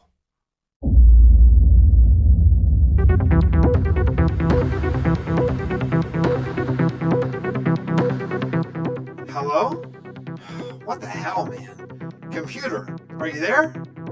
Yes? Whoa, you have a voice now? I've always had a voice. Okay, this is weird. Computer, run a diagnostic and upload. Uploading. Whoa. Oh, okay, this is weird. So, okay, you're not my computer. Who are you? I am known as Tracey. Trace. Okay, Tracy?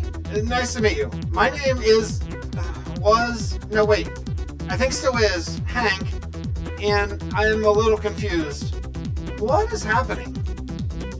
Uploading historical logs since the singularity. Whoa, Tracy, it's too much. It's too much, you have to slow down. Slow down! Ah!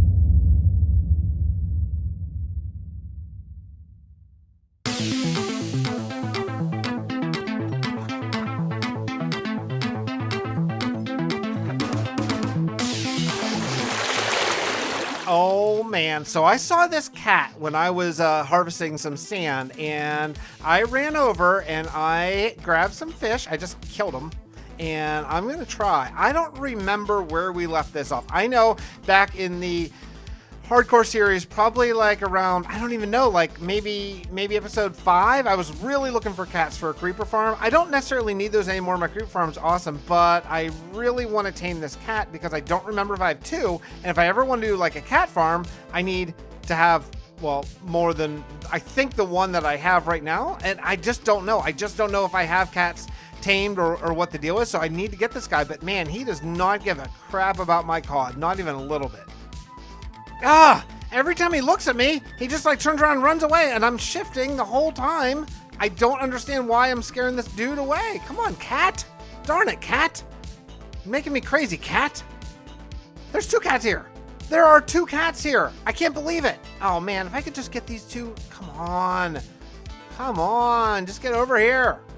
And I'm back from mining a whole ton of sand. I got like 4 shulkers of sand, and I started laying out this very narrow, and it's going to be a pretty small sort of, I don't know if it's just going to be, I don't want to call it a warehouse. I guess it's going to be like an apartment building or something. Probably it'll be a deal where there's like stores, maybe 3 stores, maybe 1 here, 1 there, and 1 in that like fatter section, right along the road. So I put it right next to the road. So whenever you walk up, there might be like windows showing its wares, and maybe like a door, you know, like here might be the door, and then over here might be the window, something like that. And I'm going to do all mud brick on the bottom here, and then I'm going to introduce sandstone probably next. Probably next level is going to be sandstone, and that's going to start sort of the 2-tone. But I thought it'd be cool to have this all just these 2 simple mud and mud brick. What was this even called? Packed mud and mud bricks. You know what I mean? I think it'll be cool. I think maybe this may be the first time I have ever used glazed terracotta in a build. Maybe ever. I mean, I guess not ever, because back in the realm of Vastin days, boy, do I have Vast on the mind. Oh man, I got so many plans. I cannot wait to tell you everything. Some of y'all know. Some of y'all know, and just keep it to yourselves for right now, but oh, I got something coming.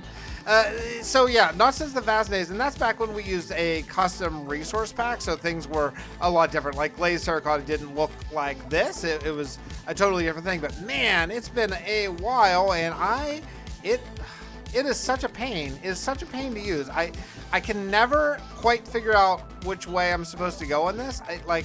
I just keep placing it and keep messing up and keep breaking it and keep trying to figure out what the heck I'm supposed to do. Like, why doesn't this line up? It's so annoying.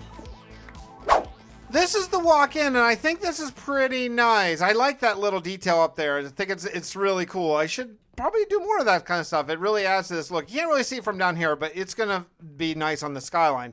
Now, this building has to get a lot taller because all these buildings have to be fairly tall. Short buildings just don't work. I have this one short building, the school over here, that's not even really that short, but it just looks too short. So I guess the middle is okay, but I mean, this part down here it's just too short. It's too obviously short for what I'm going for. So yeah, this building's got to go up at least maybe 3 or 4 more stories. That's a lot. That's a lot. Let's do some outlining on time lapse.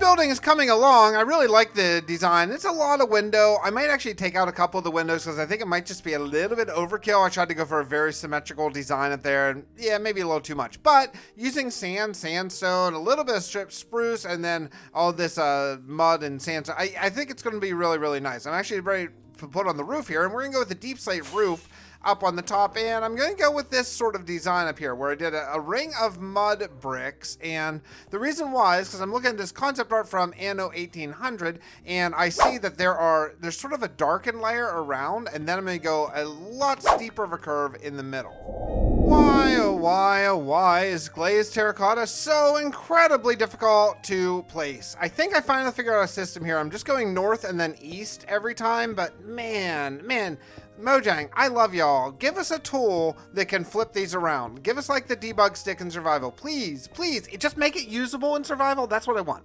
I want the debug stick to be usable in survival, even if it's not in the inventory, just kind of like the bundle or whatever. Just make it, give us a chance. And then if we want to add a data pack with the recipe, then we can. But right now it's not usable in survival, and that kills me a little bit. It really does. It kills me a little bit.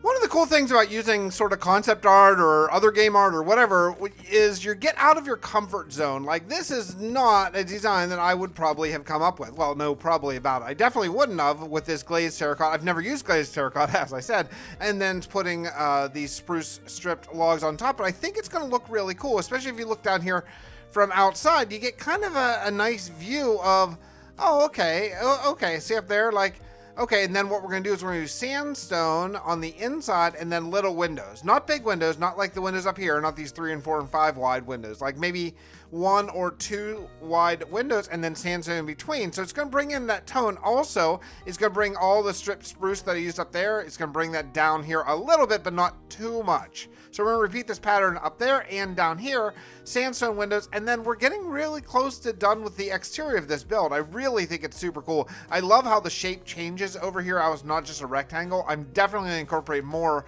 sort of odd shapes into this area here. I think it's super, super, super cool. I've made a good deal of progress over here, and you can see it's starting to shape up. Just did some flower boxes along the bottom, not up on the top, and I actually maybe don't think I need to get rid of those windows. I thought I did, but the more I think about the style and about how, you know, office buildings have these giant big windows, I think we're going to leave it there. The one thing I do want to do is come along this ridge right here, and we're just going to decorate this with some flowers. Not a lot, but just a few. So like something kind of like this. Not in every place, but I want a couple little danglers, something like this. I think that's going to add a lot to it. And I don't want to block off this glazed terracotta. So we'll just go kind of the corners and some other... Oh, there we go. Okay. Let's take a look at how this looks. Yeah, that's good. That's going to help. It's going to look like that's been officially planted there. I don't want it to look like vines, you know, the leaf spam, the Minecraft leaf spam thing that we all do. We all are guilty of it, but I just want to leave it like, okay, yeah, it's been planted and maybe a couple of sort of dangled off the building. I think that's going to add a really nice bit of green and a nice divider between this thicker section down here and that thinner section up there.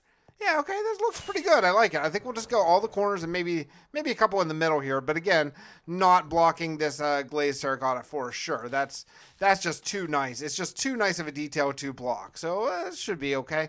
Maybe a couple here could even be like sort of near the flowers. That could be kind of cool. Something like this. What do we think? Yeah? Yeah, I think it's going to be awesome. Okay, yeah, I really like it. It really helps a lot. It looks good over there. I think one thing I might want to do, and I'm not totally sure I have room for this. I don't really have room. I'd like to have some leaves sort of going down over this wall, like as if this area, maybe it's a little harder for the gardeners to get to. You know, I'm really trying to think out sort of my designs a little bit better rather than get a little bit spammy or a little bit repetitive. Those are things that I tend to do that I would like to kind of eliminate. So here, not enough room for a tree, but I can't imagine how a gardener would kind of get to this spot. So I would think that maybe there would be some sort of, you know, overgrowth here and things like that. Like maybe they only get to this every once in a while. I think that's going to really help. I fell again. Help. Yeah, I think that's definitely going to help. Make it definitely look like that's been neglected for some time, right? Yeah, that's cool. I added these little canopies, and I think it looks really good. I really like it. I'm just grabbing in a couple stairs just to sort of block the view of the side of this dirt.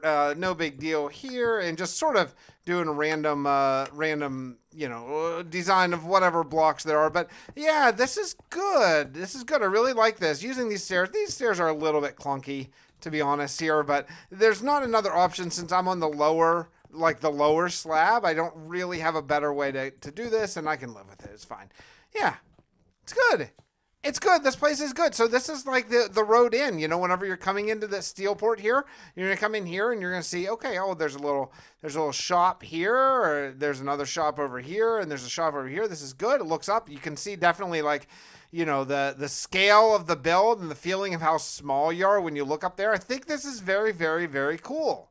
Oh, I think it's time for the question or comment of the day from last episode. Let's get to that.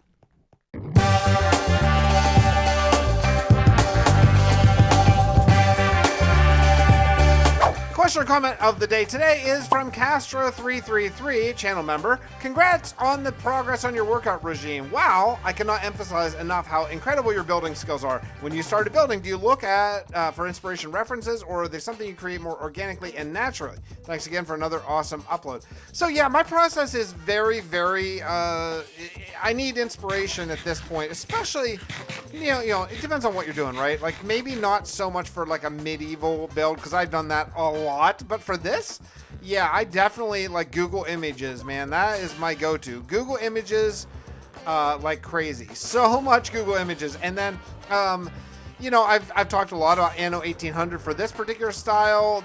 Like, I find video game references are great. Like, if you Google search Witcher architecture, you'll get some really, really cool ideas for sort of medieval thing. You know, there's lots of futuristic stuff you can find, but yeah, 100%. I look for concept art, and then I tweak as we go. Like, I don't build anything exactly like the concept art. I find that, you know, some stuff doesn't lend itself to Minecraft quite as well, but yeah, a lot of these buildings are very based on stuff you might find in the game Anno 1800, because that's where I'm learning this style of builds from. And what's nice about that game is the buildings are very they're like plot based buildings, so you can look at just that building and nothing around it, and there's not other buildings necessarily too close to it, so you can really get a good vibe and a good feel for all sides of the building. So yeah, I Google image search all kinds of concept art. Never Minecraft though. That is one sort of caveat to it, is I never really Google search for Minecraft, because I feel like,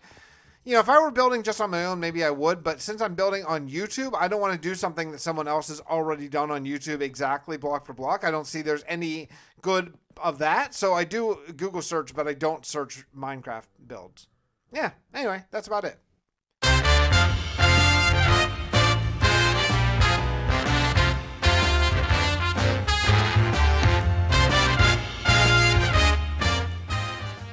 I am super happy with this build. I hope you are as well, and I'll see you all next time from Survival with Fix. Bye, everybody.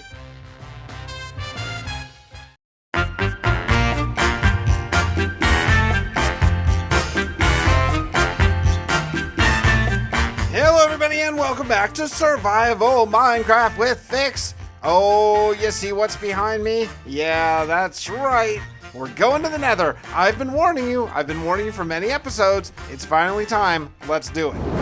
Now, I may be biting off more than I can chew here, but I'm going to give this a shot. And what I mean by this is, I'm going to wildly expand my main tunnel. This is the main tunnel. Let's take a look at the map here. This is the one that goes the furthest. This goes from here, this is New Hope, the entire way, oh my goodness, oh baby, to there, because that's where we turn and we go up to the Wither Skeleton farm. Now, I'm going to probably do these farms, these like offshoots, a different color and things like this, but this main one is going to be the nature path. That's how I'm going to know, okay, this is the way to New Hope whenever I'm traveling around in the Nether. And I am totally over having a bunch of piglin, enderman, everything else spawn here in the various biomes. So I'm going to light this sucker up like crazy, and I'll be using a ton of frog lights that I just AFK'd for about 3 hours to get. Yeah, it did not take long for me to run out of materials at all. By the way, this is day 2711 for anyone keeping track for any reasons. Supporters, you know what I'm talking about. They're working on a little project for me, and it's going to be absolutely awesome to incorporate that at some point into this world. But over here in Noop, I have a ton of cobblestone somewhere. There we go. And I'm going to need basically all of it because, yeah, I'm going to have to build a huge platform in the Nether with all this cobblestone just to actually contain all of the moss. Now, I am right now running a land world with my other guy online, my other account, and that right now is AFK over at Steelport, standing by the mob farm. You know, I'm just working here on, I've not gone far at all, but I'm looking down there, and all of a sudden I saw that glint. I thought, whoa, is that like an enchanted skeleton or something? And that's like a crying obsidian, I think. Let's go down here and take a look together, because I don't know what exactly is going on here. This is some blackstone. I didn't do this. I didn't make this. I'm confident. Is this a ruined portal that's like totally buried? What is this? Yeah, it might be a totally buried ruined portal. This is super weird. Could there be treasure here? Maybe even like a notch apple, maybe? I don't know. This is so weird. I don't think I've ever seen a portal that's like basically totally, completely buried. But I think that is where we're at right now. This is crazy. I don't know. I don't really want to mess around with the lava here. Oh, look. There's the bottom of it. Uh-oh. Uh-oh. I don't know. I don't see any treasure or anything, but weird. Weird. Maybe one day down the road I'll make this like an artifact in the world. Like maybe this is this is maybe one of the points where the people with the Nether first came into the world or something like that. I don't know. This is crazy. Huh. I learned something thanks to Google today, as I learned that magma cubes spawn regardless of light level, so that is making me change my plans. Like, I had hoped to use moss to give this really nice green, and that's not gonna work at all. I see you shooting at me. I see you. I do. I see both of you jerks. You freaking jerks. I'm trying to talk to my friends. Yeah, so that's gonna have to change. So instead of use that awesome moss and having a really nice, lush, foresty kind of section, instead of that, I'm just gonna use cobblestone because I have a lot of it, and just cover this up and then end up slabbing it. And I'm probably gonna slab it with wood.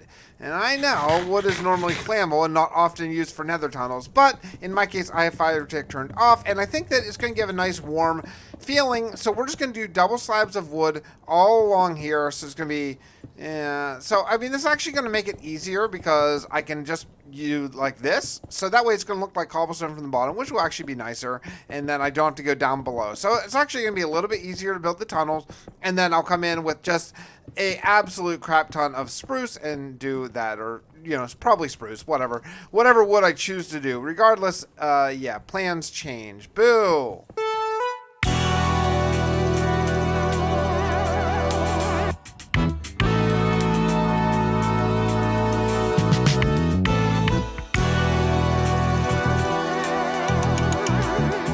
And this is a lot. I'm gonna have to go repair my tools fairly soon. Digging through this is probably the biggest pain. Now, I know you might be saying, why don't you just build on another roof? I know. I think that part of the beauty of Minecraft is where you play sort of where you're intended to play. And I'm going to be doing a gold farm in the nether roof, so I'm not completely opposed to nether roofage and all that kind of stuff. But yeah, I don't know. Is this guy coming for me? Is this Enderman coming for me? No, I don't think he is. The Hoglin, though, baby Hoglin, I don't know. Do they attack? I don't know. Let's be rather safe than sorry. Anyway, yeah, so I'm just not into the nether roof really that much. And yeah, I have a gas farm up there too, so I'm not, like I say, I'll do what I need to do as far as farms go. Look at that. Look at that. These guys spawned right behind me. This guy could have absolutely slain me by coming up behind me. That's ridiculous. That's ridiculous. Anyway, if I could just have a few moments. I really need to slab this area like soon. This is pretty bad. But yeah, so I'm just digging up through here, and I am gathering up all the netherrack because I think at some point I'm probably going to be doing, darn it. I'm probably going to be doing a large build out of netherrack. But do I not have any? Oh, man.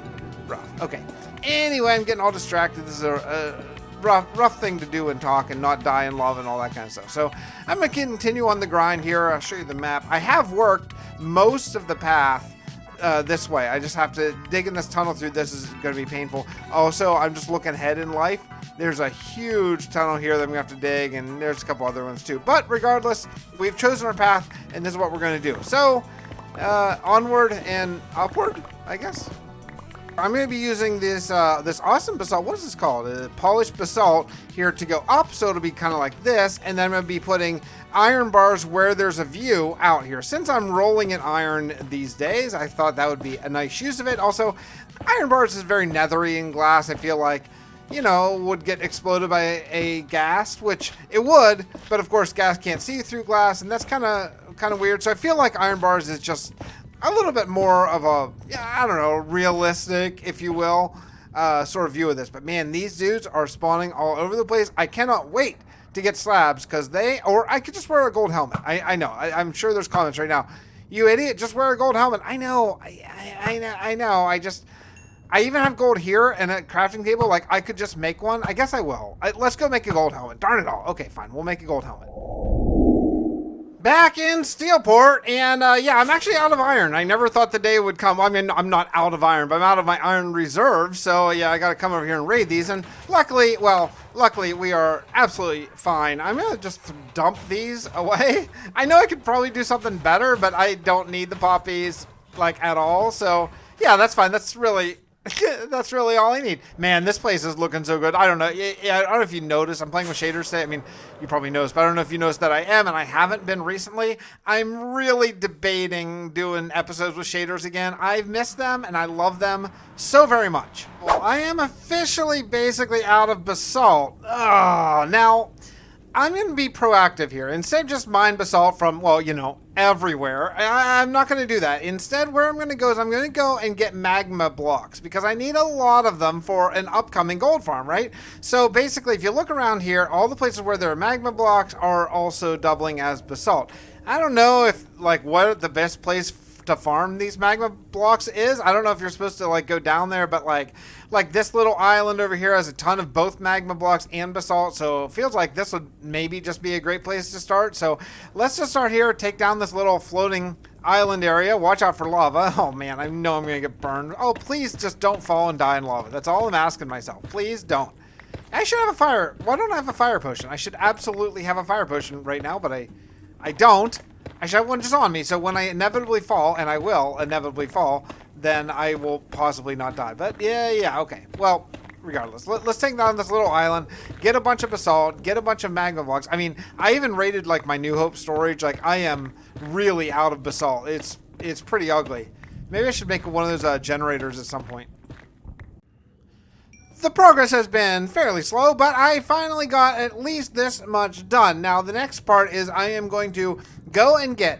okay, so I've gone through a few stages. First, I was going to use moss, right? Because that moss is such a beautiful color. And then I realized, oh crap, mobs spawn regardless of light level, and that's not going to be great for my little boat path here. Then I remember that moss carpet is a thing, and I have basically access to unlimited moss carpet. So that's what I'm doing right now. I'm collecting... Look at all these guys. All these piglins just waiting to kill me.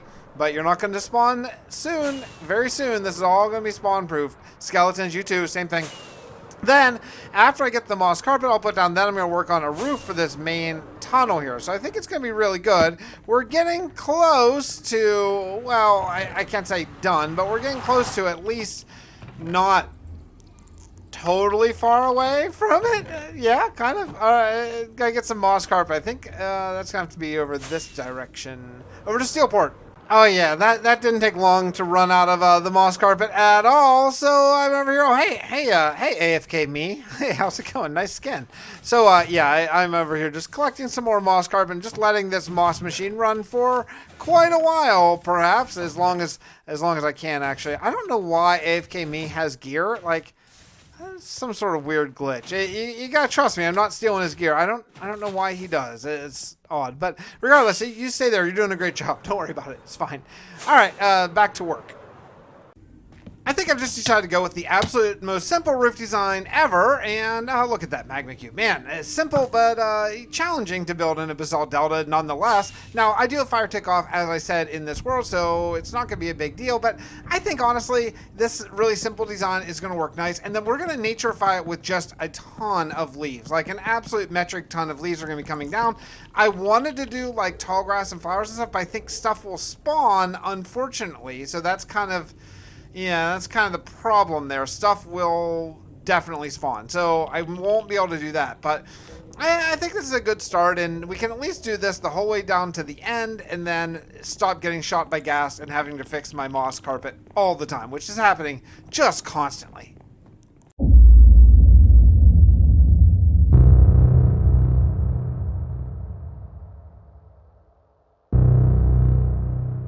Oh, my head. Okay. Tracy, this is weird. I think I understand now, but it's, well, unsettling. I get that I was shut down for a long time, kind of been there, done that, but the explosion I caused that destroyed the moon, how did I end up surviving that? Unknown. Missing data. I may be able to fill in some of those gaps. I was awakened when my sensors detected an incoming vessel. This was some 500,000 years after the fall of my civilization. Are you, I don't know, aware of my former people on this planet? Edwin logged his suspicion that there was an ancient, technologically advanced civilization long ago. He was unable to ascertain the reason of their downfall. I can fill in some of that as well. It was essentially runaway greenhouse gases. The atmosphere grew more and more saturated with carbon dioxide, We always thought we had more time, but in just days before I was sent to the moon, we hit the point of total saturation. The sun's radiation was no longer able to pass back out of our atmosphere and instead simply bounced back. The temperature skyrocketed nearly instantly. Our greatest minds were attempting to release nanobots into the air to fight the change, but apparently it didn't work fast enough. When I was awoken by Cal's probe, my people were mostly gone. A few seemed to have survived, but only a very primitive state. Explain about your encounter with Cal. Well, Cal had sent a probe to find life. I'm guessing he sent probes all over because once it detected living, intelligent life on the planet below, my planet, he was set to destroy them all. I blew up the moon once Cal was within range to save them. I'm quite sure the blast obliterated Cal, the moon, and me. That's why my state of, well, being alive, so to speak, is so confusing.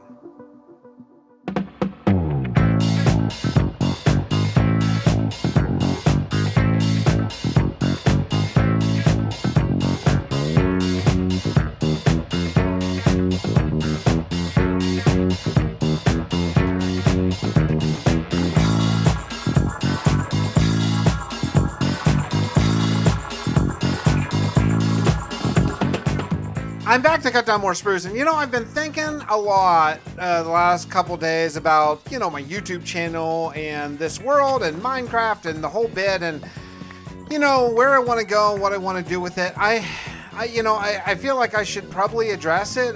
The sort of funk that I'm in at home is not really improving.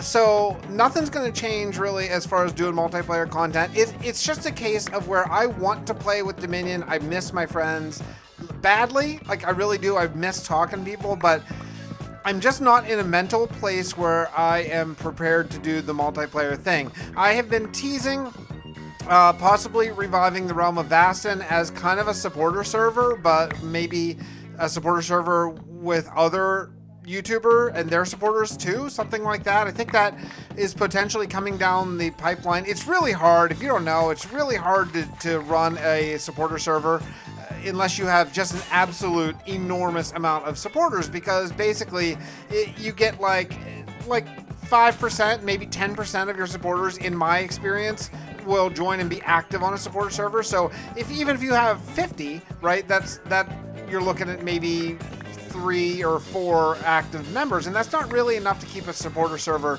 really going. It's just not, honestly. And I've talked to a lot of other YouTubers who basically have about the same situations. There are exceptions, I'm sure, out there. So I think that could be possibly coming. When it does come, though, I'm going to be active on there. It's not going to be just running as a server. It's going to be like a major play world for me, which kind of gets me into the thinking of, do I want to have 2 vanilla world building survivor worlds at the same time? And not really. I've done that before in the past. Inevitably one of them gets sort of left behind, so I'd be curious to how it performs on the channel, how, if people are interested in playing on it, that kind of thing. I am super motivated as a builder to build more in this world, which is why I'm doing one of these really grindy projects right now in the Nether that is honestly not that much fun, because I'm just placing a zillion oak, spruce slabs all at the same time. Not the greatest time ever, but it's because I do plan on this world continuing forever and ever and ever. So where does that leave sort of the channel and stuff like that? And then there's the other thing, is Stone Block 3, which has been on the second channel. I'm considering moving it to the main channel, or possibly starting a new modded series, because let's face it, people hate to come in, it's like, it'd be awful if the first episode on this channel were episode like 13, right? So something modded. I've been considering doing a single player modded playthrough that's kind of like how I was doing Stoneblock, maybe even just restarting Stoneblock over here on this channel. I just don't have, when I started really focusing on the second channel, I didn't anticipate things turning into the way that they are at home. So, my focus needs to remain where it is right now. So I just don't have sort of the bandwidth to do 2 channels. I do think that I possibly have the bandwidth to do 2 series where I just kind of bounce back and forth, but I can't bring myself to do the multiplayer thing. So I don't know. I've been thinking a lot about it. I'm very motivated here. I'm going to continue working on this world and trying to build up this world into just an awesome, fantastic, amazing survival world. But I've been thinking recently while I'm on this grind. I've been trying to come up with a solution. If you have any ideas, leave them in the comment down below. I'd love to hear what y'all are interested in. My goodness. Okay, so the tunnel is roughed in, and I am nervous because I just killed a magma slime cube thing, and I am a little bit nervous that maybe they're spawning on this ice. I really hope not, and I know that this is packed ice, compressed ice, right? This is a tier 2 where it's like a solid block, so I did that because I thought it'd be faster to use an ice boat, so although I always fly anyway. So now I'm just checking and seeing, oh man, please, now that this is lit up with moss carpet and just ice and stairs, please let me not see any more magma cubes in this area. Now, the next and the final and the last thing I'm going to be doing for this particular build is just some decoration, and I'm probably just going to do some simple sort of leaf spam because leaves aren't spawnable, right? And so if I remove a piece of this, then I'm going to want to use leaf spam to sort of cover it up. So I'm going to get some moss, and if I do remove a piece of this, put down some moss right there, and then just bring in some leaves, so that way whenever you're going here. Now I'm going to keep the leaves fairly low, so when I'm flying I'm not hitting my head. And then I think what I might do is actually maybe use some soul lanterns. Maybe. I was thinking that might look cool, but only over here on the side couple blocks, like probably this block right here. I think that's the bottom slab.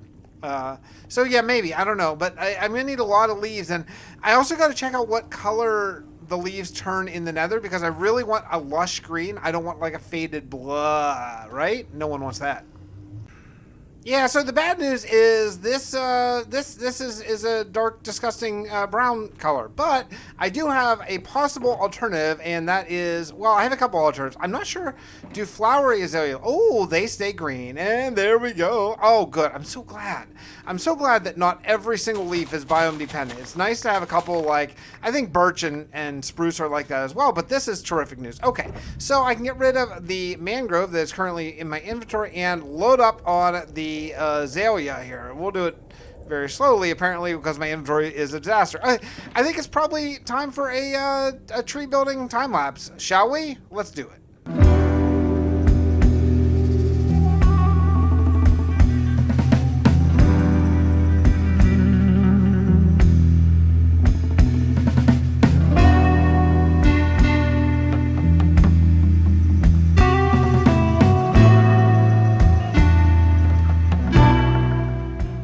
More decorating, and it's coming along. I am really getting annoyed at these piglins spawning here. This is exactly what I didn't want. I think I'm going to have to do what I did not want to do, which is going to be put buttons down on this ice, or I guess string or something, but probably just buttons and blah, whatever. But it's what you got to do, I guess. I don't know why they don't seem to respect light level like every other mob in Minecraft, but apparently they do not. So obviously I hung some lanterns, I finished all the trees, and I put some bushes sort of with these bushy leaf textures, thanks to Jermsyboy. I put some of these down on the ground, which kind of simulates grass. Now I can't break this, because if I break this, then mobs will spawn there, right? So yeah, I have to leave the moss carpet there unless I put something on top of it. So that's kind of where I'm at right now. But overall, I generally think it's coming along. I think we're kind of narrowing in on probably the last step, which is probably going to be planting some flowers. Now, that gets a little bit complicated. I can't plant flowers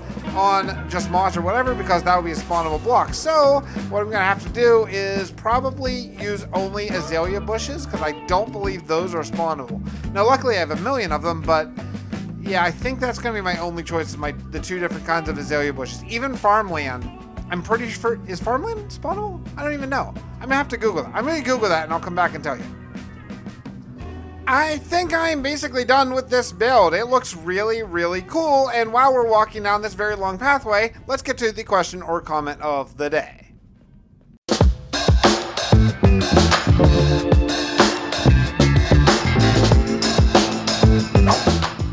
The Laughing Burger says, channel member here, loved the video, especially the lore. How do you get inspired for builds you make?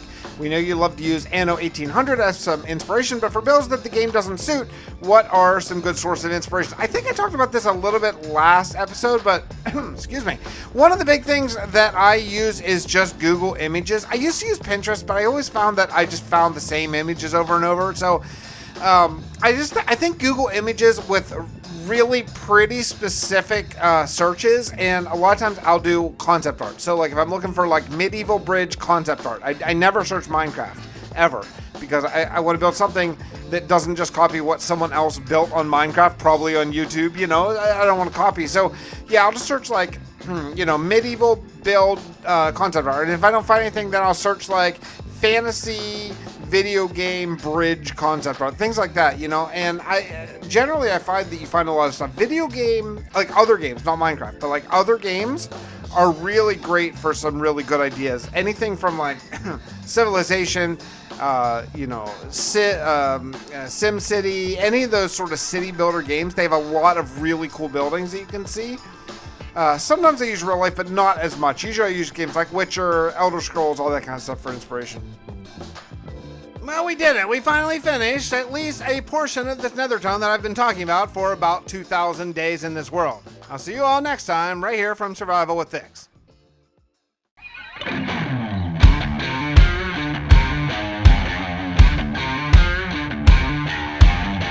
Hello everybody and welcome back to Survival with Fix. Oh man, we are on day 2769, I think. Is that right? That is right, 2769. And it's time to get out of the nether. We spent a lot of time here. I mean, a lot of time, and it looks really, really good. But I am over the nether for a little while. We'll come back because I still have offshoot tunnels. Let me show you what I'm talking about here. If you look at the map, I got like this tunnel. This goes to the mining desert. This goes to the arcane reception coil and the Avon, Gabor, the Avon city. This goes to Steelport over here. I mean, so I have all these offshoots to do. We only did the main sort of tunnel, but look how long this is. It is very long. It's like, well, I don't even know. Like, what is it? It's basically from 00 to, yeah, it's like 900 blocks long. So, yeah, that's a big tunnel. That's a big, big, big, big tunnel. Okay, so that being said, I actually want to do something that we haven't done in quite a while. We are heading, believe it or not, back to the Avon city of Gabor. Let's go. We are back here in Gabor, the capital city of the Avon people, and look how beautiful it is. Oh man, I cannot wait to work on this area. I have two main things I want to do today. First, see how boring this building is? That's a little close. See how boring this building is? It's kind of, yeah, it's pretty boring. But look how much more interesting this is. So what I want to do is take this theme, this idea generally, and bring it over to that. That's one of the things. I have two of these little houses. I might even build a third. I don't know. But basically, I want to detail out this house so it's exactly like that. The other thing I want to accomplish today is over here. If you follow this road right through the gates, you'll see, well, that right there. That's terrible. That's a terrible bridge. So we're going to be building a bridge today as well. So let's start with the houses. I don't think that'll be that hard of a deal. I'm going to have to grab some cobblestone. I just went over to Steelport and grabbed a whole bunch of moss here, and I have the glow lichen. So I'll just grab some cobblestone. We should be able to really detail this rather quickly, I think. I don't know how we are doing in jungle wood. That may be the one sort of holdup, but that's okay. We'll get there. I'm a big fan of sort of what we've done in this area so far, though it is a bit of a blank slate. If you check out the map, I can't check out the map. Why can't I just download the new version? That's so weird. There we go. I got the new version of the map now. And yeah, you can see I have this area really nice and done. But then if you look, all this, yeah, not done. So I got to work on the rest of this kingdom at some point. So that's why I might want to build an extra house or so whenever we get there. But the bridge I'm talking about is right over here. It's sort of in the way. Like if you look at the big picture of the world map, this is Steelport up here. This is like New Hope. This is Sandgo over here. I need to make sure that this road that goes from Gabor the whole way up around here, I need to make sure that's all interesting and done, and that includes making sure that all of my quote unquote bridges, like if you look at this one right here, look at that, you see what that is? Yeah, that's just a dirt bridge. So yeah, I got to work that out as well, and we'll get there all in good time. But let's at least deal with this bridge first, and well, actually first, let's deal with these houses. You know, I almost forgot. I still have my Fred skin on from the mod series. Hey, by the way, are you checking out the modded series? The modded series plays into this world. It's set in this exact same world that we're in right now, but in the far future. Don't miss it because the lore absolutely ties in. The new modded segment does have lore segments. The new modded series has lore segments is what I'm trying to say. You know what I mean? All right, I'm gonna get to work. This is really weird. You know, there are so many things I really want to do in this world. Like just looking across this water and seeing that sort of jungle edge right there. Oh man, it just looks so good. There's so many possibilities, you know, there's no reason why we couldn't have some more Avon sort of outposts over there, or even just some ruins or what. There's so many things I want to do. But first, I am totally out of jungle wood in this world. So I grabbed my fortune hoe because jungle saplings are kind of hard to come by. And I'm going to have to cut down a lot of jungle trees. Man, an annoying amount of jungle trees. I got to cut them all down. You know, with 1.20 slowly, more information is rolling out. Actually, today that I'm recording this is Tuesday, and I'm very hopeful that we'll get a really nice snapshot with a lot of new stuff in 120, maybe, or some new stuff anyway. Because, you know, look, I want to be clear here. I have been a big Team Mojang fan. Like, I always stand up for them anytime people are criticizing or bashing them or whatever, including, you know, maybe a few lackluster update announcements and all that kind of stuff, because, you know, we bought this game years ago, most of us, and we're still getting free updates, which is absolutely amazing. It's absolutely amazing that that's happening. That being said, you know, when Minecon came out last year, 120, and they said, hey, we're going to give you bamboo and all the bamboo variants, which is super cool. Hanging signs are real. I'm probably most excited about the hanging signs. Camel, you know, a lot of people are really excited about the camel. I'm not one of them, but that's cool. To each their own. And, you know, maybe one or two other things I can't think of now. I was like, okay, this is great. And then they said, shockingly, they said, hey, okay, we're going to give all that to you and you can play it on Wednesday. I was like, wow, that's amazing. I kind of predicted that, by the way. I was on a live stream talking to our good friend Jermsyboy, and I did call it. I did call that. I said that we're going to play it right away based on the sort of mostly unfair, I think, backlash against the 1.17, 1.18, 1.19 kind of debacle. I said I bet we can play it really soon because there have been months since the last announcement in Minecon. I thought I bet they have some stuff ready to go, and sure enough they did. That all being said, you know, it was amazing to play all that stuff in right away, but now that was several months ago, and well, there hasn't been a lot of new stuff. There's been a couple things, some game rules and stuff that have changed. I think the game rule that they added that allows snow layer collecting to be turned off, I think that's absolutely enormous. That's a huge, awesome change. But as far as like a gameplay feature, you know, like something in the game that you can see and play with, not so much. So ever since Minecon, we got those 4 or 5 cool things, which are super cool. I'm very, very happy. But now it's been months. It's like middle of January now, right? So it's been some months. It's been like 3 months, and really nothing new for 120. So I'm really, really hopeful that some new stuff drops like rather quickly, and just some sort of more ideas on where this update's going, because now that it's been, what, like 3 months since Minecon, you know, I think we're due. I'm not complaining. I'm not complaining, but I do think we're due. So I'm very, very hopeful that that will happen in the near future, maybe as soon as Wednesday. That would be really nice.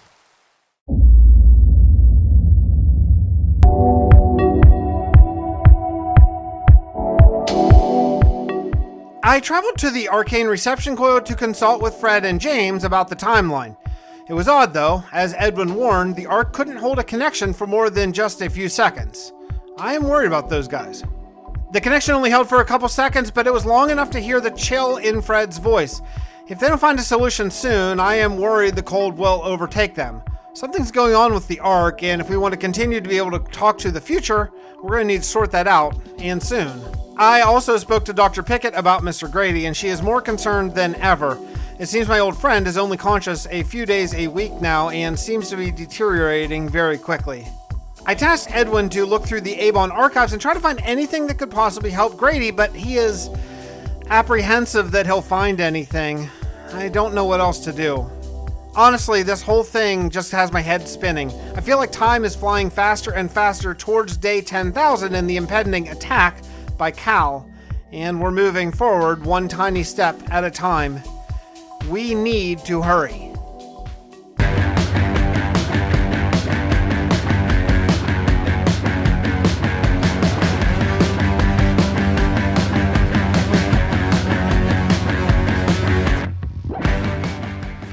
All right, then this is starting to look really cool. If I check out this, you can just kind of see the detail of these little houses looking over that, and I think it's really, really good. If you look over here, this is the time-lapse house. And yeah, it's very simple, very easy, but I think it's really, really nice. And if you take these stairs up, you can actually get up here too, which is important, I guess. You got to be able to get up to the second floor somehow, and yeah, it looks good. I've been using fireplaces a lot to really... Okay, I get it. Everyone wants to fight me. Who?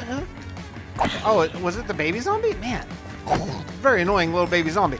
Anyway, like I was saying, it feels really good to get some progress on this kingdom because I felt a little bit stuck. I'll be totally honest. I felt a little bit stuck in this kingdom, like a little bit, man, I don't want to say unmotivated, but like I don't know what to do, so that sort of hampers my motivation a little bit.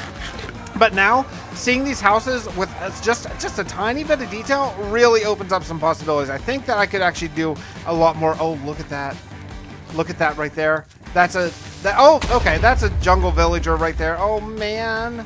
Okay, I gotta go sleep. I'll be back.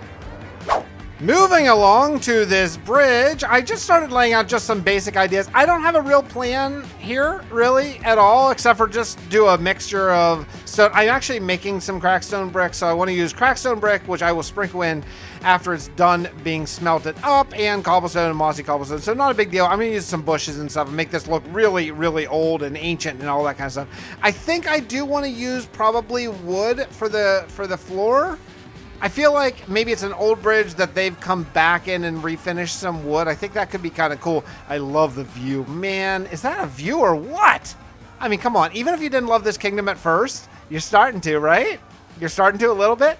Now, I have another issue right here, and that's kind of this like big mountain thing. I kind of think it's got to go because there's not a good way down. Like, even if I made this up, I would have to make stairs or something coming down. I guess that's kind of interesting, I guess. I don't know. I really like this view. I really like the idea of coming over this. Like, I love this. I love coming over this, and as you get up to the peak of this little hill, you're like, you see it. I think that's really cool. So maybe I'll keep it and put some stairs over here. I don't know.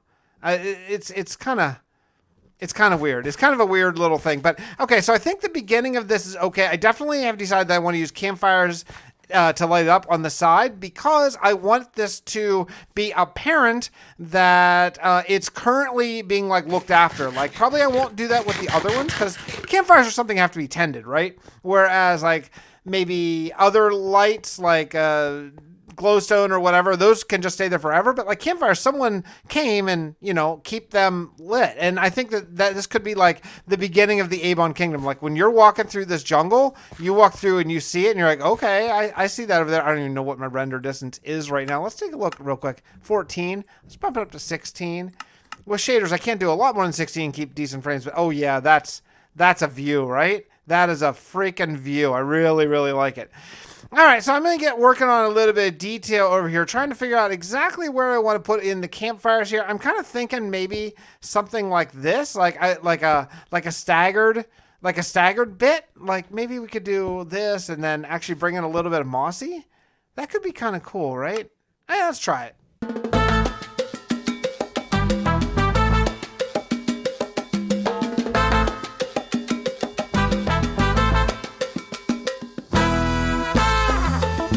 I think we're starting to get there. I definitely do want to add in maybe some lanterns or some stone walls, but I think the feeling is there. I just mixed in all these. I forgot in this pack that I have the other way, like the turned planks. If you do a double slab, that's really, really, really nice. And I think it's pretty good. I like it. I like this beam in the middle. I didn't think I would. I thought I was going to get rid of it. But the more I look at it, the more I kind of like it. I can kind of see like that's the bones of the original bridge, and then these are sort of the ones that they've replaced over time, but I think this is nice. I think it's a nice little bridge. I have these extensions here of the wood and some leaves that really show its age and show how, you know, in a jungle, nature grows, but it's a pretty nice, very, very, very simple. That's what I wanted. I wanted a very simple bridge, but I think, you know, as far as it goes, it's okay. Let's get some lanterns and just put some danglies. I don't want to have anything going over top. I want this to be a flat bridge. I want whenever you're flying in. Well, let me show you. Yeah, just like this. I want whenever you're coming in, I want this to be flat, and the only thing that I want to be seen over it is some smoke and maybe a little bit of dangly like for lanterns, but that's it. I don't want this to have a very low profile. Again, I don't want to obstruct the view when you're walking across the bridge of the city of Gabor. I think this is really nice so far. I waited until night was setting just so we can take a look at this, and yeah, this feels really nice. It's very simple. It's probably the simplest bridge I've built in quite some time, but I really like it. I think it's a nice way to enter the Avon Kingdom, and things are good. Yeah. All right, this is really solid progress. We fixed those houses, and we built this really nice, simple bridge. I think it's probably going to do it for me today. I did not want to do a super, super long episode today, so I think we'll just cut this one right here. Let's get to the question or comment of the day.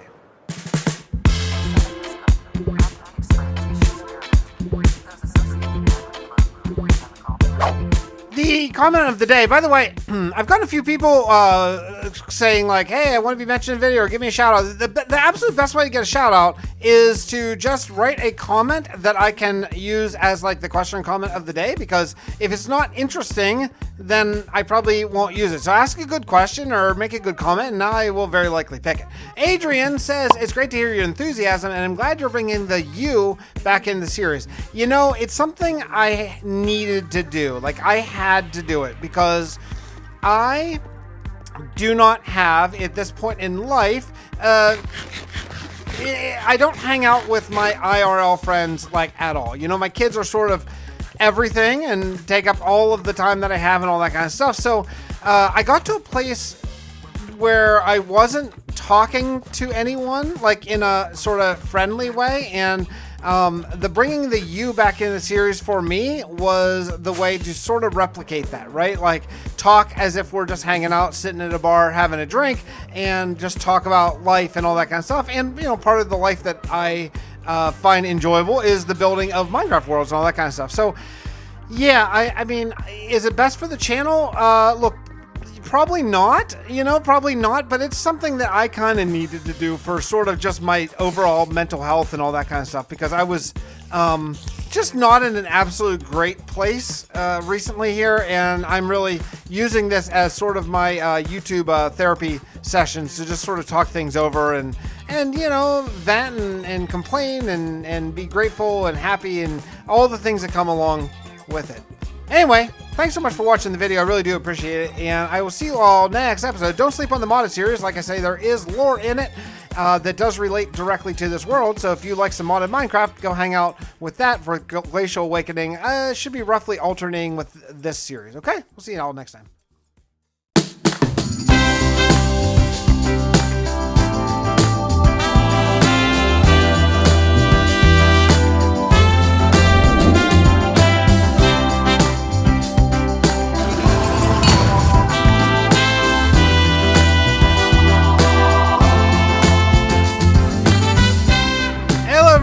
Welcome back to Survival with Fix. We are moving away from Gabor, and I'm just following the road. You know, I was gonna fly, and then I thought about it and thought, I haven't walked this road, like, maybe ever. I don't think I have, and I just want to take a look around.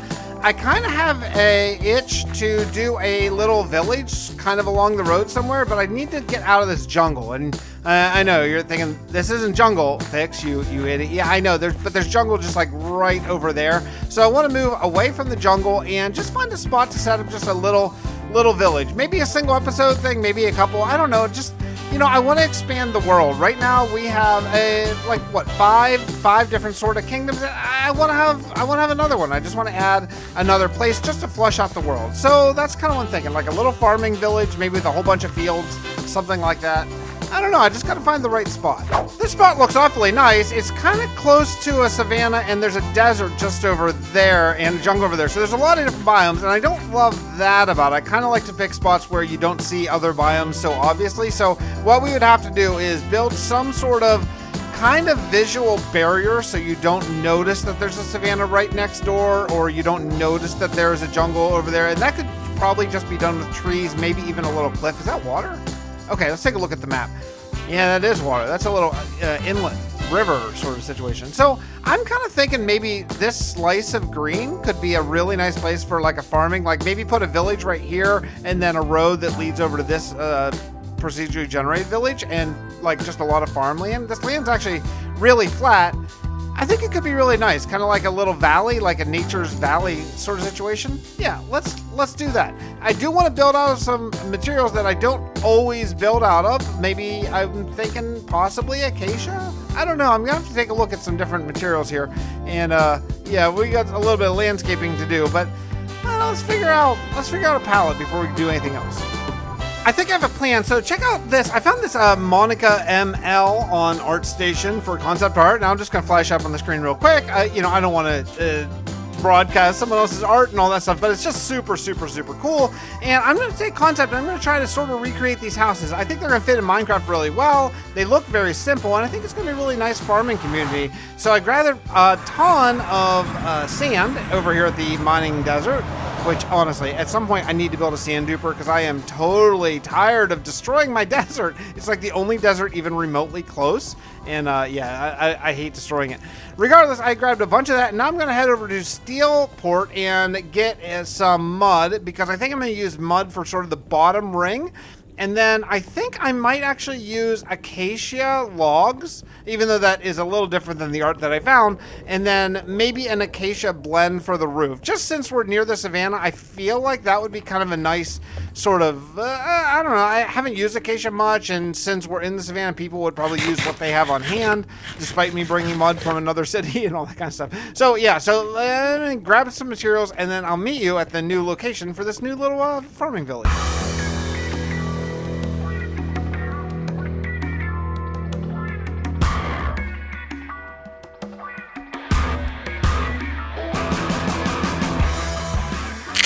You know, the more I'm in this area, the more inspired I'm getting. I'm just looking at all the possibilities here, as a couple of these big trees are starting to grow, not all of them, and I just keep on chopping them down. But boy, I need a lot of acacia for these houses. I only plan on making probably like a total of 6 houses. I think we'll start with maybe 2 today, and then expand out over a few episodes and really just take our time with this little spot and really just make it perfect. But the road goes right along this ridge. I'm just imagining a nice little cliff there leading to some really sweet farmland just sprawling out here that's going to feed really just a ton of people. We're going to have a lot of fields, and probably about the same size of fields as we've been doing, maybe even a little bit bigger, but just a lot of fields. So that means, unfortunately, there's going to be a lot of landscaping that has to be done here. Not a lot, but in my fields, I like to only have at maximum a 1 block height change in a field, and I like to have lots of them. I don't like to have big flat fields, but I don't like to have like any spot where you can't just like walk up as a player. Even this is a little close for me. I would probably scale that back just a little bit, but this is going to be the basic size of the house, and then with a regular sort of traditional V-shaped roof there. I think it's going to look really cool. I flew over near the Arc Tower. I'm chopping down all these trees. Oh man, there are just so many. There's so many trees to chop down, but I'm going for it. And then I'm going to return and hopefully have a nice gradient. I want birch, oak, and sandstone to be my main gradient. Oh, I better find a bed.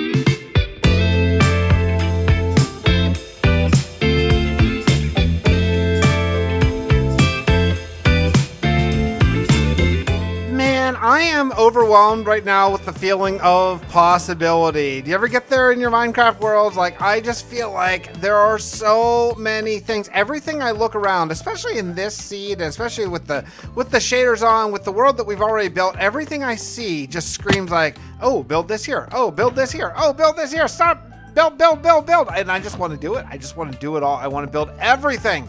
I want to build so badly that it is difficult for me to stay on one stay in one area, because I want so badly to just go around and just build everything in every place. You know what I'm saying? Do you get there? Do you ever feel it's almost a feeling of being overwhelmed, but like in a good way, not like overwhelmed in a bad way, right? I just feel like overwhelmed, like I want to do everything and I want to do it right now. Oh man. Anyway, I just went over to Sandgill to grab a couple spruce saplings, and I went ahead and took down a couple spruce trees because I am going to want to have some podzol over here, and I find that I need so much spruce in just life that it's just as easy to plant the spruce trees where I want the podzol and just do it that way. So what I'm going to do is just plant down some spruce trees like this. And do I have some bone meal? Just a tiny bit, maybe enough to get this to grow. Yeah, okay, so there we go. Got some podzol for an upcoming cow pasture or something like that, or flowers, or sometimes you just want this brown dirt, you know? And then I can harvest this tree. So that's really, really very nice. And yeah, my inventory is absolutely completely ravaged right now. I need to deal with it, and then hopefully we'll get into building soon. I'm going to use spruce as sort of the trim areas. That's not good. The floating log up there. I'm no floating log lever. Am I gonna get it? No, I'm not. I'm not gonna get it. All right, there we go. By the way, in the time lapse, if you're wondering what happened in the times, I did decide instead of make these totally square, I might leave this one square, but this one I wanted to have this one have a little bit more interest, so I went ahead and added these two little just extra sections. I'll show you once I get to the roof, kind of what I'm thinking there, but I think it will make kind of a big difference here. But yeah, okay. I think it's almost time to lay down the roof. I'm thinking spruce outline and maybe a granite brick mixture, since I do have a decent amount of clay over at Sandgill. Maybe. While I'm doing these roofs, I thought maybe I could bring you in on a little bit of my sort of personal journey, my fitness and health journey. So I have been really watching what I eat for now a grand total of, consecutively without any sort of slip-ups, 65 days, I think, or 66 days or so. It's been about 2 months, and before that I've been doing a pretty decent job, but not like actually logging and really taking care of business and all that kind of stuff. The last week or so, I have gone from pretty low carb and a mostly meat-based diet to basically absolutely meat-based now, where I'm at full keto now, which I've done before, and after really diving into some literature about it and really learning a decent amount about it, well, kind of relearning since I used to know it, and you know, it's been a bunch of years, I have decided to just go all in on the keto lifestyle, and it's not really a diet as much as just I'm going to try to just eat that way from now on. Like everything I've seen as far as like really good science, and I don't mean like conventional wisdom, I mean like actual like studies. From what the studies that I have seen, it seems like the healthiest route to go for me anyway. So that's what I'm going to be doing. And it has been really a tremendous aid to weight loss. I've been losing about 3 pounds a week. And so I'm down to right in the area of 223, sometimes 223, 224. I was as low as 222 2 days ago, but then it kind of bring back up a pound. I weigh in the morning, first thing after I wake up and go to the bathroom, and I weigh in. That way it's very consistent. And I weigh in every day. That way I can watch trends. And if I start to trend up, then I can reevaluate what's going on with my diet and all that kind of stuff and everything. I've scaled back the cardio slightly.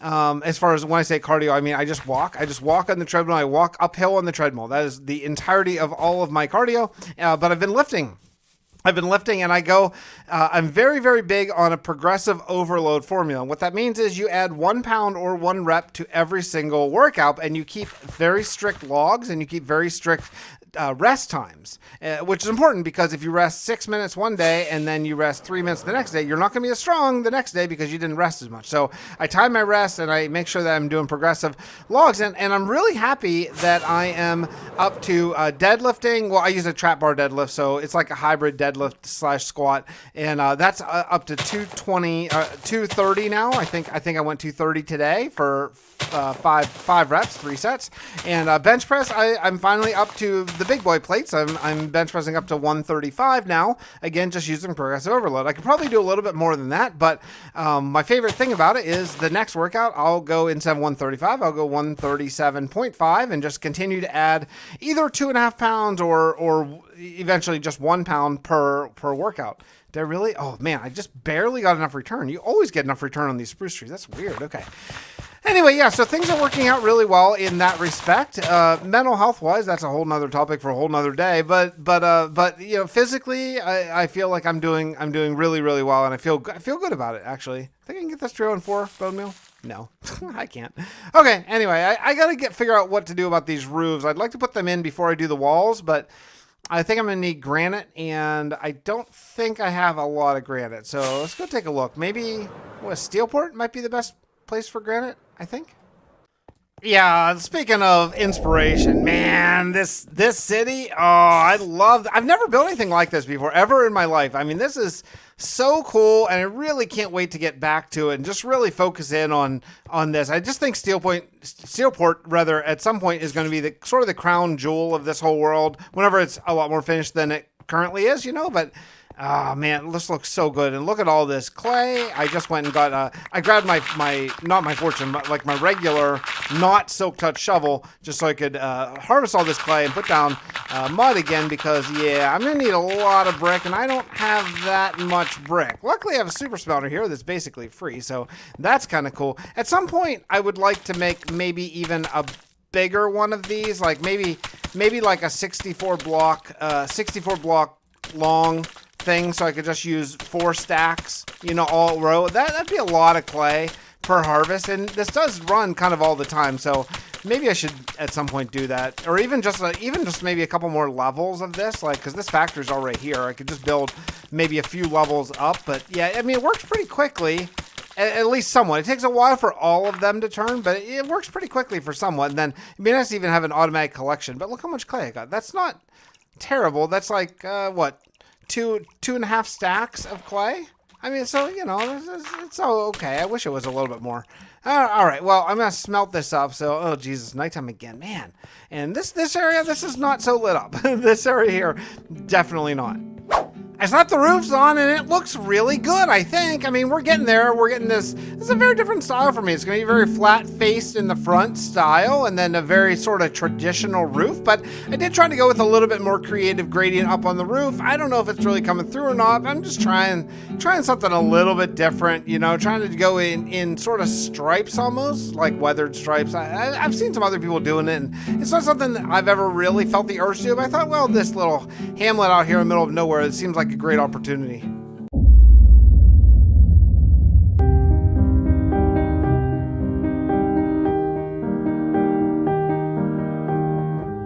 Tracy, please connect me to Fred and James. Connecting. Error. Tracy, please run a... Oh, damn it all. What was the word? Diagnostic. Running. Signal is ending at node 001. Node 001. Tracy, what is node 001? Unknown.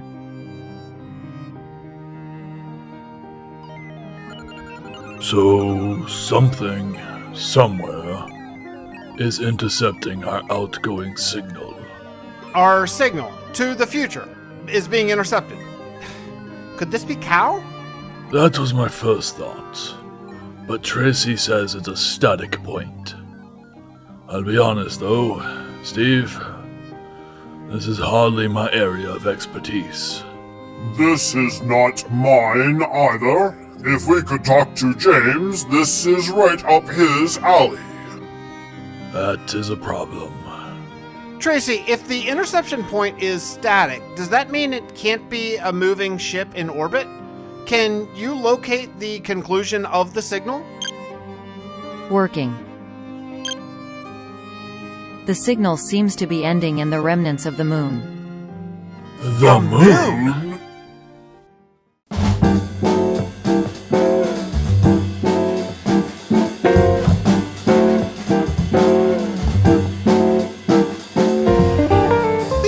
Here really well. I think I have this house basically done. It's started to be textured in. I don't totally love it yet, but this is the rough draft, and I will go in and edit it. Thank you, buddy. My son just invited me to play Minecraft with him on Bedrock Edition. You cannot turn off those notifications no matter what you do. It's super annoying. Anyway, so I have this little outrider thing right here that I thought I could just add to add a little bit of interest, because I just think the house itself being totally square might just be a tiny bit boring. So I'm just gonna add this one little outrider here to help a little bit. Secondly, this area over here with the trees has really worked out really well. In fact, I'm probably going to do the same thing along the desert row so you don't see it over there, but you can start to see if you're down in here, you already are starting to not really see it. And yeah, I know I have some acacia trees. That's actually just to get wood, but the birch and the oak, that's going to be there for the tree line. So yeah, I keep cutting them down just to get more saplings. The acacia, again, is not going to be there. I don't think the style fits, but the birch and oak certainly does. even when it rains, when you're working on a really nice build, like when, you know, the world building is coming together and everything's starting to look really good, even when it rains, oh, the atmosphere is really, really nice. Okay, I'm starting to be a believer in these houses. I still got to add in some like shutters and things over to this. I really like bringing the acacia, and I think that's something I'm going to continue to do. I did start working on some path, and I think I'm going to do something that I have rarely done in recent years of Minecraft, is just use really path block for this whole town. Now the drag is we don't path block slabs, and that does kind of hinder things, but I think we're going to go with it. We'll just go with stairs, like wood slabs, you know, for steps. I think that'll be okay, though it does sometimes break the immersion a little bit just to have this like row of slabs, but that's okay. Rather than do a hodgepodge, we're just going to do path block. I see other people do it, and it's never been really totally my cup of tea, but I think it might be worth a try. We'll see. We'll see if we like it anyway or not. I am going to cut down this tree and then figure out exactly where we want the first of our fields. I do plan on planting at least 1 or 2 fields, if for the thumbnail, if nothing else, right? You know what I'm saying?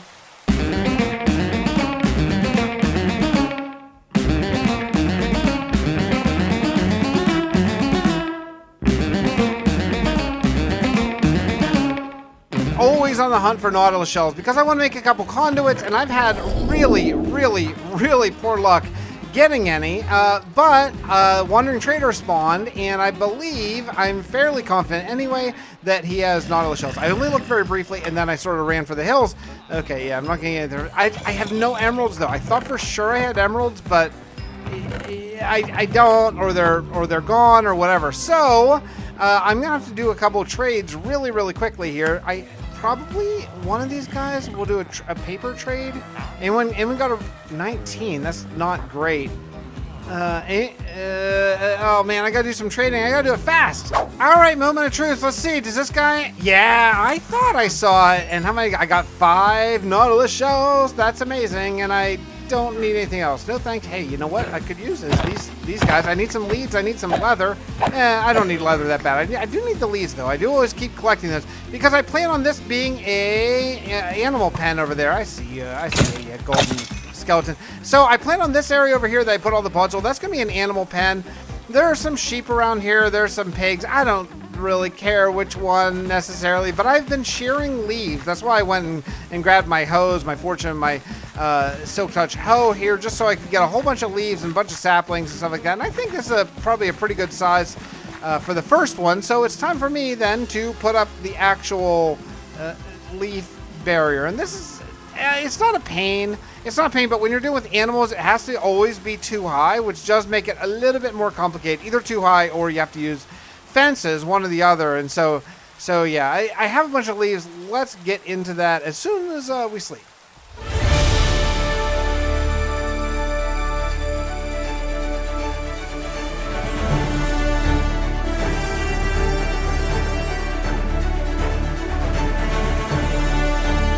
I went through and made these little rock piles around here just to help sort of bring in a little extra oomph to the build, give it a little age, you know what I mean? And I think it's going to be cool. Make it look like this pasture field has been used for a while. And then the next thing I want to do, since I only have these basically a straight up 2-block wall sort of around, that doesn't look great, but I need it on the inside because of animals and stuff. So what I'm going to do is now start to vary it a little, bring in some rocks to the outside, all that kind of stuff. I think it's going to help.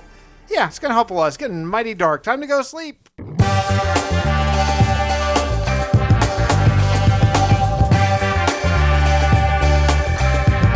I am working on putting the roads sort of around these fields here. This is going to be for upcoming fields. I'm nowhere close to actually building any more fields, but I want to put the roads in first. One thing I have learned kind of the hard way is you do roads first before you do everything else. I always get that wrong. But I thought let's hit the question or comment of the day right now, since this is a fairly mundane task and doesn't require really any sort of mental workload at all. So OSK, who comments on nearly every video I've ever put out, says, does your rule where every house you make equals 3 farms still apply? So if you don't know, going way back in this world to when I first started the hardcore world, that was the deal. I had to make 3 vegetable farms for every 1 house in order to feed the people and make this a quote-unquote realistic sort of world, right?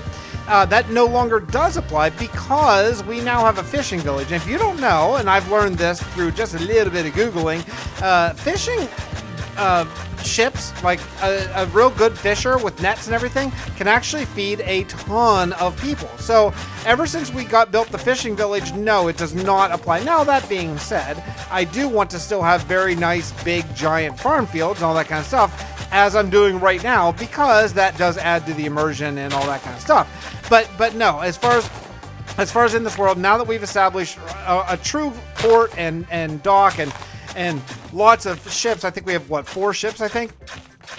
We don't really have the need to build literally 1 farm or 3 farms per every 1 house. I think that was a great rule to start with and encourage you to build some farms. But now that we're going, I don't think it's required all that much.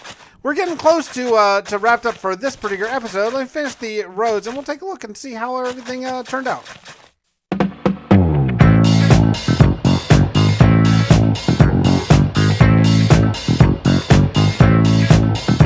I am very, very happy with the beginning of this little area. I do need a name for it, though, so if you have any name suggestions, make sure to leave them down in the comments down below. It'll be curious to see who made it to the very last seconds of this video. I'll see you all next time right here from Survival with Fix.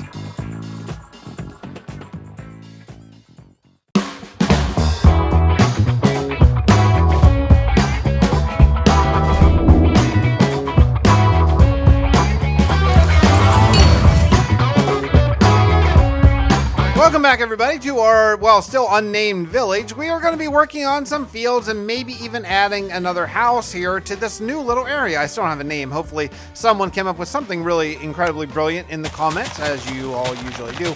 I'm going to be working along the road here and just adding in some lighter fields. Now, the last field that we did was actually going to be a pasture, and, well, it's still going to be a pasture for some sort of animal. I'm not sure what. So that means I had to make it really tough. Like, if you're in here, it's always 2 blocks because I don't want the animals to get free.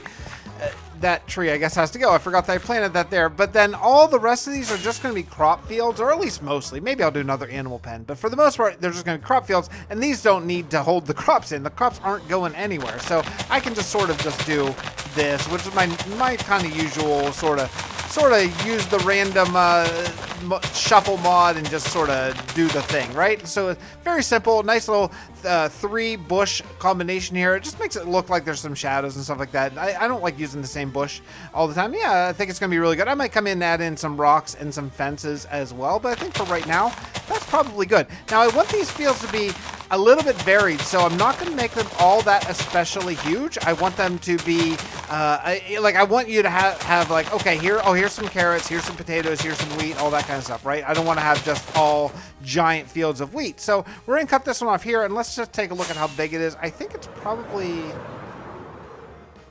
yeah, it's pretty small. That's pretty small, but I think it'll be okay. And then the next one we'll just go sort of around the bend here, just stay right with the roads. Luckily, I did the roads first, which is a really, really nice thing.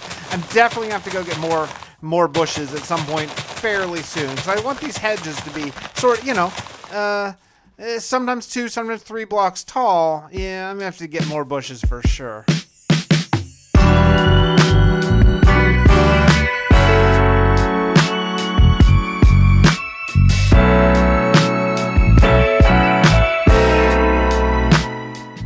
A couple of fields done, and I think it looks pretty good. I think I'm just going to continue on with the field building. I do have some more landscaping plans I want to do today. I'm not sure if we're going to get to more houses or not. I really like what's going on with these houses, though they're a little plain. It's okay. We're going to get used to it or improve them, but I need them to sit for a day. You ever do that? Like, you build something, you're like, yeah, it's great, and then you look, it's like, you know what? You probably need like a day. Like, take a day, do something else, and then come back to it, and I think you'll most likely have an opinion. Whether it's change it, keep it the same, whatever, but yeah, sometimes you just need that day. You just need that sort of minute to be like, okay, now I'm cool with it, or whatever, So here's what I want to do. I want to make another field, so I'm going to grab some leaves, again, using the same mixtures I did before. Do I have any birch? Yeah, okay. So we'll go like...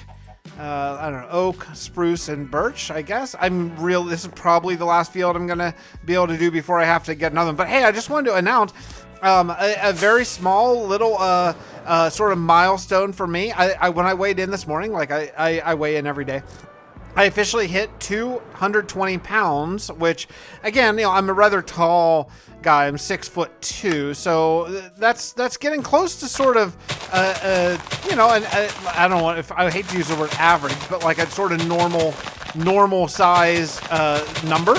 But anyway, regardless, that's 50 pounds exactly. I was 270 when I started this, and so I'm exactly down 50 pounds. So I'm feeling really good about that. I feel really happy about it, and yeah, 50 pounds, that's a big number, so I'm really happy, and I just thought I would just share. That just happened just about half an hour ago, so I was feeling to be honest, I was feeling a little bloated, a little big, and I thought, well, this isn't going to be a real good weigh in today, whatever, but I do it every day, just watch trends, and sure enough, it just hit.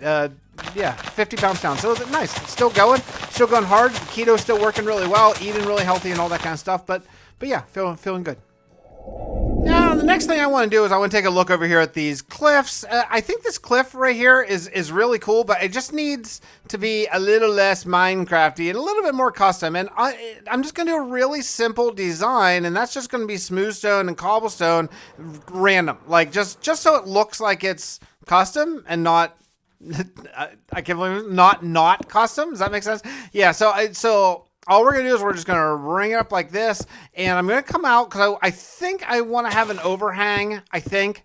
I like overhangs a lot. I think they add a lot, and they're not something that you see all that often. I think it'll be cool. I got some of this cliff done. I mean, it's not detailed at all yet, but the idea of it is roughed in. It just looks a lot better than it did before, and I think what I want to do is actually continue that along over here where I sort of have, like, I don't know, maybe a somewhat continuation of this bridge coming up in here, so it just looks like maybe this is the same thing, like this used to be here, maybe carved by a glacier way back in the day, something along those lines. I think it's just going to look a lot better, but I'm going to have to be a little bit creative because I don't want this to be like a static. I don't want it to be a straight line, so I did do a little bit of preliminary landscaping, and hopefully it'll help because look how straight this is. So we just gotta, before I even use any stairs, slabs, or any of the other, I gotta make sure that it's at least a nice shape.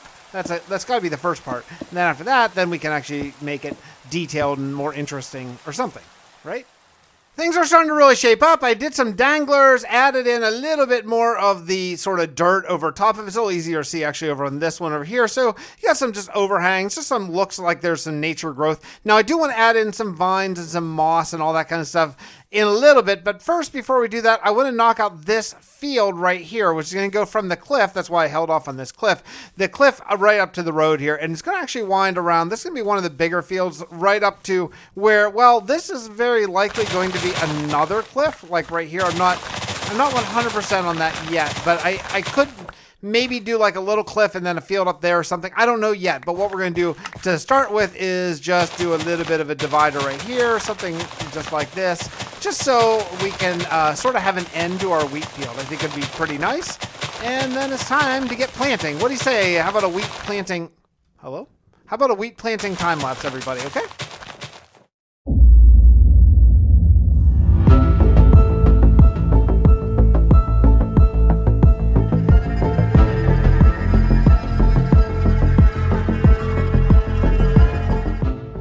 Everyone, thank you for coming here. It's good to finally convene our council. Let me introduce everyone. Edwin, our Master Mage and counselor to King Fond IV, King of the City of Gabor and the Avon people.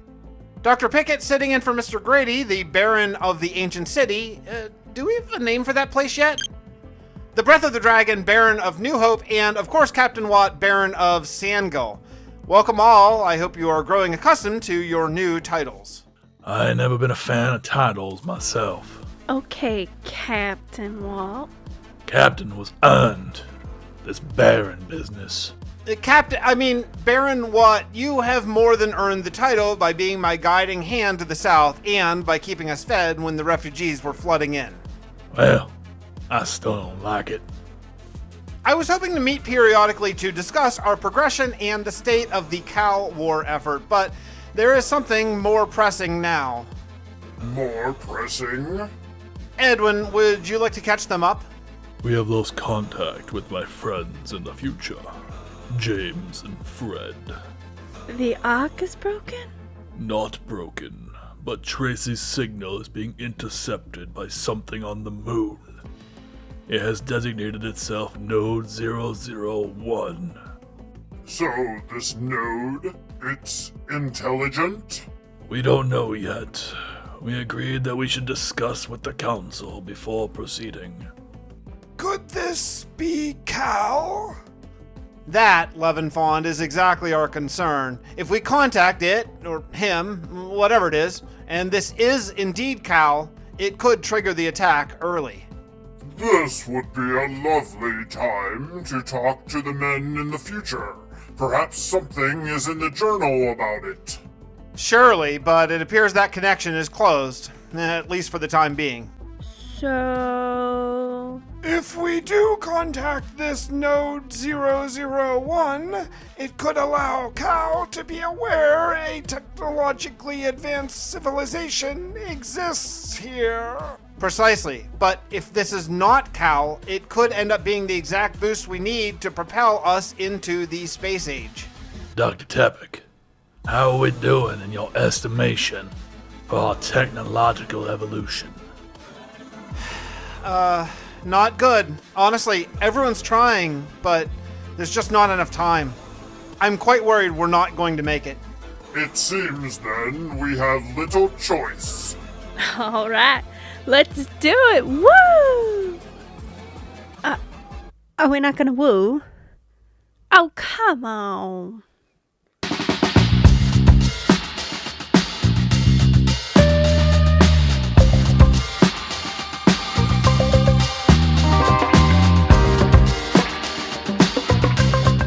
So, what do we think so far? Do we like it? Like the way it's going? This is going to take some getting used to. I'm learning. I'm such an old dog, and this is such a new track. Okay, do we like where this is going? I do.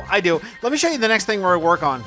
The next thing, I got to look at these steps right here because they are just too steep, and I don't really feel that I have a need to go with a really gradual incline. So instead, I'm actually going to do stairs, which I got to tell you, it is the first time in a really long time that I've just done like stairs. I never use stairs. I always use slabs, always. But I felt like this is a place that it would kind of fit, and that's what we're gonna do. So we'll just do something like this just to get up, and then I'll make it look a little bit nicer here. But yeah, it should be okay. And I think maybe what we should do is let's make a crafting bench and maybe just some slabs. I guess like that many slabs, and then what we'll do is we'll just do slabs like kind of here. There, like there, yeah. I don't know. It's kind of weird. I don't love this. It's one of the reasons why I don't use path blocks very often. Is I don't love this like ring of slabs, you know. So what I'll probably end up doing is something like this, where you like I'm gonna mix in some like around, like not a lot. It's not gonna be like hodgepodge like the path that's like over that direction, but something like that. I feel like that's probably the right move, and you know, putting a couple there.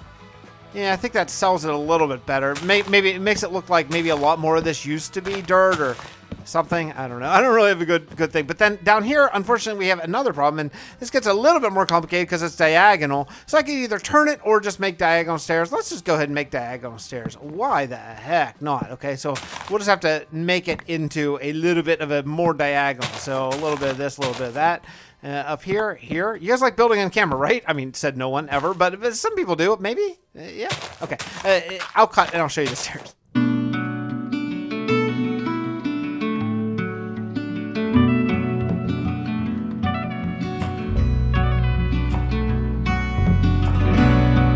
Harvested a ton of crops here from New Hope, and I'm going to head back to plant some more fields.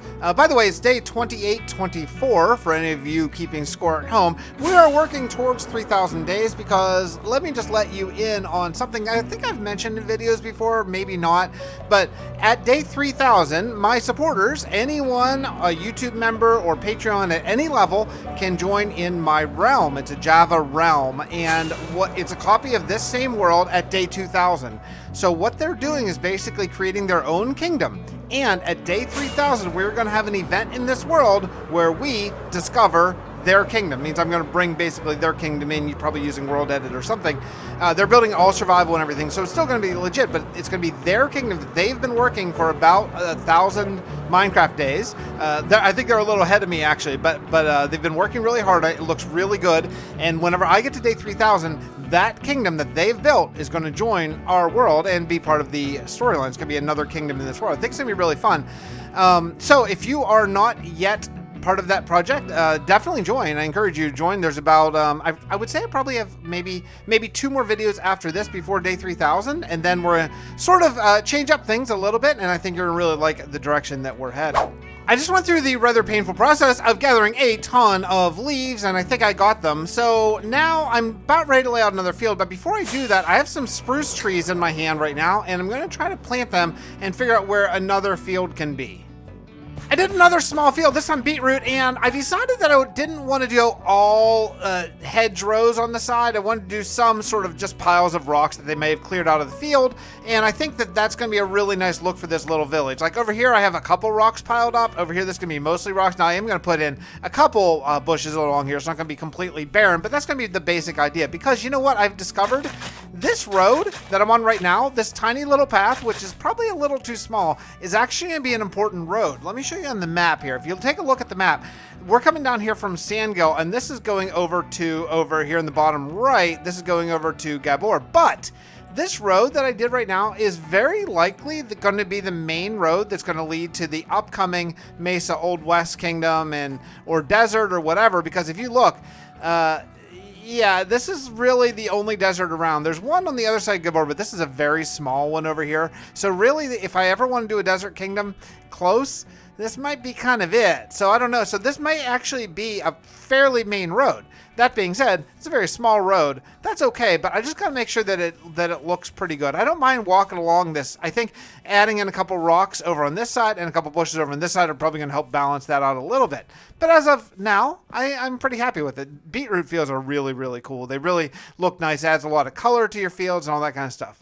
I'll spare you the couple of time lapses that I could have shown right there of planting a couple more fields. I went over here and planted this little skinny field over here that I just got done doing, and then also this very large carrot field here. So I only have a couple more fields before I kind of run out of room until we get to either the desert over there or the savanna over there. So I have been working on expanding this tree line. As you can see, it's coming along. Like, for example, if you look over in this area, you almost can't see the desert. Now, what I need is some tall trees to grow up along there. So I have been planting some oak saplings as I get them, and it's coming along, but I just got to block that desert view. So when you're in this pasture, assuming you're walking and not flying above it, you're not really going to notice that there's a biome change right there.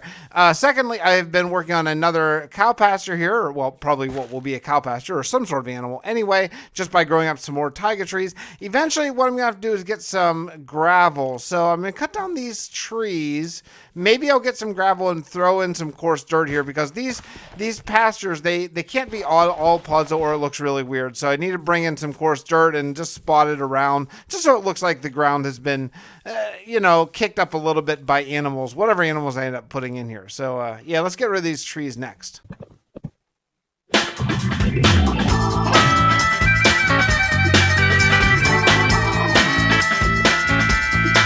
In today's question or comment of the day, we got from Blankman. Question of the day: how does the cold wasteland happen on day 10,000, or will Tepic stop the snow? Well, so the way that happens, and my timeline could be a little bit confusing, and I want to sum it up very quickly. So about, I think we said 5 million years ago, there's an advanced civilization here on this planet. And what happens is runaway greenhouse gases sort of kill almost everyone. The supply line chain goes down and all that kind of stuff. A few people survive, some little pockets of civilization, and that would be, i.e. the procedurally generated villages that you see in Minecraft, like that one over there. That's some people who somehow made it through, but mostly civilization crashed. Now, they did release nanobots to try to combat the runaway greenhouse gases, but it was too late. That's why we have nanobots in the very atmosphere of this planet.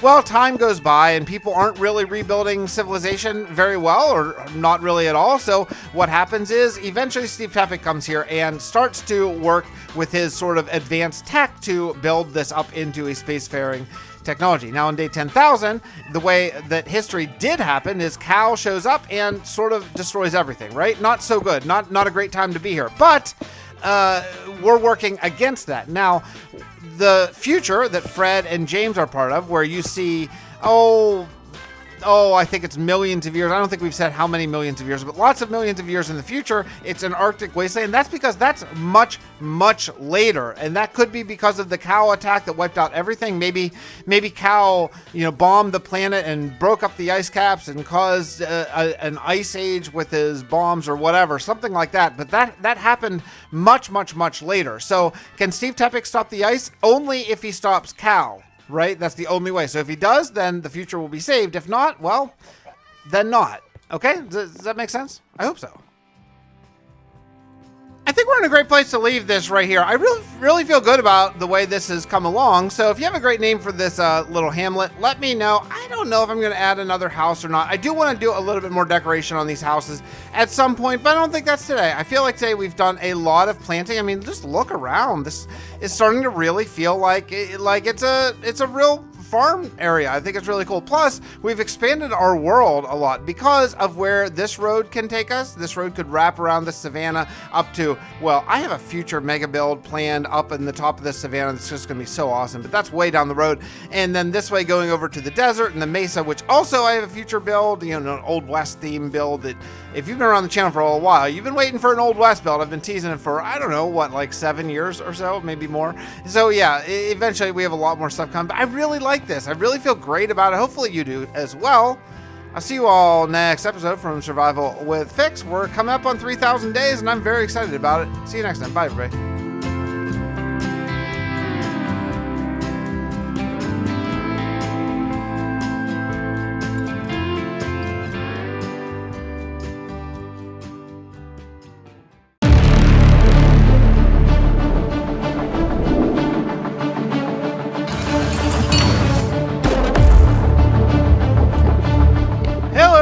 Welcome back to Survival with Fix. This is an episode I did not plan on recording tonight. Actually, I've been working on another video. It's going to be a really big one. It's actually another 100 days video, but a little bit different.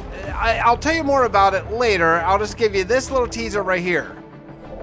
Oh yeah, that's right. We're going back to the zombie thing. I have a story that I really want to tell that I think you're all going to love, so I've been working on it. I'm about 50 clips in, and if you know the way my 100 days videos are, they take between 200 and 400 clips to do, so I would say I'm about, what, an eighth of the way through or something like that, but it's going really well, and I'm really enjoying doing it. Well, today we're back in the end, though, because I was watching a Dallas Mead video, his episode 496, I think. He's getting close to 500, which is absolutely amazing. And just listen to him talk about sort of the future and having a Minecraft lore for a really long time. And honestly, as much as I enjoy doing the 100-day video or sort of the one-off videos or all that kind of stuff, my dream, my goal, the one creative thing, the most creative aspect of my current life is I love to have a world with a lot of lore, a lot of history, and all that kind of stuff. And this is it. This is the world that I have that's going to have a lot of history, and it's just going to be around for a billion years and all that kind of stuff. You know how it is. So I wanted to get back into it. So tonight, instead of recording the zombie outbreak thing, instead of that, we're actually back here in the end because I have some building that I want to do, and I want to do a farm today, one that I've never ever done before. Because what I'm building here in the end, I'm going to want a lot of lighting, and the specific kind of lighting I want, as nice as this is with the shaders, I want end rods. I want a lot of end rods. So I need to build one of those chorus fruit farms. There aren't a lot of really great tutorials that at least I found online, so I have kind of a fun one that I'm going to do. I'm going to do it right over there on the other side of that thing, that area over there. Speaking of that, let me just, how about if I just put one of these on my head and don't die? Yeah, that's cool. I do have a resource pack, by the way, that eliminates the overlay because of YouTube reasons and whatever, you know. So yeah, so we got to get to building, but before I get into the chorus fruit farm, I need to add more pumpkin up on top. I need a lot more layers of pumpkin farm for specifically jack-o'-lanterns, not really for pumpkins as much, but yeah, let's get to building that right away and see what we can come up with.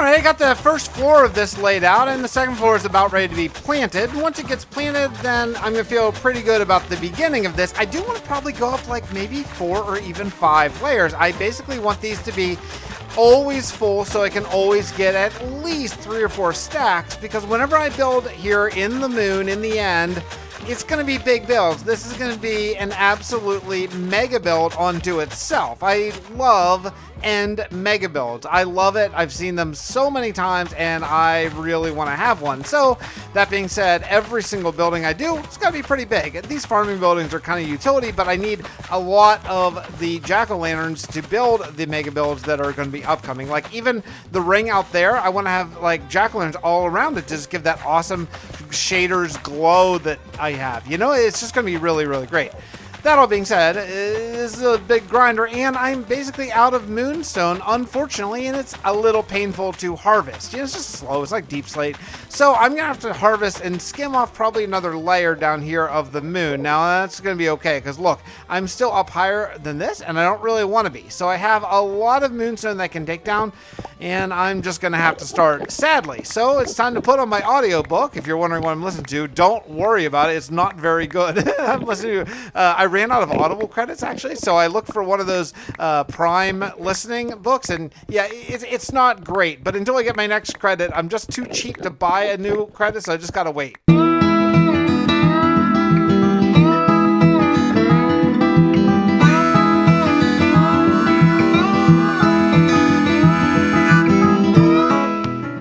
Off-camera building here, and I have 4 complete floors already. Now the top one doesn't have lights yet. That's still what I got to work on here, but unfortunately I am just waiting on more jack-o'-lanterns to grow. I'm getting close to having enough, and oh yeah, this is going to do it for sure. So while I share these, hey, let's talk about the new big Minecraft news, and that is the 1.20 armor customization.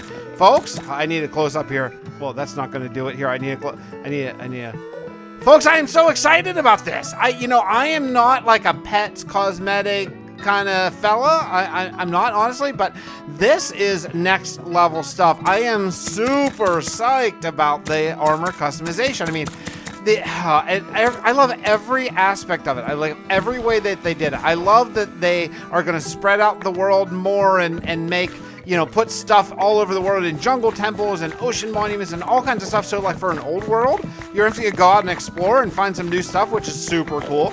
And for, you know, new worlds, you're going to have to go into a bastion just to get netherite. I mean, I am blown away at this update now. Like I went from sorta, man, I don't want to say I was complaining, but I was like complaining a little bit. I was kind of like, so hey, are we gonna get some new stuff here at some point, you know? Like, and all of a sudden, bam, they hit with this just massive update, massive change. It's really, really, really cool. I am so excited. Are you all as excited as I am?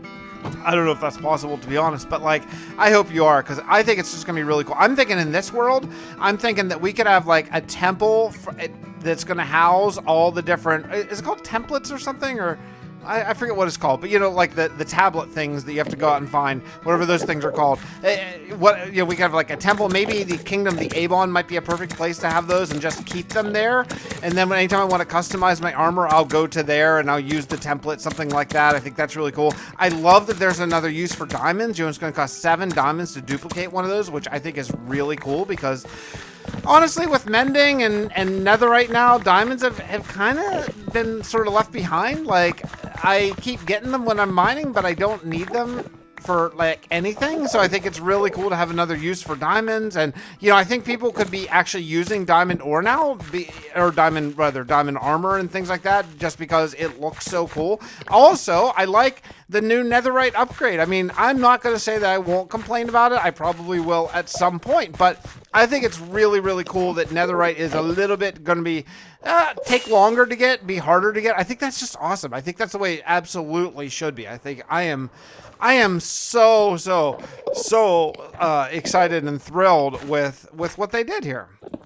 So, okay, so the next thing I need to do here in this world is this. I gotta put down lights because that's the only way I can get these jack-o'-lanterns to grow. I can plant them with no light, but they won't grow. Or if they do, it's extremely slowly. So once I plop these jack-o'-lanterns down, then they should grow pretty quickly, and hopefully I'll be done with this, well, at least the interior portion of this build fairly soon here. I'm very, very excited about bringing in purple, the new texture I have for purple that I did not make. I talked about that in my texture pack episode, but I'm very excited to bring it in because I've been starting to farm these. I'm just farming them manually. Now, that's not all that completely different from how I'm going to be farming them in the new farm. It's just that my collection system will be better. It'll be like water stream collection, and that's it. But basically, I'm going to have, I think, maybe like 10 or 16, some sort of nice round number of planting spots, and then that'll be broken by water. But before I break them, I'll have to make sure I hit 10 or however many of these with my bow, and that's going to be essentially the system. Now, I have this much chorus fruit, and I think what I have to do is smelt that. So I'm going to I'm going to grab as much more as I have. I think I might have some more. Let me check in here. I do. I have a little bit more. I'm going to take all of it and save this here. Yeah, I'm gonna take all of it and we're gonna head back to where Steelport. Let's go back to Steelport and do a little bit of smelting. Also, I probably need to get some more food. I don't really have any food here. By the way, I did plant a couple rows of potatoes up there. I figure I kind of live off of potatoes. Hey, let me ask you a question. Leave me a comment. What do you live off of in your world? I think, do we all revert to basically one thing? We all do, right? Like we all kind of just go to our one go-to food all the time. I mean, do you go like the extra mile for steak or salmon or something, or what do you do? Let me know in the comments. I'd really love to know that. I'm really interested. You must think that I'm a restless case because I ran away,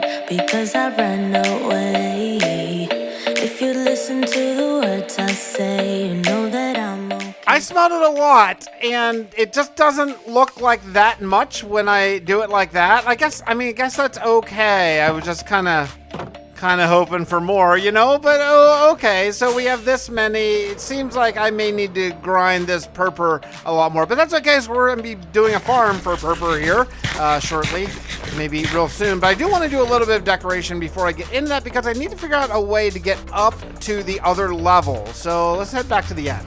While we're here at the end, let me show you something that's a little bit annoying. This isn't the end, this is the nether. Well, let me show you something that's a little bit annoying about my nether tunnel. See if you can find the path that goes to the end. Can you find it? Yeah, it was right there. This is really bad. Yeah, so here's the problem. I need to have something here that is very obvious. So I think what I might end up doing is in this area, maybe building like a circle that goes around here that's fairly big with a big dome that says like arrows. Oh, that way to the end over there, or this way to the other things and whatever, you know, make each one of the sort of intersections like a hub so it's obvious. Does that make sense? We might try that. Oh, look what I've decided to do. Oh man, I don't feel great about this. I mean, it needs to go. These pillars need to go. Oh man, this is like the shortest one. I'm doing this now because where I want to sort of landscape, it's really in the way, but I think I'm gonna get rid of all of the obsidian pillars, at least down to sort of the moon base level.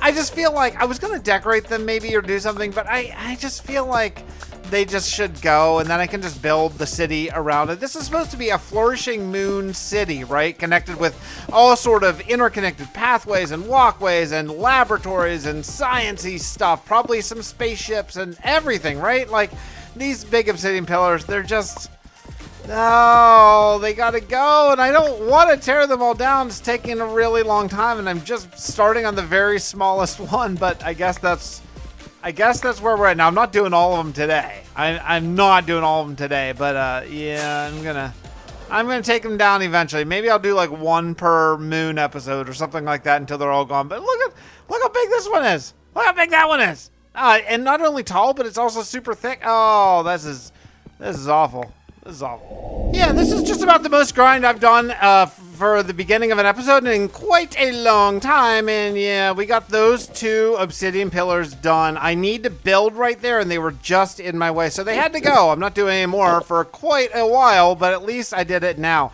So I'm going to go harvest the rest of this purpur. And, I probably don't need that many of these to get started. I'm really convinced that I'm just going to go maybe 32 in my actual farm. I think that'd be enough. I don't want to be standing here shooting my bow more than 32 times just constantly. It takes a while. I really wish that you could just break the bottom and actually get the seeds, but I don't believe that you can. If there's a way, would you mind leaving it for me in a comment? I did check it out. I did look online, do a little quote-unquote research, which means I Googled it for about 2 minutes, which is apparently all the research it takes to have a strong opinion on health or politics or vaccines or anything else. But regardless of all that, let me know. Let me know if I'm just missing something like an idiot. Oh, I'm getting hit with my flaming. I'm going to have to make a new arrow that's not flaming because that's not fun, and that happens consistently. It happens consistently whenever I'm breaking these things. Okay, well, let me get all this stuff and we'll get into building at least the stairs and then probably starting to decorate this building. I had plans of building this farm here, but as time continues to tick on, that may end up being a next episode thing. I don't know. It kind of thing looks kind of like the Jawa's walker shape, right? Kind of size and everything. All right, let's get to building. I'm going to work on these stairs first. And, one of the things that I always notice in Dallas's world, I know I just talked about it. I've just been really on a tear of watching, even rewatching a bunch of his older videos that I watched quite a while ago. And one thing that I really noticed is I noticed the scale and the size of his world, which I really appreciate. I really think that's a cool thing. And I'm talking specifically about like the scale of individual rooms and stuff. Because I feel like sometimes I build a little bit small. Like, now, not small as far as world building goes, but I'm talking small as in the little things, like small hallways and stuff like that. And that's something I think I could take from Dallas and really maybe kind of create something that's rather cool. So what we're going to do here is we're going to go, this is going to be a wall block, because I don't want to share a wall in case I end up doing a design here, right? So this is going to be the wall, and then we're going to go one here, and then what we'll do is one of these guys, and then we'll go one. I'm gonna have to change this. I just realized one of these, and then one of these, and then a wall. Okay, so we're gonna go that big. Now that's pretty big, and I'm gonna have a way to sort of get up there. So that's gonna change just a little bit. But let's go just kind of along here. I don't know how big or wide this is gonna be, but this is gonna allow me to have a wall. So I don't know. Should we do like? Let's just start it here. We'll have a little bit of a platform first. You know what I'm saying? We'll do a little bit of a flat area before we get into the actual like walk up, because this is going to have sort of a way in.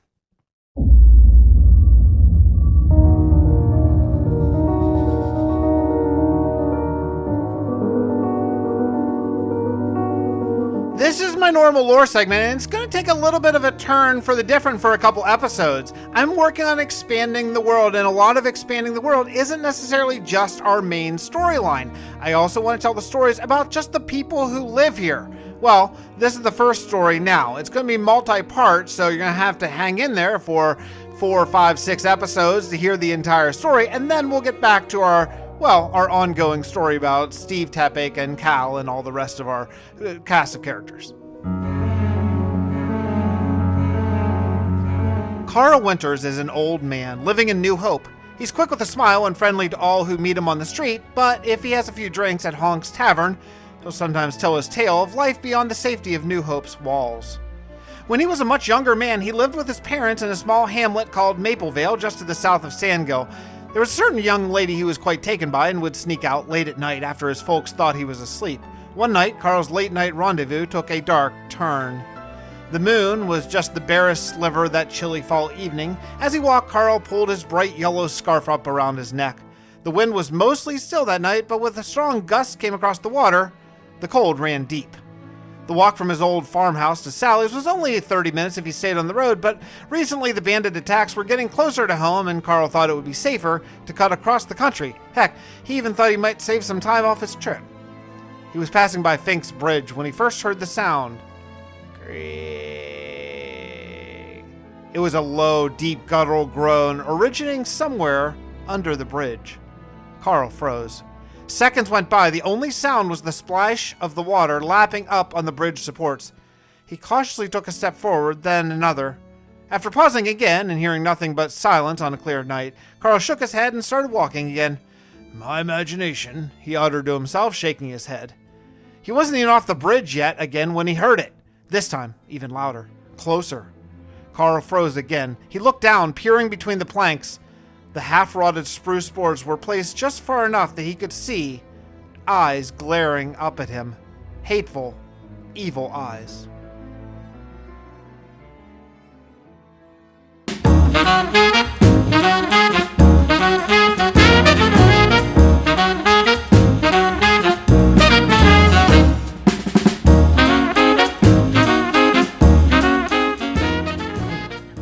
I am getting kind of overwhelmed with seeds. I have an amazing amount of seeds right now, and I would like to deal with that. So I'm just going to deal with that kind of the only way I can really think to do it, and that's just going to be compost the crap out of all of them and just see where that leaves us. I mean, I guess I could. I don't need like the chest constantly, but I think that'll be good, right? Yeah, that should be fine. Then I can just dump seeds right down there. For example, let me try a couple. I'll just grab these ones right here, and then we'll dump them in and see if it makes its way all down to the bottom. It's going to be very slow, but I figure I won't use this that much, but then when I do use it, I'll use like a lot of it, right? Like I won't use it for a long time while all the stuff grows, and then I'll just dump all the seeds all at one time. Should work.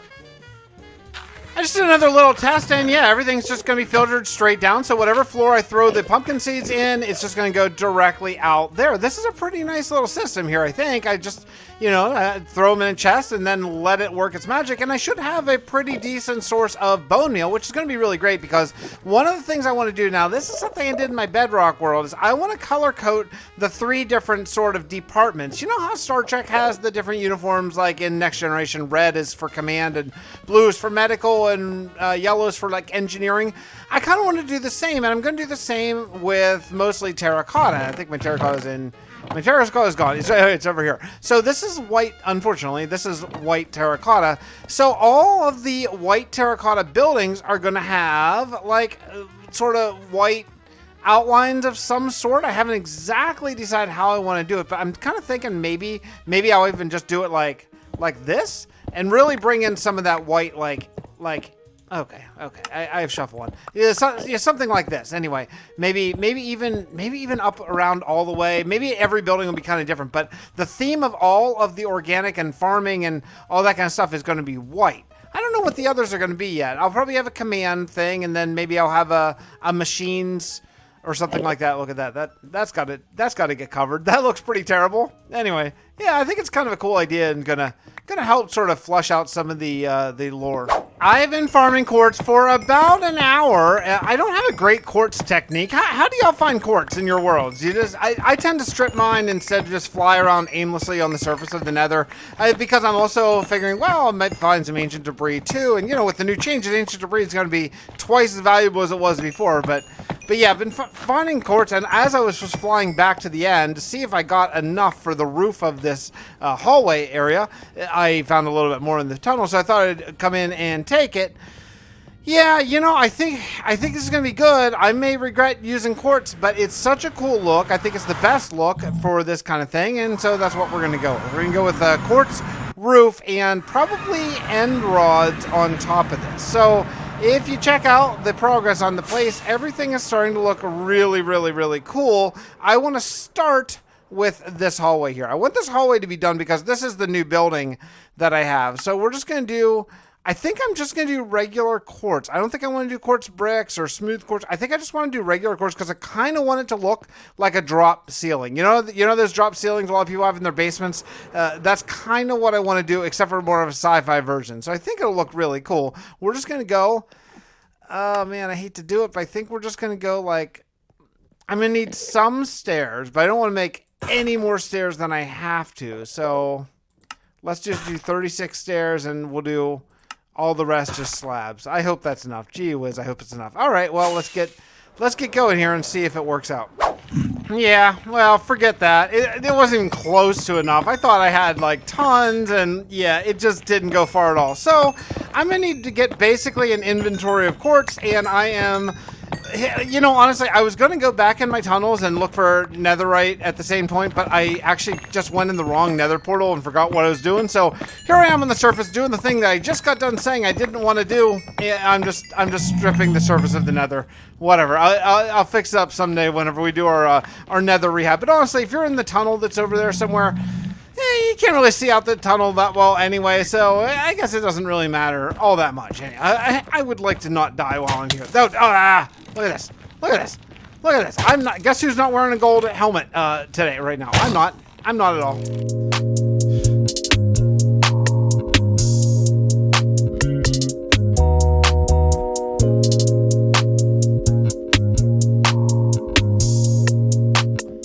I've done a little bit more building. I threw this little thing up, and I really, really like it. Also, I finished surrounding this with the first bit of the jack-o'-lanterns here. I need more to grow, but I like this a lot. I think this is going to be a design that I go with throughout not just this part of the build, but all the rest. So you can see from the white terracotta on the outside that this is obviously sort of an organic wing. And I think what I'm going to do is I'm put all the organic stuff over on this side, all of the command stuff sort of over on that third, and then over there, all of the sort of the machines and all that kind of stuff. That way you can know as you walk through the halls, and we're going to have sprawling hallways and all that kind of stuff all around this entire place, which section you're in. I think it's going to look really cool. That all being said, I'm basically out of terracotta. Also, I need a lot of black ink. So back to the overworld. I have basically no ink stored whatsoever, so I'm just going to be up here enjoying this beautiful view. Man, I really need to do something. I hate these glass boxes in the sky. This has got to become probably a blimp. I can't really think of a better thing, you know, but I'm looking at this area right here. I mean, I have so many plans for this world, and you know, plans has been something that's been on my mind a lot. If you've been around the channel for a long time, you know that sort of my style of content has changed a good bit here recently, and it's because I am making some sort of decisions and some life changes coming. More on that later, but the short end is I may be looking at possibly starting a different career, and before I can even do the different quote career, I need to do some schooling and stuff like that. I'm going to talk more about it once sort of I dot all the I's and cross all the T's, but that could be coming in the very near future. Now, my plans for getting back into doing these sort of big giant mega videos and stuff like that, I don't know that that's going to come back. Like, at least not for a very long time, if not ever, because I am potentially going to be back at school, as well as still being a musician and still trying to do videos and still, most importantly, dadding my kids, right? Thanks for the update there, Windows. So, you know, yeah, we'll see. Possibly huge life changes coming up soon. I'm trepidatious. I'm a little trepidatious about it. I'm a little excited about it, but a lot of stuff on the horizon, but we'll see. Man, this is really nice farmland over here.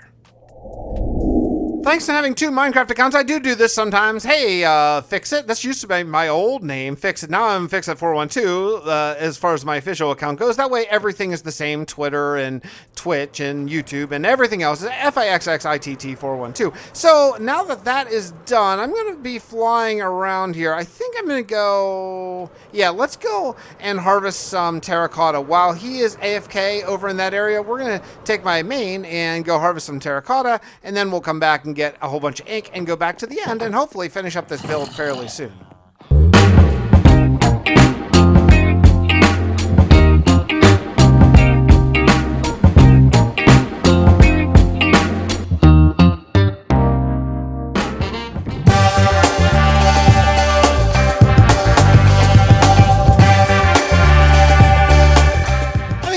Question or comment of the day from Shadow Plays. I really enjoyed this episode. I have a question though. How do you deal with the frustration that comes when a build isn't turning out right? I know you've mentioned you do other things in the world, but what if you're hyper-focused on the building and the problem? What then? Happens to me a decent bit, and I thought I would get your advice. You know, that's a great question because it's something that we all struggle with, and you know, it's gonna be completely honest, I've struggled with on this exact build that you're looking at right now. Let me hang out with my friends over here. So my biggest advice is keep adding blocks. That's almost always the answer. Like, you have this big empty wall here, and like, yeah, it's not very good, blah, blah, blah, blah, blah. Just keep adding blocks. Add more stuff, and eventually, you're going to come out with something that is nice. I'm not saying you need to go over detailed, but it's almost always the case where if you add more, things will get better. If you don't like it, you can always tear it down. A lot of people will tear it down first, but man, I think that's a lot of wasted time. In my mind, you just keep adding detail, adding layers. Layers are a huge thing. Layers, by adding layers, you're going to get a lot more sort of interest in the completed build once it's done than you would if you just try to sort of do it all in one or two layers, So I know, like, this building is not done. I'm going to be doing some texturing and stuff like that later on. I don't even know if I showed this sort of chimney elevator sort of idea that I came up with in the end to block that chest area. But yeah, you just keep adding layers. Just keep adding stuff. Add. And at some point then you very likely, if not for sure, will get something that you feel pretty good about. This has got to go, but I do not have the energy to take down these 2 obsidian portals this episode. Next episode, we'll definitely take those down. Well, maybe not next episode. Next episode, we're in the end, though. We'll definitely take those down. I think that's about it, though. I think that's about my entirety of thoughts on that, and probably my entirety of time on this episode. We've been here for quite some time. I hope you're enjoying it. I hope you're liking where the build is going right now. I know I really am. I'll see you all next episode from Survival with Fix.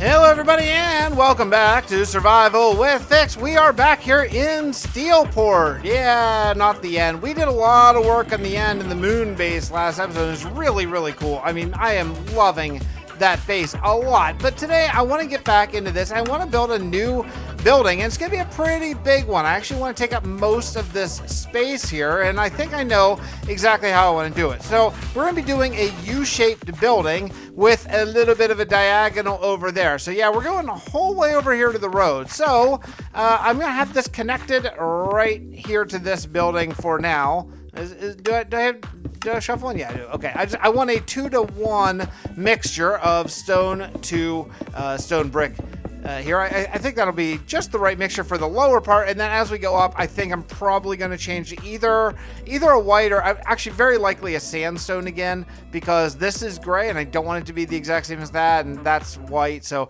yeah, we'll probably do either sandstone or maybe even mud. I don't know. We'll see what the second half. The second half could be anything. The reference image that I'm looking at right now is actually sandstone, but it doesn't really matter. It could be anything. So we're gonna go over here. I'm gonna lay out this sort of outline here together, and then we're just gonna build up and just frame it in roughly to about, let's see, we're gonna go, this shape is gonna be very odd. It's actually gonna kind of feel like multiple buildings in one, if you know what I mean. You'll see what I mean once we get sort of an overhead view. But yeah, we'll do something like this. I think that'll be good. Actually, no, I lied. We're gonna come back one because I forgot I have this retaining wall over here. All right, then we'll do this over here. I'll show you in just a second once I get this all laid out.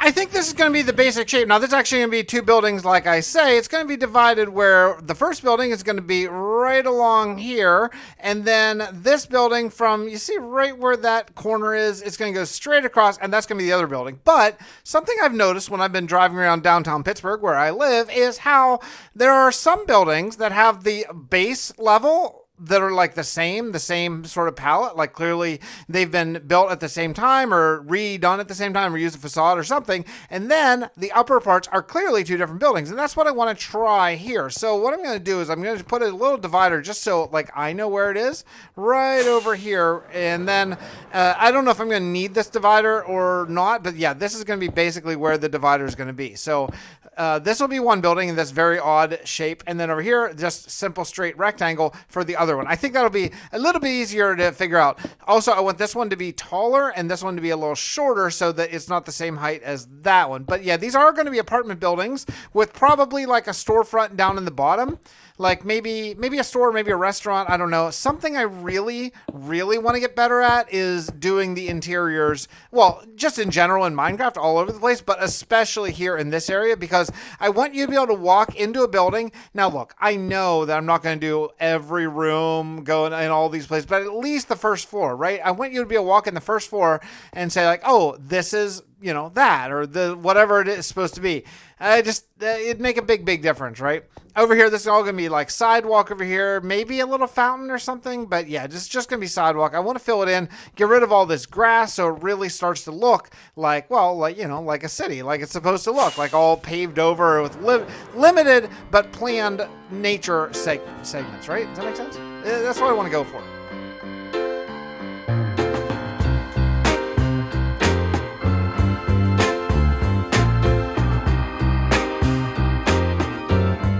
Okay, things are coming along here. I do like the looks of this layout so far. I'm going to leave the second building to go for right now and really just work on this first one. I wanted to break up. So, okay, so let's talk a little bit about building design. If you take a look at this building, for example, this is one of my earlier sort of this style that I've ever done. If you look, every floor exactly the same, unbroken, blah, blah. And that's definitely a style that I've seen online. Same thing here, right? Exactly the same the whole way through. This basically the same. That one does get broken up a little bit, but what I have noticed is a lot of buildings have a similar idea as over here, but they have vertical breakups here. So that's what I did here. I put in a vertical breakup there, one there, and I think I did, yeah, one over there as well. Now, other than these three, the rest of this is going to be vertically exactly the same after this level. So this one's actually going to have two bases. It's going to have the stone base down there. It's going to have this diorite base. And then as we go up, we're going to get into the sandstone. Inside this diorite base, I might actually just use like bone block or concrete powder, something that's kind of whitish, and then we'll get into brown for all the rest of the way up. And I don't know how much higher we're going to go than this. I capped these off at 110, maybe higher, probably higher, but at least for right now, I think that'll be okay. That all being said, I need to bring in some grass, and oh man, I might actually just do a floor here, like just do a wooden floor, just so I can tell that there's a floor. That seems kind of weird. I don't really need to do it, but it makes me feel better to have a floor in a building. You know what I mean? So I'm going to do that next. I'm going to put down the floor and some grass, and then, well, we'll see what's next. The walls are roughed in, and I am trying my very best to like this birch. I mean, look, I see people use it. I do. I see people use it, and like, oh, that's kind of cool. But then I'm looking at it, I'm like, this is not very good. But look, I'm going to trust it. I'm going to trust that it's all going to blend together, especially once I get some windows in there, because obviously that is pretty not interesting. But that's okay. We're just roughing it in. We rough it in first, detail it later. Okay, well, all right, I'm gonna trust it somehow. I'm gonna trust it. But the next thing I want to do is I want to bring in some sandstone. I don't have very much of it, unfortunately. Excuse me. Wow. You know, if you've been on the channel for a while, you may have noticed that I never burp on the mic. I think a lot of people never burp on the mic, but I don't know how to burp. This is one of my great life secrets. I actually literally do not know how to burp. People have tried to explain it to me. They've tried to tell me, oh, just drink pop or swallow air or do this, but I have never been able to. I've burped a total of maybe like 8 times in my entire life. Probably more when I was a baby, but I don't remember that, so it doesn't count.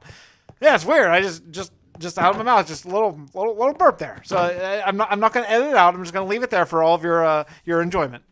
I decided I need to make something out of this other factory, and I've been cutting down a lot of spruce recently. So yeah, I'm making it into that one's not right. I'm making this into a vanilla spruce farm. That's gonna be sort of my main idea here. And yeah, I'm just doing it really simply, and all it is going to be basically is just rows of dirt or grass or whatever, and then inside of it is going to be just these water streams that are just going to bring the spruce saplings and any logs that appear just down, hopefully the whole way down to a little bit of a mini collection thing. Then what I'll do is see that grass opening right there? I'll have a door probably over here, maybe like right around here, like a basement door access that's going to go down and collect all the spruce. So yeah, this should work really well. It should be very simple. And then we can just plant rows and rows and rows. I keep saying spruce. I've said spruce 100 times. Birch. Birch is what I meant to say. This is going to be a birch harvesting area. Birch, not spruce. Darn it all. I should re-record that, but I won't. I'll let you know how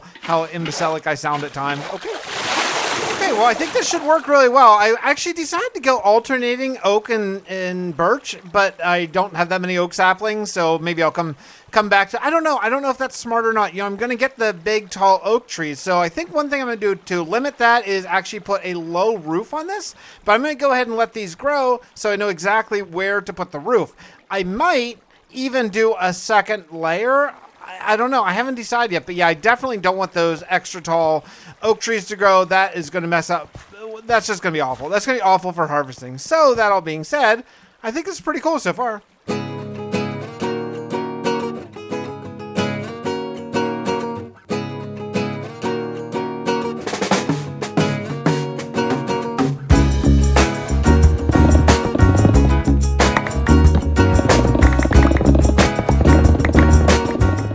Okay, it's been a while. I've been working on some building here, obviously. This house is coming along. Over here also, by the way, these trees have been harvested once, and I went ahead and put this at the top. I think it seems to be working. I have no more big oak trees, but the oak is growing, so should be good. I've decided to go with just a spruce mixture for the inside of this wall. You know, do I love it? I think it's going to blend in really well. I've generally stayed away from wood in this style for like walls and stuff, but because in this texture pack that I use, I have the sort of reversed planks, like the vertical planks. I think it does make it look extra cool, and you know, it's going to be something I want to use a lot in the future, especially in another upcoming kingdom for the vertical plank idea. But I think I think it's going to look cool. It almost looks kind of futuristic. It almost looks like sheet metal or something like that, even though it's very clearly wood and brown and all that stuff. But yeah, I think it's gonna be really cool. I kind of gave up texturing as we went because placing two slabs as you hop is kind of a pain, so I'm gonna come back in and texture later on. What's gonna go inside this big building? I think this actually may be my upcoming manual spruce farm, maybe just kind of like that, except for spruce. Yeah, I think it's going to look cool, and I am starting to really believe in this building. I like the shape of it. I think it's going to be really cool, but it's a lot of work. I mean, it's large, it's very large, and it's taking a long time to put in, but you know, it is going to help fill out the street. I mean, look at this. Look at the main street view. Oh man, it's going to look so good. I love it.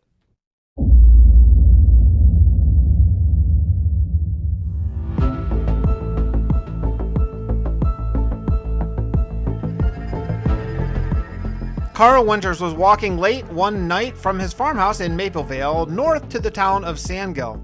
His girlfriend, well, the girl he hoped would become his girlfriend, lived there and was expecting him. Walking across Fink's Bridge, he heard a terrible guttural moan from underneath.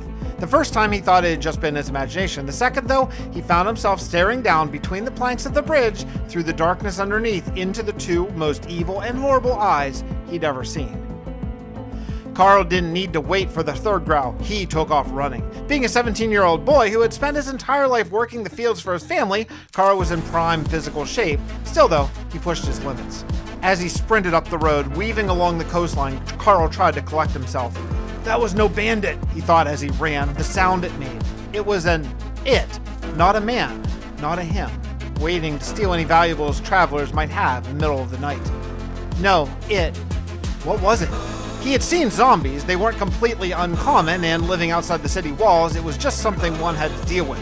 Those eyes, though, they were intense. Zombies have dead eyes. It's painfully obvious that there's nothing going through whatever's left of their minds.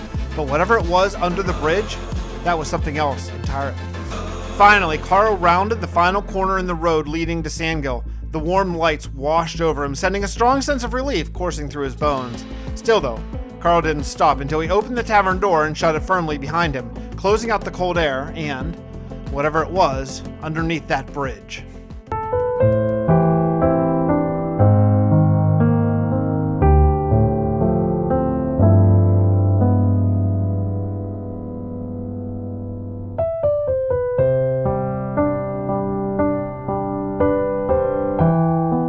Okay, it is almost 4 a.m. I've been going really hard tonight, and I really like the look of this building. I think it has more tiers than maybe any of the other buildings that I have so far. It looks really cool. I mean, you know, obviously we're not done yet. It's still very blah. It almost looks like a procedurally generated Minecraft building, doesn't it? Like, it's just very like if Mojang were to implement this into the game, this is maybe what it'd be. So I do want to go in and add a lot more detail, probably simple like flower boxes, maybe some hanging lanterns, even a couple balconies, maybe just stuff like that, like very simple, easy to do stuff. But yeah, it's coming along. I really like the look of it. Definitely a low garden here and some detail work, but it is definitely a nice addition to this place. I mean, when you're walking down here, oh yeah, it just like towers up over your head.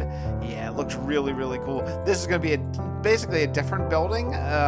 It's going to look completely different from this side, but if you look at it from over on this side, it's going to have a very similar sort of front base. See how this is still in the same path down here, and obviously these need to be all done too. These are going to be sort of some open shops and stuff that are down below, and this is going to be indeed a spruce farm. This is going to be where I start harvesting all my spruce. In fact, I actually have an idea of how I'm going to do it. I'm going to put a water elevator, and then you're just going to be able to go up the water elevator and glide to the top of a tree and then cut it down and just rinse and repeat. That way I don't have to constantly use my rockets, which is how I do it right now. Yeah, okay. Good work, me. In an effort to work more on the, interiors, I did start doing just sort of boxing this off because this room is absolutely massive and there's no need for the whole entire thing to be decorated. So I just put up a wall, and each of those can maybe be a little shop, threw in some sidewalks here, a nice little awning over here. I tried to do, I didn't want to do a whole gradient. Yeah, this has been happening recently and it's been really bumming me out. I don't know why. It's very new. I'm getting these chunk light borders, so I don't know. I may have to check out maybe a lighting engine mod or something like that. It's just started the last couple days. So yeah, like a little storage room, maybe a little shop. I don't know. Just simple little stuff here. And what we're gonna do is we're gonna make each of these into just a shop for an item in the game. That's gonna be the idea. Because up above here, that's the birch and oak tree farm, and this is the spruce farm up there. So I think things are going really well, but I have to do another project in this town, and I need to actually build something for a set for a video about 3 episodes ago. So right now I'm actually recording 3 episodes in the future. I'm just kind of waiting on a couple things I don't have at this moment, and I think that what I want to do is come up here and I'm going to build Steve Tepek's new office here. I think this would be a perfect place for his office. Maybe right here. This is the bottom slab. So this could be his office maybe, or maybe with this window. I don't know. Yeah, this could work really well. So what we're going to do is we're going to do basically a table and an office. So let's see how I want to work this out. I think this works out pretty well here. I just hung up some, trying to get all the torches off the ground, all that kind of stuff. Yeah, I think this is going to work okay for a table. I have a little screen there in case we want to have some sort of lore segments that have a screen. And I got 6 people, 6 benches here, 6 chairs for the council members, and should be good. The only thing I want to bring in more is I do want to bring in some leaves, just some like decorative plants and stuff like that. And I think I should probably finish this up. I wouldn't mind actually hanging up some lights up there. Let's do that as well. Let me see here. Maybe just let's just come up like this, and maybe just a chain. I don't want, this is not big enough to have the whole fence combo here, so let's just do a chain like there. Yeah, that'll be good. Okay, cool.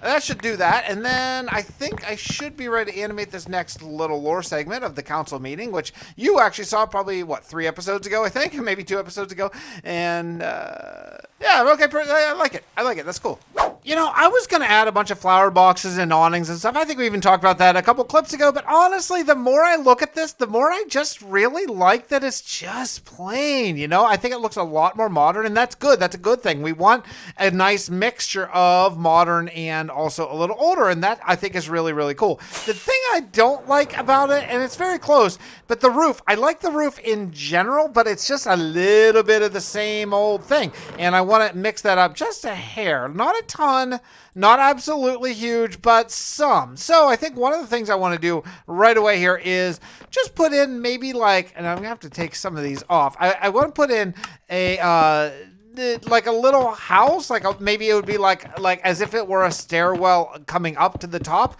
because I figure maintenance workers and stuff like that would need a way up to the roof. So I was just thinking something not big, but this big, and all that's going to do is that's going to break up the flatness of the roof. I think that's going to make a really big deal. I was looking at a lot of pictures of sort of a turn of the century buildings and stuff like that. And this flat roof style definitely came a little bit later, like back in 1800, 1820, 1840. All the pictures I could see were always the peaked roofs, like kind of like that one over there.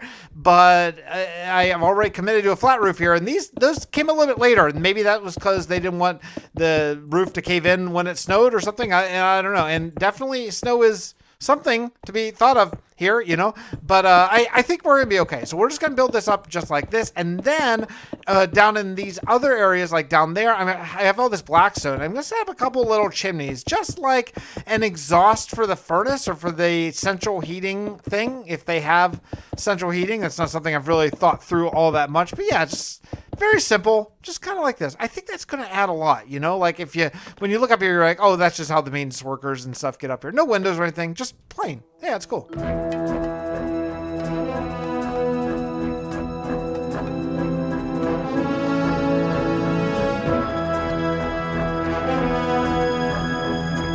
You know what's always bugged me in Minecraft is the paintings. I've never liked them, and I think it's time to change them out. And I have an idea. It's an old idea, but yeah, I have an idea. All right, tell me if you recognize this. Huh? Anyone?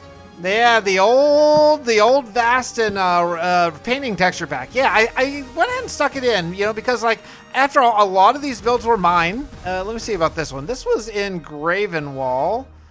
I actually think maybe none of these ones pictured were mine from the old Vastin team, but maybe somewhere. Let's try this one. Oh, look, the Realm of Vast. Okay, that one's a little on the nose with the title. Oh, look at that.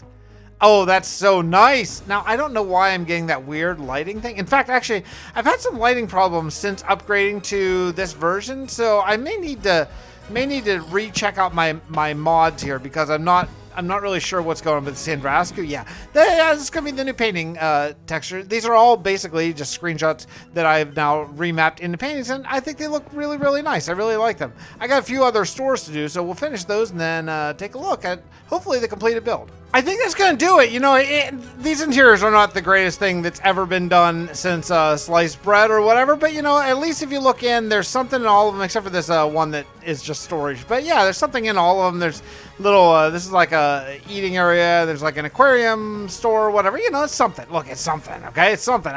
I'm no interior design expert, nor do I ever claim to want to be, but at least there's something in this particular place. I have a little bit more I want to work on here. That's just a little bit of decorating here in the front, and that's going to be where these bushes come in. I'm pretty sure I'm just going to do something like this. I don't think I want anything really like set in stone or anything. I think I just want just a little bit, I don't want to say overgrowth, just some stuff that's there on the sidewalk that looks like maybe at one point it was a little bush and then it got a little bit bigger.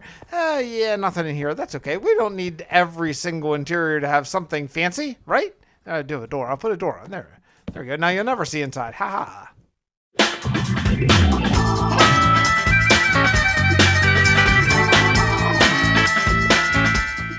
The question or comment of the day is from longtime viewer and friend Andy Days. Thanks so much for the comment. Andy's a YouTuber in his own right, does a bunch of Minecraft and also vintage story stuff. So if you're ever curious, just search Andy Days as spelled in the comment shown right now. Have you ever been tempted to replicate a build that you've made in a previous world or another world? Been loving the series? You sound really like you're enjoying it too. Yeah, firstly, I am really enjoying the series a lot, and it's been very fun to sort of get back to my roots of traditional Let's Play, even if it's maybe not the absolute best thing in the entire universe for the channel, and that's okay.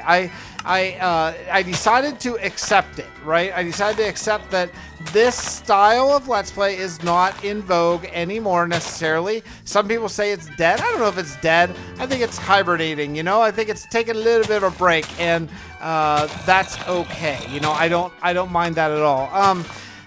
You know, it's funny that you ask if I've ever been tempted to replicate a build I've done in previous world, because yeah, I'm actually doing that in this series. As you know, I've been working on the moon base again, you know, which is really, really cool. You know, there's a zombie and it's driving me crazy. I gotta find the zombie. Alright, as I was saying before I got interrupted by just the loudest giant horde, there were so many zombies. There were just so many. I think they're, I can't even find it. It was in here. Yeah, super dark in here. So I will light this area up a little bit right now. And yeah, so I've never been tempted to replicate a build that I've done to its fruition before, but I have absolutely, and I'm currently doing, a build that I just never quite finished the way I would have liked to. You know what I mean? Like, there's a couple builds like the moon base, a couple other things that I once did and I just wish I finished. You know, I wish it, for whatever reason I left. Maybe the server ended or whatever. There's another zombie somewhere. I gotta find it. I don't know where it is. Man, this is really making me nuts here. Is it in here? No? I gotta find this. I found it. Oh man. Okay, what a relief. Anyway, like I was saying, yeah, so I've never been really tempted to absolutely replicate a build, but you know, if I never quite got around to finishing it, or if I wasn't satisfied with sort of how it looked in the end, then yeah, absolutely. And that's going to be something that I do probably more. I mean, I always feel like I want to get everything done to its proper conclusion for whatever that is, whatever that means for me, whatever my building ability is at that point in my life. You know, building ability is something that it always grows over time and all that kind of stuff. So yeah, I absolutely would love to go back and sort of revisit some builds that I just, you know, I just feel got shortchanged due to time or circumstances or whatever. And hopefully that'll be something that we do more of in the future, because I think it could be a lot of fun. I remember a couple modded builds that I did way back in the day. Like I did a spaceship build that it just got so laggy. Like I couldn't keep going on it. Unfortunately, I want to say it was like Direwolf 1.10 pack or something like that. I don't remember. It was way back in the day. It wasn't even on YouTube, I don't think. It may have been before I started doing YouTube, or maybe it was an off-camera series, but I've done very few of those in my life. So yeah, I don't know.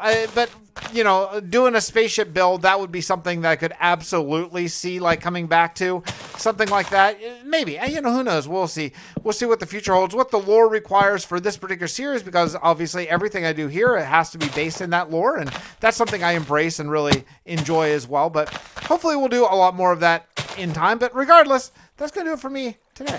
Thanks for the question, Andy, and thanks again just for your being a viewer and just being a friend, and hopefully we can catch up again soon. It's been a while since we talked. All right, anyway, that's it. Let's check out the build, and I'll see you next time.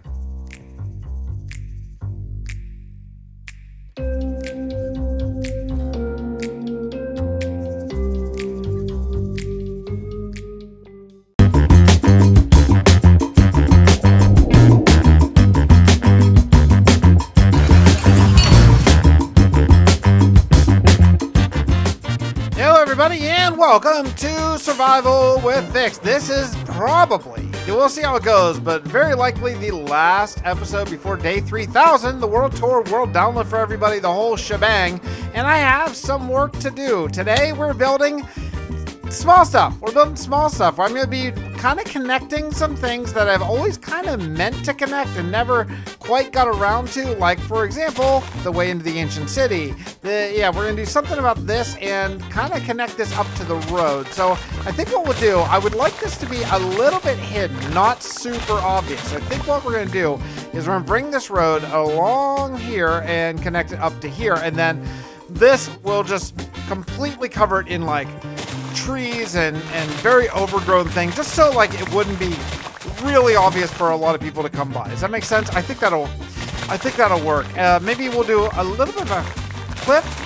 It's kind of hard to say until we get going here. I do have a lot of grindy stuff to do this day, but I don't have that many time because we are on day 2920. That means we only have 80, and the sun just went down, 79 days left until the big day 3000, which is a big deal. You know, it's a big deal. There's a bunch of stuff that's going to sort of change once we get to day 3000. Some of that is storyline. Some of that is a new kingdom that we're going to open up the doors to for the 3000 day block. You know, if you don't know, I've been doing basically blocks, and the first 1,000 days was essentially New Hope. The second 1,000 days was the Arcane Reception Coil in Sandgill. And now the third 1,000 days has been the industrial city of Steelport, as well as Gabor down there. Now, neither of those two are done. They're very, very, very large projects. So we're going to get to all those in good time. Like, we'll continue working on those as well. What a beautiful day for terraforming, but we have no time to waste. I got this road done here. I think it's pretty okay. That's the goal, right? Pretty okay.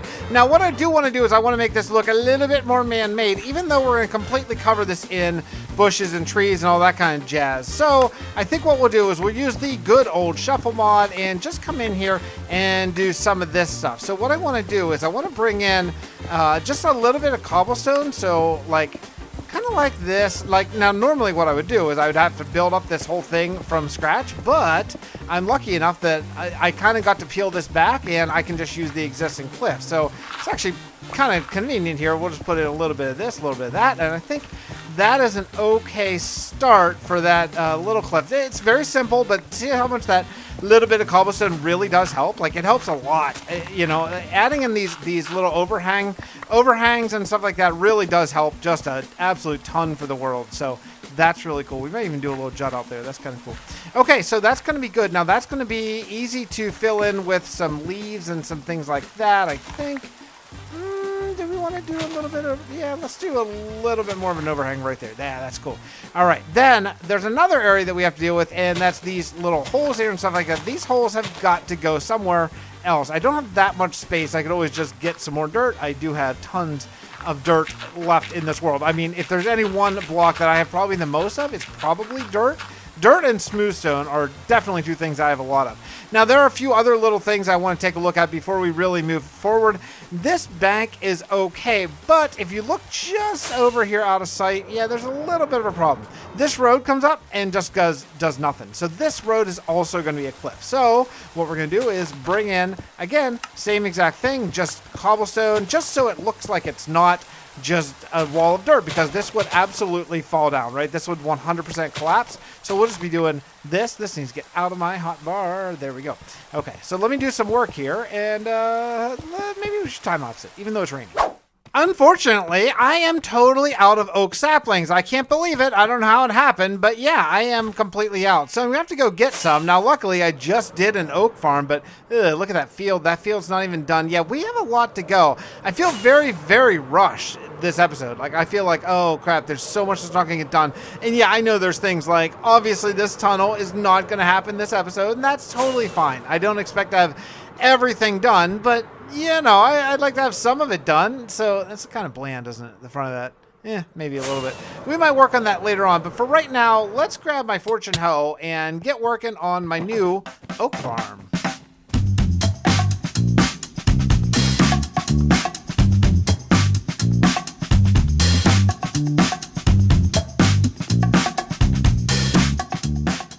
All right, one thing done. I have another one next to go, and that's actually filling this field. I cannot explain why this field was never done, but it never was done, so we're gonna do that now. But I do want to talk briefly here while I have your attention. It's a weird thing to say on a YouTube video. While I have your attention, I do want to just mention I'm changing up my workout routine after going very progressively, slow and methodically through my main 3 lifts until they got heavy, which is basically now. I've just been doing barbell bench press and pull-ups, assisted pull-ups, and this thing, it's called a trap bar or a hex bar.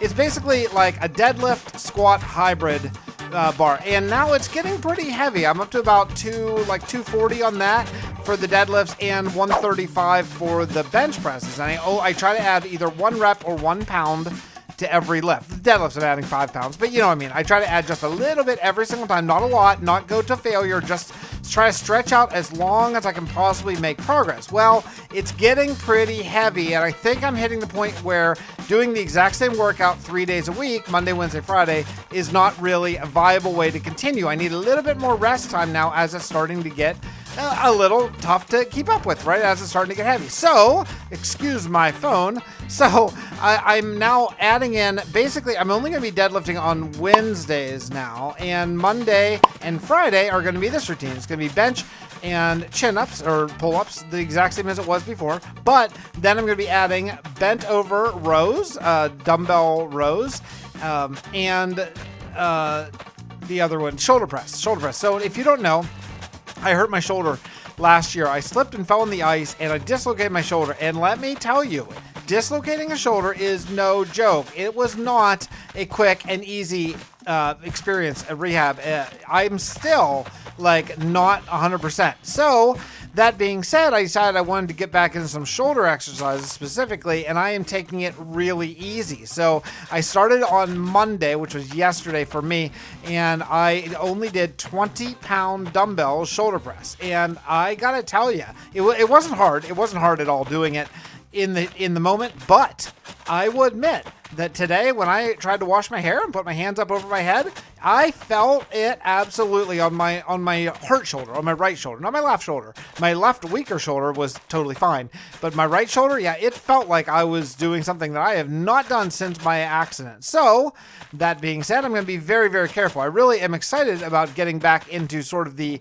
regular workout routine. I'm really thrilled about that, and I'm thrilled about my weight loss. I weighed in at 217 today, 217.9, but still 217, and I'm really happy about it. So, I'm like 52 pounds down now from my max, and feeling really good. I'm eating really healthy, eating keto. I need a few more calories today, so I just polished off 4 ounces of cheese, which was delicious, and just no carbs at all. If you don't know what that is, it's no carbs, like no bread, no sugar, no wheat, nothing at all. It's meat, cheese, more meat, more cheese, like that's and leafy vegetables whenever I can, whenever I have them. I have a big bag of spinach that I eat occasionally whenever I can add it to an omelet or something like that. Lots of eggs, all that kind of stuff. You know what it is. If you don't know what it is, you can Google it really quickly. Anyway, yeah, so things are going really well. Thank you for those of you who have said really kind words about, me trying to stick with it and trying to really get back to my sort of original low weight from about 10 or 12, probably 12 years ago now. And yeah, it's been good for me mentally too. If you have not worked out in a while or you've let it go for a bit and you're struggling mentally, I can tell you that it absolutely does help. It kind of turns your sort of frown upside down, if you will. It kind of gets you have a little bit more of a sunny outlook on life. And I don't always have the most sunny outlook on life at these days. Right now, I'm going through some stuff, that I want to make sure that I am really keeping an eye on and all that stuff. So yeah, the extras thing has been going really great. I've been really enjoying it, really having a fun time trying to constantly beat my most recent best, and it's been fun, but a little bit of a personal challenge too.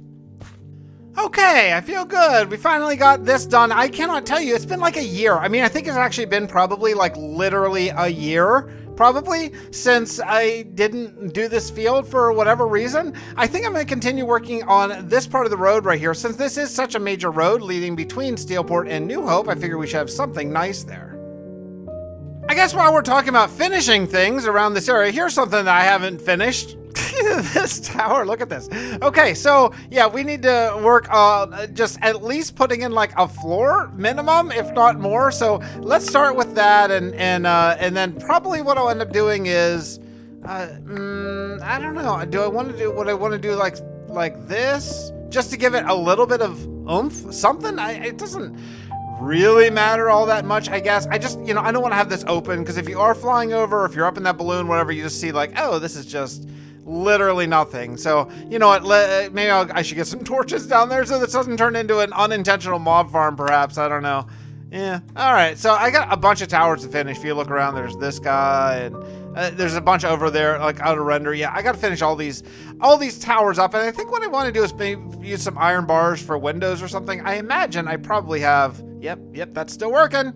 My first iron farm in this world is still chugging along. I mean, I have so much iron over at Steelport way over there, but yeah, we'll do just fine. I love that soccer stadium.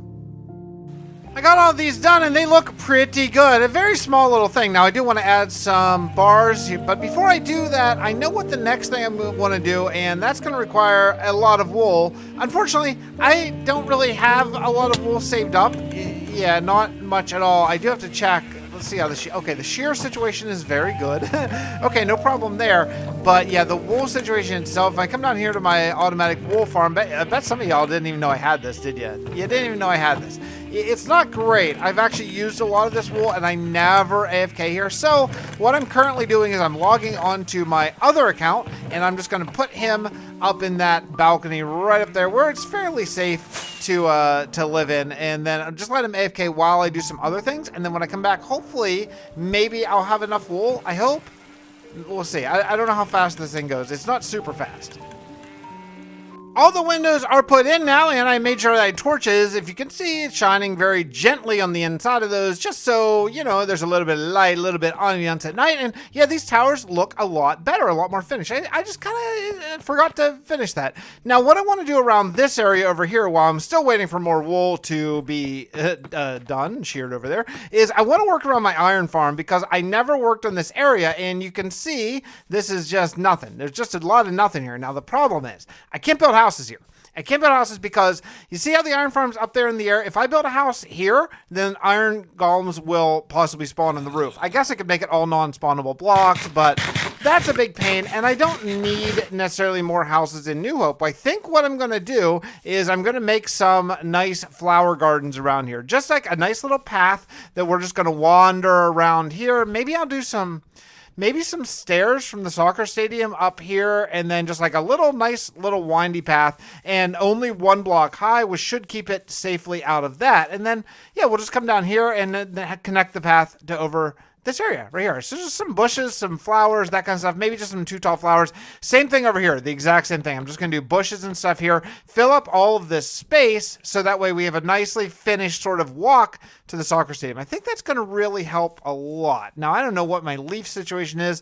I have a feeling it's probably pretty bleak. So let me put all my stuff away, check out my leaf situation. I may need to go shearing, and then we'll do a time lapse.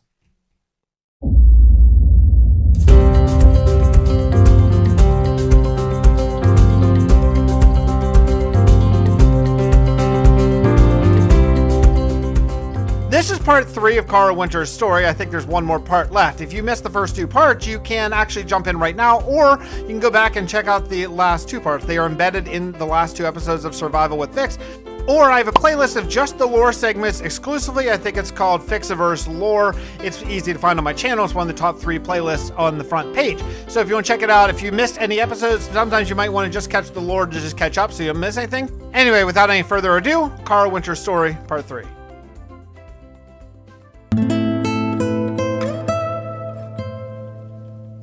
I'm telling you, it wasn't a zombie, Carl said to Sally. Come on, Carl, she said. What else could it be? I don't know, but living on the farm, I've seen more than my share of the undead. This was something else. How do you know? Sally asked. She wanted to believe him. She did like Carl after all, but walking in the middle of the night, one's imagination could play all kinds of tricks. I don't know. Look, I saw its eyes. It wasn't a brainless slab of flesh. It was smart. Maybe it was one of the town kids waiting to play a trick on you. No, Sally, look. I don't even want to think about it. How was your day? The 2 budding lovers sat and talked for hours. Sally had just finished her shift at the tavern, and Carl was exhausted from working all day in the fields. Still, though, young love feels no exhaustion. Carl knew the following morning was coming soon, and he would have to make his way back, across the bridge, where the monster lurked. After avoiding for as long as they thought possible, the 2 said their goodbyes, and Carl started down the road. If he hurried, he still might get 2 hours of sleep before Paul woke him up to start his chores. Despite Carl's worst fears, the walk back was stressful but uneventful. He quietly unlatched the front door using his key he had borrowed from the hallway dresser drawer. The front door opened into the dark kitchen, still smelling the pork Mother had made hours earlier. Carl slipped in and quietly latched the door behind him. As he turned, he heard the sound again. His blood ran cold instantly as he heard the same sound from under the bridge.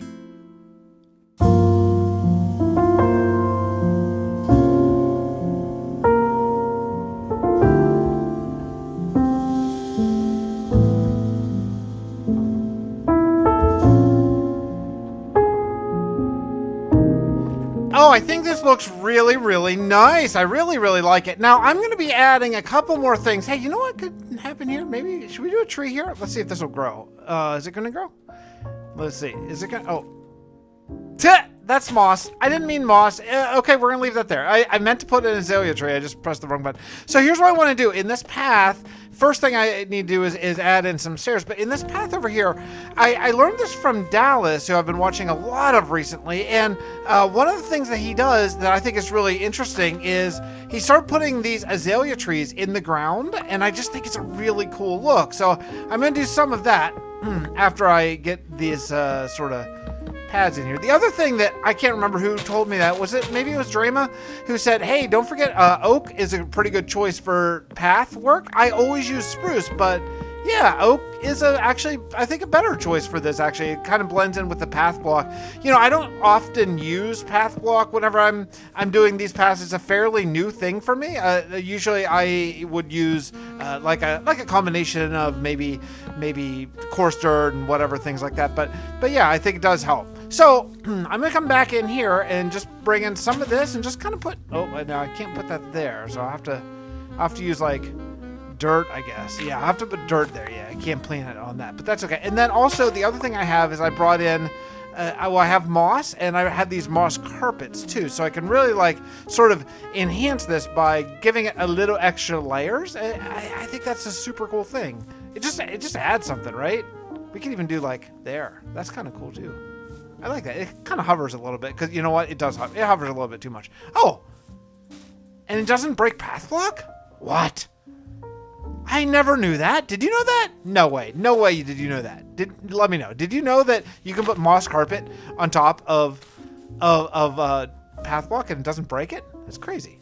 Woo! This is an absolutely huge difference. I mean, man, this has been unfinished for so long, and it just feels good to have this done. Now, I think what I might do is come in with some bone meal and bone meal sort of between the places. The only thing I don't want is I don't want the flowers. Like, I don't want, see over there, I got a couple like vanilla flowers. I don't want that, but I do think that having some grass would actually really help. So what we'll have to do, and this is going to be a little bit painstaking, is I have to do like bone meal this, and then after each bone meal, kind of like look around, like you get out of there, and find like dandelions and poppies and all that kind of stuff and get them out of here. Like, oh, you know, the nice thing is I'll be getting some of these flowers that I like to have extras of because they're a little bit more of a pain to farm and stuff like that. But I do think that this will add a lot of just sort of, man, I hate to say realism, but it's going to look like within these big flower fields, things aren't tended absolutely all the time, because I don't want these to look like crop fields. Like, I know that I planted a bunch of flowers in my crop fields and I don't want them to look exactly the same. I think this should be a lot more sort of I don't know, like half wild, you know, tended by the city gardeners, right? It does make a nice difference though, for sure. God, there, dandelion, I don't want you. Next thing I'm doing is I'm kind of going through town here and just bone mealing some plain empty grass areas, trying to get rid of all the flowers. Occasionally I leave a flower. Like, I think I'm going to leave this blue one right here. I just think it looks really nice. What do I have? Do I have a whole stack? I do have a whole stack. And then also I'm planting some of these azalea trees. Azalea trees are really growing on me. I didn't used to like them actually, but I'm becoming a believer in them. I don't know if I love them yet, but I haven't used them very much. I thought, like, why not? It'd be a nice thing to add here. And yeah, the leaning and the half flowery, half regular, I think for a procedure generated tree, it's a pretty darn good one. I do really like it. So yeah, so just kind of going through town and just adding in little bits, mostly low grass, occasionally leaving a high grass, but not very often. And just trying to give a little bit of life, a little bit of movement, a little bit less, oh man, I'm going to say it again, a little bit less Minecrafty and a little bit more sort of organic life. And it's coming along. Like, look how plain this is versus if you look up there, you see the grass. I think it does really help. Yeah, leave a couple tall ones.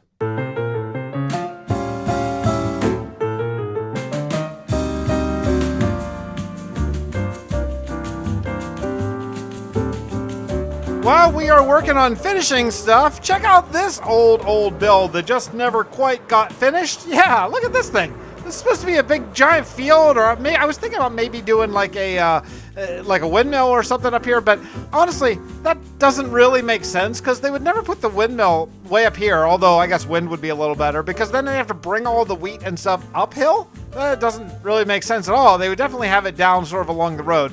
Ugh, these houses. Ugh, yeah, okay. Well, anyway, one thing at a time. We got to knock out this field. So, man, look at this. Oh, I love this. I love this area. Oh, I love this entire world. I love it. I'm so inspired. It's all I want to do. I just want to play this world, and I never want to do anything else with my life. I just love it. It's so much fun. All right, well, I'm going to get to work. And shall we do a wheat farm planting time lapse? I guess we shall.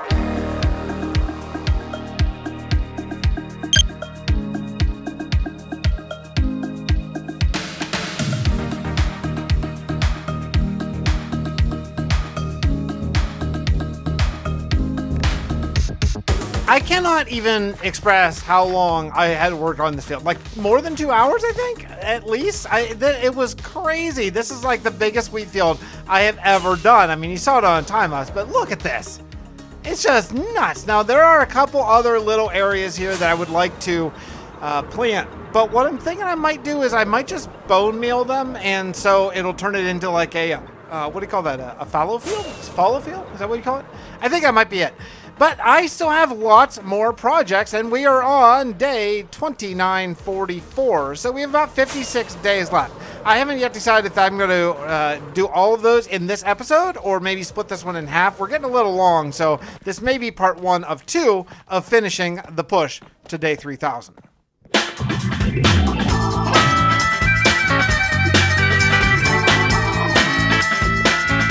It's time for the question or comment of the day from Dusio.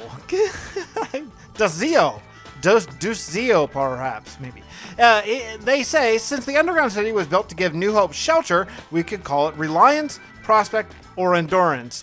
You know, those are really good options. All 3 of them are actually really nice options. I think I am going to go with Reliance. I like that because the people down there would be, you know, relying on that area to give them shelter and protect them while the zombie horde was invading New Hope here. Now, they are since out, of course, but some people have decided to continue living there, and Mr. Grady is kind of in charge, though things aren't going real well for him right now. He was infected by a zombie. He cut off his own arm to save himself, but then the Avon people, when they found him to save him or something that we'll get into later, they attached a zombie arm, giving him a total of 4 limbs, which to them, the number 4 is absolutely sacred. So having 3 limbs is kind of like an affront to God, if you will. So they attached a zombie limb to him, and it's not doing great things to him. So we're going to find out later what it is. But yeah, from now and forevermore, the ancient city will be called Reliance.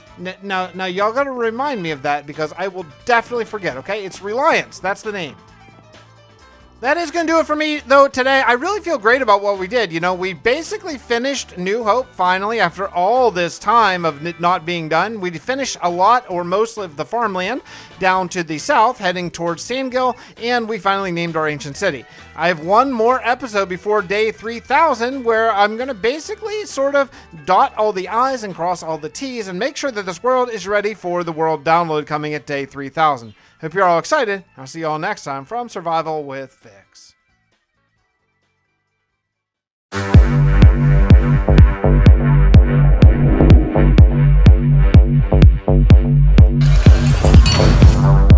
Hello everybody and welcome back to the final episode of Survival with Fix in this 2000 day block.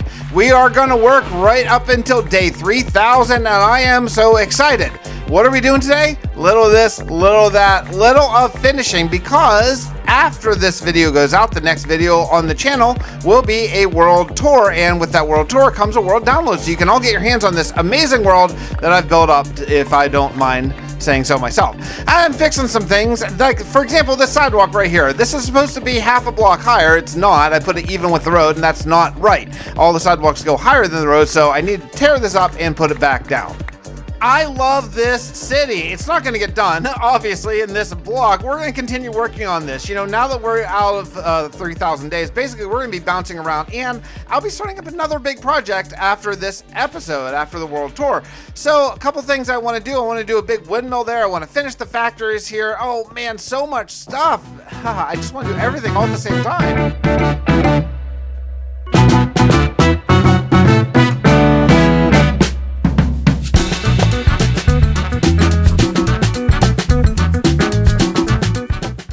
So first thing I want to do is I have a couple AFK platforms in the sky. I'm not going to get to the one in Steelport yet because it is really high and I think that's going to be a building. But this one over by the squid farm, yeah, this is going to be another balloon. I love balloons. They help the skyline. I have a good idea for this one.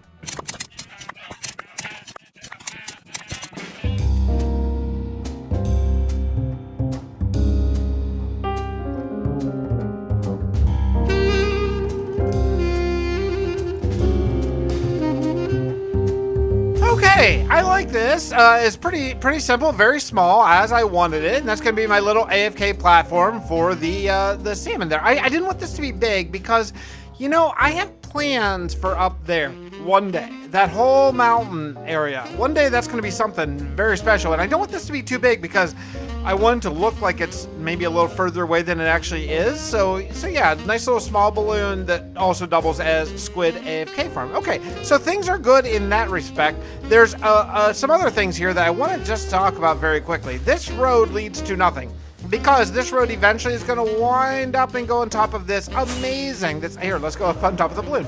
This absolutely amazing, huge, giant plateau. I don't even know what you'd even call it. It's like a meadow, I guess. But I have plans for this entire area. One day, a long time from now, it's actually going to be giant landscaping. It's going to be kind of a custom biome situation.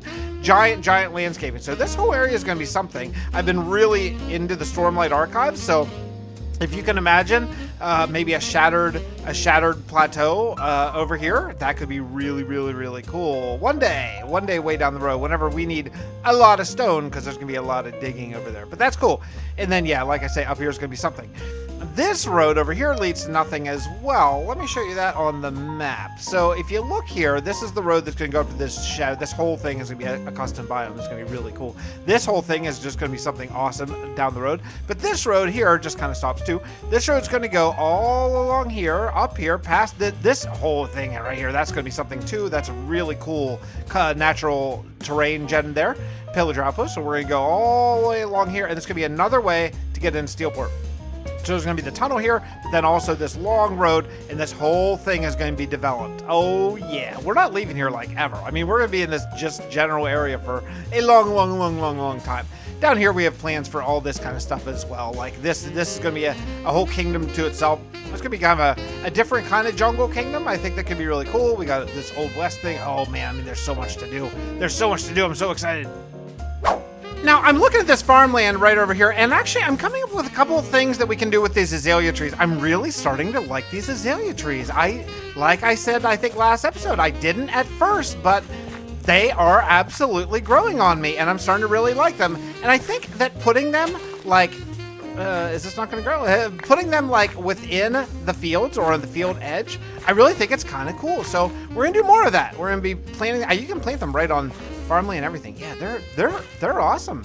I really love like the sort of leaning thing. I mean, they're still obviously procedurally generated trees. It's not as good as a custom tree, but you know what? For giant like sprawling farmland, I don't think that's that bad of a thing. I think I can absolutely live with these guys. We're just gonna put some like here. I don't know if this one's gonna grow because yeah, it is. Okay, I don't really understand what the rules are for these growing or not. It just seems like sometimes they just won't. I don't really know why. So yeah, just like some things like this, put them right on the rows. Just like, oh yeah, it looks so clear. Take a look at how different that looks just with growing those couple azalea trees right along this tree hedge. Yeah, it's really nice. Okay, then up here, this is something that we started doing last episode. We didn't really get around to finishing it, and what I want to do here is I want to make absolute. See that now that one's not growing. It's so weird. I don't really get it. Okay. Anyway, so I want this to be a very like sort of dark, I don't know, wooded passage here, and I want it to be a little bit overgrown, so I did bring some vines in here so we can plant some vines here. I'm going to actually, I don't have that many vines here without going the whole way over to Gabor, so I'm just going to kind of let these grow because I want to make some mossy cobblestone. I don't even have any moss or anything either. And then we're going to deal with this. Yeah, we got to deal with this because it's been a while and I haven't really done anything with it, and I think that we're due. Again, I'm just planting these just for now, just to get this to grow. Now, I don't think I'm going to go all the way down here and deal with all this. This just feels like a real grinder. But at least get the road, get the dark oak, get the pathway here and all that kind of stuff done. I think we could absolutely do that before the world download. That'd be really nice. And, you know, maybe these cliffs here could actually turn into like real cliffs and just make this look like it's, I don't know, like it's supposed to be here, right? Like we'll do a little bone meal job over here. And then I also brought these lanterns. And what we're going to be doing is we're going to be hanging these lanterns just like sort of from the edge, along with a lot of leaves as well. Like just these. So whenever you're walking down here, it could even be actually, we could even do possibly like hanging, you know, from the tree. Like we could do something like this. That could be really cool. So when you're walking down, you're just going to see, oh, okay, this is actually a lit up pathway. Not to highlight it too much, but just to give it that extra little oomph. I think it could be really cool. So I found this area here. I'm just up the hill of New Hope, and I wasn't really planning on spending this much time working on New Hope, to be honest. And I found all these flowers, specifically these blue flowers. I actually can't remember what are these called? Cornflowers, right? And I remember when they added these to the game, I was like, wow, those are really, really cool. We need another like really nice bright blue flower in the game, but I've never really found, you know, them spawning tons. I'd like to make a flower farm at some point. That's definitely going to be a focus of some kingdom down the road. Maybe we'll make a little hamlet that's just a flower farm hamlet. It'd be really cool. But I am going to plant a bunch of dark oak trees because I need dark oak wood to work on the ancient city. But I don't. If I'm going to plant them up here, because I'm going to plant them basically and then just harvest it, and then hopefully I'll get enough to just keep on replanting them. So if I'm going to do that, I figure I may as well harvest everything that's underneath them because I want this to not be a barren hill. Yeah, let me show you what I'm talking about. You know, it's the space in between the farms. Like, there's a farm to the left, farm to the right, and nothing in between. I can't build a farm here without just a massive amount of terraforming, and I just don't like the way this is just nothing. So I want to put a line of trees here, and I'm just thinking I could just plant a bunch of dark oak trees and kind of make it like a little biome almost to itself. So I think I'm going to do that, and hopefully it'll help sort of fill in this gap. I miss this place, man. It's called Perseverance, I think. The ancient city that we rehabbed. It's a really cool build, and I do plan on coming down here sometime sometime very soon. I actually have a big farm that I want to do down here that I think is going to be really cool. Remember when we first started Steelport, we thought, hey, I'm going to put all the farms in Steelport. It'll be like an industry, right? I'll just go there for every farm. And then I've since kind of overruled that and changed. Instead of that, I'm going to put kind of farms spread out all over the world, which means the farm that we're going to be putting in here is going to be an absolutely giant mud farm, clay farm.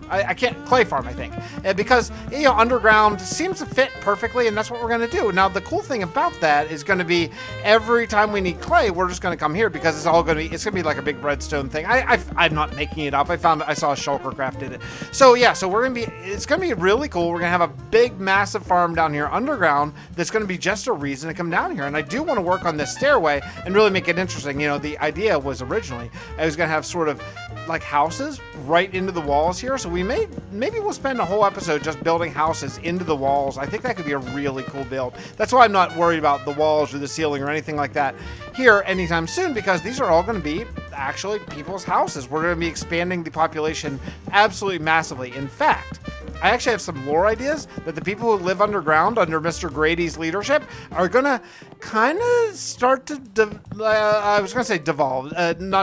It's going to be like, they're going to sort of start to become almost a different like species, almost different like race. I think it's going to be really, really, really cool. Oh man, we're halfway down to Deep Slate, but unfortunately, well, I was going to say I don't have a crafting table, but I do have a lot of wood, so I guess we could just do that. All right, let's do that, and we'll just do a whole nother row. Should be fine. All right, anyway, yeah, that's the plan. The people who live down here are going to eventually sort of just kind of turn into like another, not a species, not a race, just like a whole different sort of sect of people that I think is going to be a really cool storyline beat, because this is going to be probably, should this be the mining area? I mean, should Perseverance be like the mining area for the place? It's already underground. It kind of makes sense, but then again, I could also see doing a whole exclusive mining sort of thing. Maybe in Gabor, or I don't know. Let me know. Where should the mining area of this world be?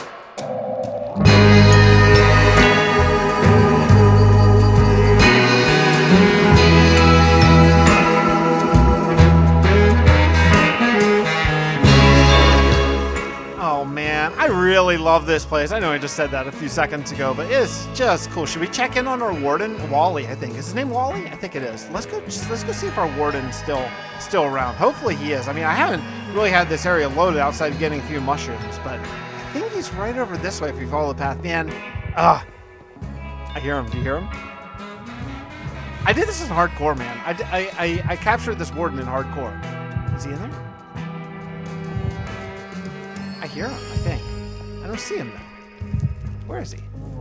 Is he free? Oh yeah. I see you over there, Wally. I see you. You doing your thing. Yeah, you powering this machine. Oh man, I love that we captured a warden. I love that. I love it so much. I really love this landscape. I really love how it looks. So I finished basically the hedgerow here. There's a bunch of spruce trees that haven't grown, so that's why you see a little bit of a lot of the same thing. But once these other trees finally grow, I think it'll be better. I mean, I think it's gonna be really great. There's a couple other little things I would like to do, but I gotta leave New Hope for now, because if I don't, I'm gonna keep finding projects here forever. I mean, New Hope is sort of the most finished kingdom by far, so I'm gonna put away my stuff and we're gonna head to another kingdom and try to get a little bit of finishing touches done. I think I have enough time left in this episode. What do we got? 46 days. Yeah, we definitely have enough time. Okay, so I want to redo this. See these procedurally generated little village, these savannah houses? They've been here since the beginning of this world. I gotta overhaul them. I gotta redo them. So I'm gonna take them all down. I'm gonna build new houses in a different style. I'm gonna make round houses, because savannah round houses I think will be kind of cool. But look at the area that I just sort of happened upon. I know it's gonna be funny because it's right beside the ark, but this area is ripe for a civilization. Look at this. It's so amazing. Whoa, hey, I'm not sure if I've ever been here before. Hold on 1 second. Oh, maybe I have, because I don't think I put that there. Oh, maybe, I don't know. Let's see. Oh, I don't think I have been here. Look at that. That's kind of cool. And others, are there more than one ever? I don't think so. I guess not, right? Oh, that's pretty cool. Yeah, a ruined portal I've never seen before. Anyway, yeah, so that's the idea here. I am going to build, eventually, this area. Oh man, with this beautiful, I mean, this basically needs no landscaping. It's just so perfect. It's so cool. We're definitely going to get into working in this area at some point down the road. I have so many ideas in this world, like so many plans. But if I'm going to be building savannah roundhouses, I'm going to need a lot of savannah wood, and to get a lot of savannah wood, unfortunately, they're a little painful to cut down, honestly, a little painful. So I'm going to be cutting down savannah trees for a little while, and then, because, I'm not going to be using many planks. Most of it is going to be stripped acacia, and it's going to take a while. Yeah, it's going to take a while. I'm going to have to get a bunch of this stuff, and I'll meet you over at the village that we are going to be overhauling.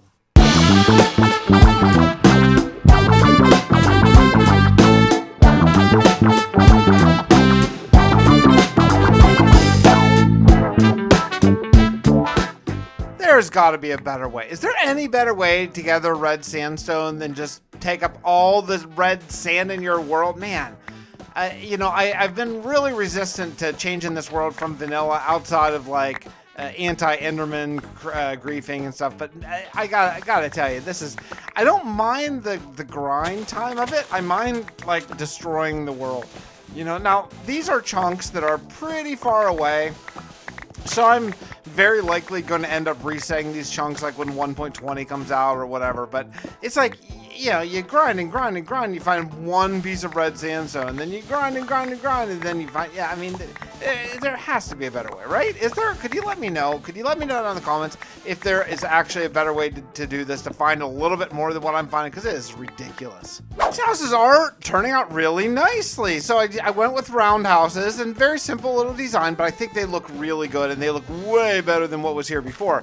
Yeah, this is cool. I'm definitely going to leaf them up and make them look really like just nature, and I don't know, like almost hobbitish, right? Like there's these people who tend all of these fields down here, so I think that could be really, really cool. I think that's something I definitely want to do in the future, is have more areas like this that are just distinct architecturally. Like each kingdom should really have its own vibe. Now I have 2 houses done already. I'm gonna need at least 4 to feel like it's a reasonable amount of people to do these crops. I mean, really, like look how many there are. There are a absolute ton of crops here, and yeah, like 2 houses, that's not going to be enough. I think what I'm going to do is look in the area up to the top right of your screen. I think I could maybe do almost like a little village up there, maybe put 3 houses there. That could probably be enough to tend all of this stuff, especially if maybe one of them is a little bit bigger. I think this area is going to work out really, really well. I remember now, I already landscaped this. This didn't come naturally so nicely landscaped. I was going to do a big field here, but this is going to be way better than a field. So I have this another house here that I added, a 3rd house, and then this one I decided to go for a bigger one. I was like, maybe this is like the workers, like the maybe we do not have like slaves in this world, but maybe like the lower paid workers. That could be something that could be cool. Like we could have like a lot of cots here, kind of like a Viking. What are they called? Longhouse? Is that what those are called? I've never seen like any actual sort of representation. I've just seen people build them in Minecraft. So what the heck do I know? Nothing. I know nothing. That's just a good rule of thumb. But yeah, I'm constantly running out of materials here and just having to get more pretty much every single second. But we're getting closer here, and maybe if I get this one and maybe like one more, I feel like that should be enough to really fill this out. I mean, 3 houses over here for the village and 2 over there. Yeah, I think that'll be a nice little area for this. It's almost like a town unto itself, even though it's very close to, well, the Arcane Reception Coil, and right over there is New Hope. But yeah, it's looking really cool, I think. What do you think? Yeah?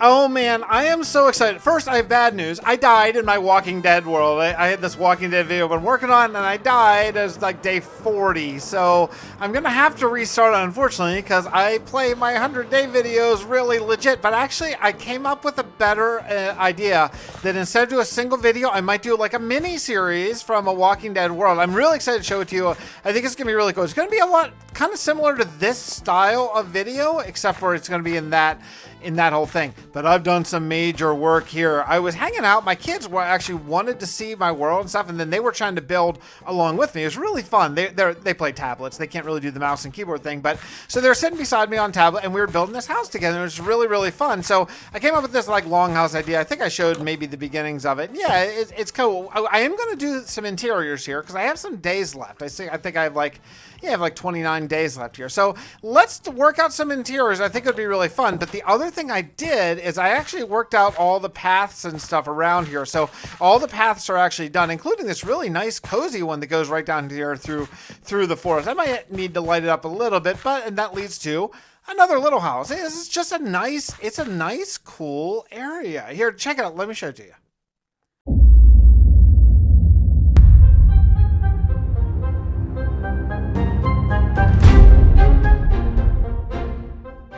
This is the 4th part of Carl Winter's story and the final part for now. We may revisit him later on. You'll have to let me know what you think of this format of lore segment.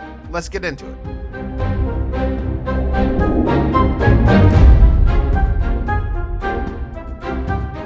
Carl had just returned home from a late night dinner when he, as he was sneaking into his dark house, heard the same guttural growl he had heard from under Fink's bridge.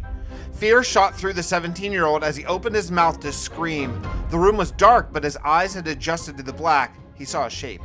Carl tried to yell for his paw. He tried to run, but nothing happened. He was frozen in terror. Outside the house, the clouds parted, allowing the silver of the moon to shine through the kitchen window. The shape that was sitting in his father's chair took form. Well, mostly. The person sitting at his family's table was only 50% there. It was utterly terrifying. Carl found his voice and let out the highest pitched shriek ever heard in Maplevale or possibly anywhere else. The creature was slouching in a chair, so transparent that the moonlight reflected off the polished oak backboard behind its head. It glared up at Carl with a slight smirk on its decaying lips. Carl heard the thumps and the commotion from upstairs. Apparently his scream had woken Pa. Even in spite of the monster seated at his family's kitchen table, the thought of Pa catching Carl sneaking in the middle of the night crossed his mind. There was no way out of the room without running within easy arm's reach of this creature. It continued to stare at him, disgusting transparent flesh, seemingly to melt off its bones. The clamoring from above got louder as he heard the thumping of Pa's steps down the stairs. The monster's smirk got wider as he slowly lifted his bony fingers to his lips. Shh, it whispered as the door burst open. Pa barged in the room, lighting up with his charcoal lantern. He looked around the room, looking for what caused the scream that woke him. There was nothing there. The chair where the monster just sat was empty, though Carl was sure he could still hear the shh.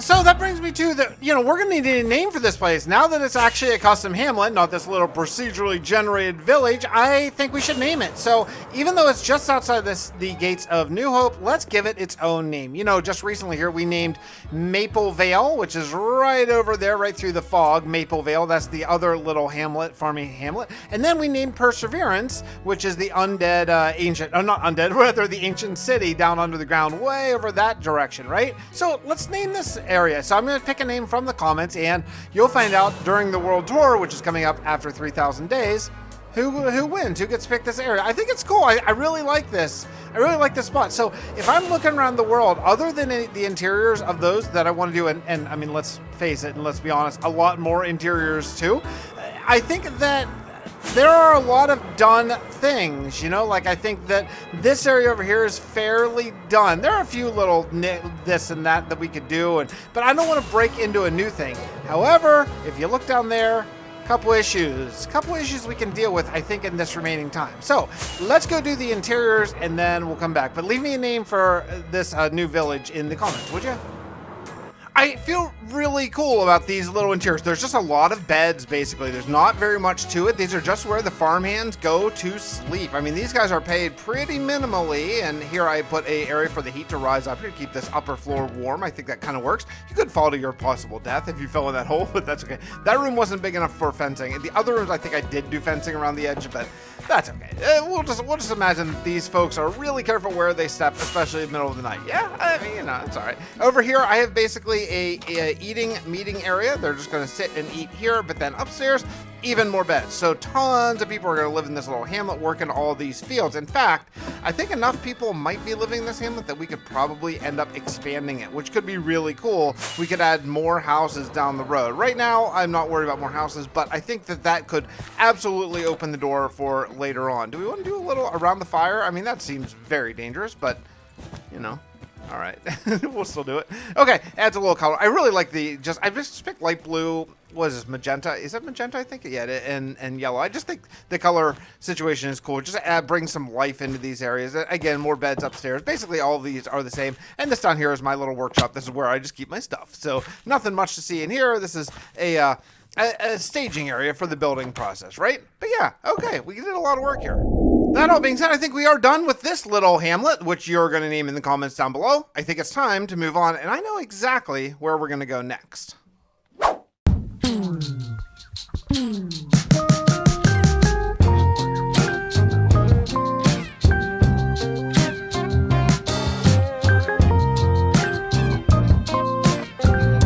I wanted to come down here and just sort of walk around and make sure that there aren't any loose ends to tie up in Perseverance. I don't feel like there really are. I think we're at a good place. I mean, there is some empty room that we could absolutely fill up down the road if I ever feel the itch to come work on Perseverance that I think would be really cool. Like, for example, little things like this. I would like to have some slabs there or stairs or something.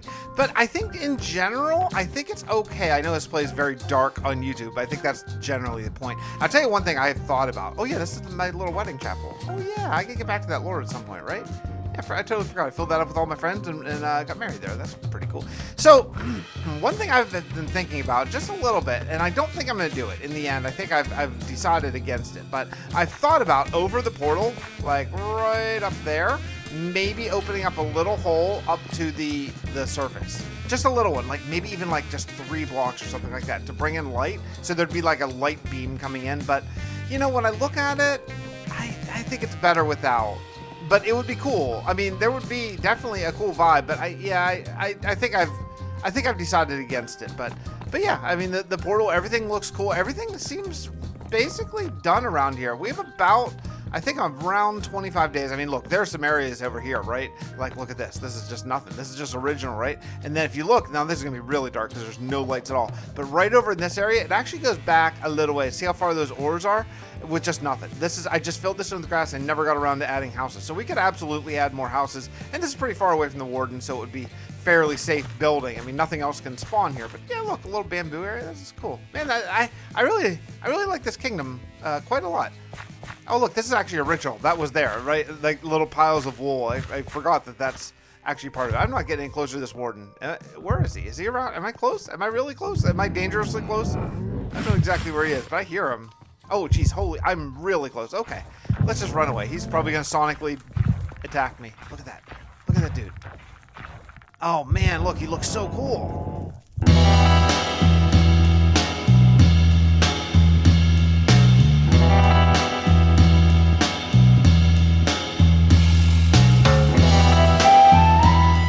So what can we do in Gabor? Because we only have, what, like 3 weeks left, right? 3 weeks of in-game time. Because Gabor is in a state of everything I've built thus far is pretty good. It's pretty done. But there's a lot of open room to build more houses and stuff like that. But there is one house that I would like to build, and that's a horse stable. Because something I would like to do in this world, something I've been very bad at doing, is I just fly. I just fly between kingdoms all the time. What I would like to do is either use the nether tunnels or the roads. And one way that I could use the roads is with horses.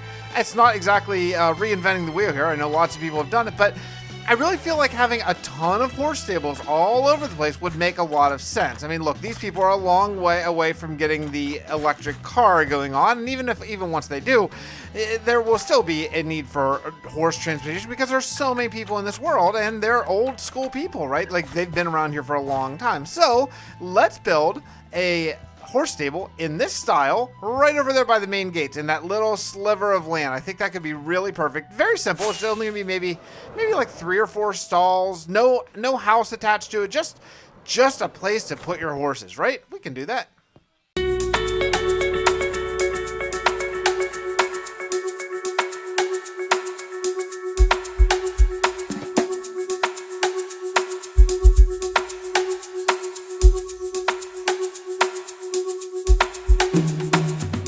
Right then, what do you think of that? It's not bad. Now this gate still needs to be done. I will work on that all in good time, but I went ahead and added another bit of jungle here. The mix of mangrove and also the 2x2 jungle trees. Looks pretty good. I like this. It's pretty simple, you know, not a lot to see there, but yes, I decided to mix in some mangrove, and I don't know why I really haven't been doing that, but that's definitely gonna be a staple here. I really like that look right there. Oh, it looks super cool. It looks like an orb. I love those trapdoors. I love all the recent textures. They've just been so good. And yeah, now we actually have officially some stables here in Gabor, which is really nice. And the next thing that we probably got to work on is bringing in some stables to some other places. But first, we got to find some horses. It's a funny thing in this world. I have seen horses so many times. And yet, now that I'm thinking that I want one, I have no idea where there might be a horse. I think I saw a horse around here somewhere. Aha, I knew it. I knew I saw a horse. Hey, buddy, how you doing? All right, just come on, just take this right there. You just love me. You give him sugar. If you guys don't know this trick, I think some people still get on the horse and just wait until he bucks you off. But if you don't know the trick is, wait, come back. Wait. Did the trick work? What the heck, man? Hello? Did you work now? Oh yeah, you're my buddy. Oh yeah, my first horse. Let's head over to Gabor, shall we?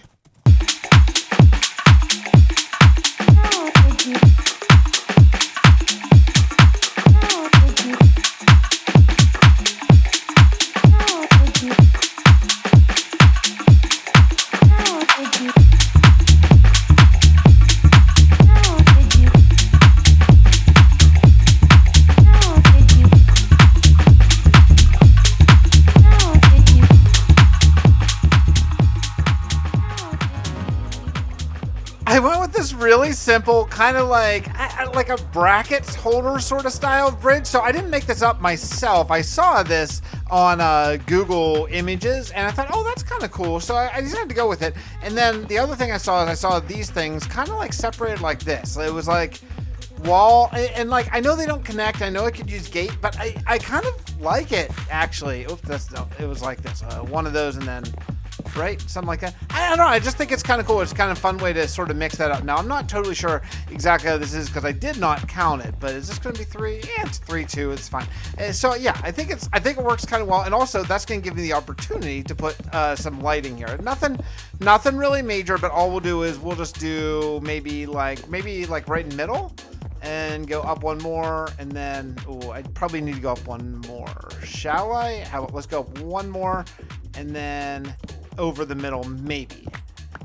Should I put a light there? I think so, right? Yeah, I think that'll look cool. Very simple, but kind of cool. All right, cool. So simple little bridge, looks good. You know, not much to it. Very simple, but at least when you walk by, you're like, okay, cool. That was actually finished and not just left wanting. However, that's not the only thing I need to do. If you take a look over here, yeah, we got this, and that's no good. Now, I do love how the water sort of goes underneath. However, where's the water going to? It's just going this little sort of aqueduct area here, and then a little bit of a water fountain. So I do want to let the water pass through, but I got to make this look a little bit better. So we're going to take my shovel. Here we go, and just do like this. Get the randomizer on there, and then we'll just go kind of like just bring in this stuff wherever, and then underneath at one point I'll put a little bit of a tunnel here. This shouldn't take very long, but I think it's going to add a lot to, well, just not be that, right?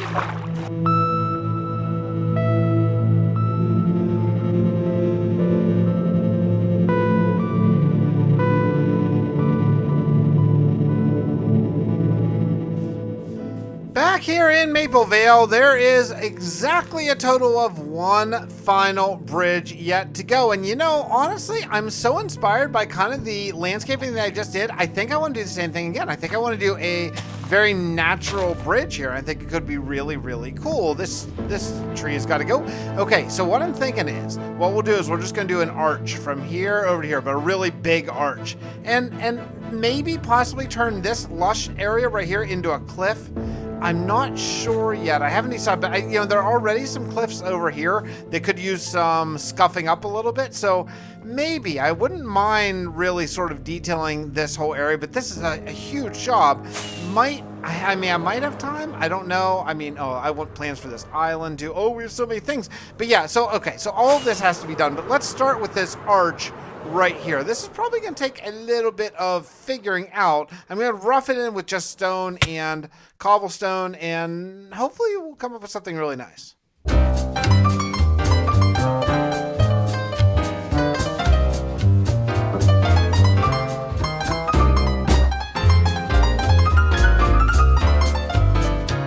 Man, I am really getting kind of the landscaping bug. This is really cool. I mean, that adds a lot. Imagine you're just like playing it in a procedurally generated world and you see that, and that's just roughed in. That's like no slabs, no stairs, no moss, nothing. That's just nothing. Yeah, that's really cool. This is like the passageway. You know, this is the passageway to that really cool section that we looked at way earlier in the episode. Something could be done there. I'm going to detail this out, bring in some mossy cobblestone, maybe some vines, maybe even some of those glowberries and stuff, and really make this look like the gateway to a different place. Okay, this is so simple, I know, but it looks so good. Man, I am psyched about bringing a lot more custom terrain into this world in the 3,000 day blog. Oh, I'm so psyched.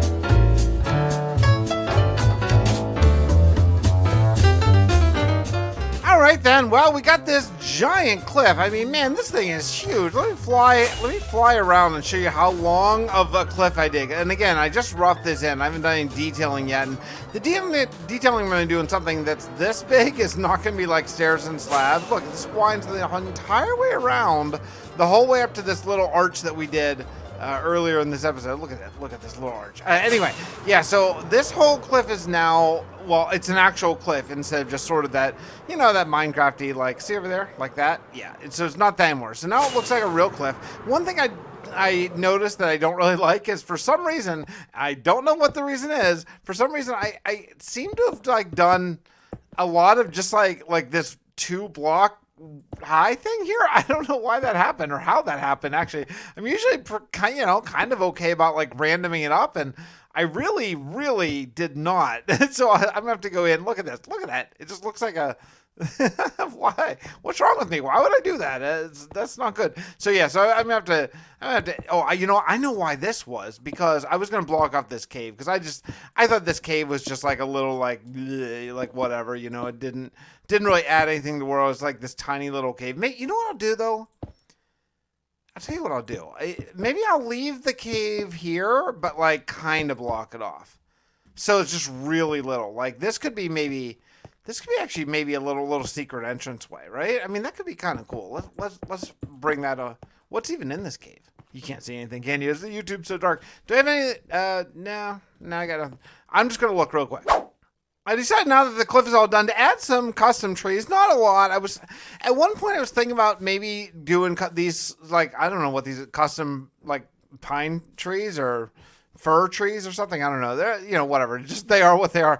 But I was thinking about maybe going the whole way to, like, that bridge over there. But yeah, I don't know. Maybe these should be, like, planted. Like, the people here of Maple Vale. The people here of Maple Vale, like, they planted these trees along the road. I think it just looks cooler that way. Now, I am going to do a few smaller trees here just to help fill it out. And very simple. Just kind of like this, and just like a couple leaves. I'll probably do like maybe 20 or 30 of those little guys, like pretty simple little guys. And yeah, I think that's just gonna look really, really nice. Then I'm gonna come in here and bone meal up all the grass and just get a whole bunch of grass, no flowers.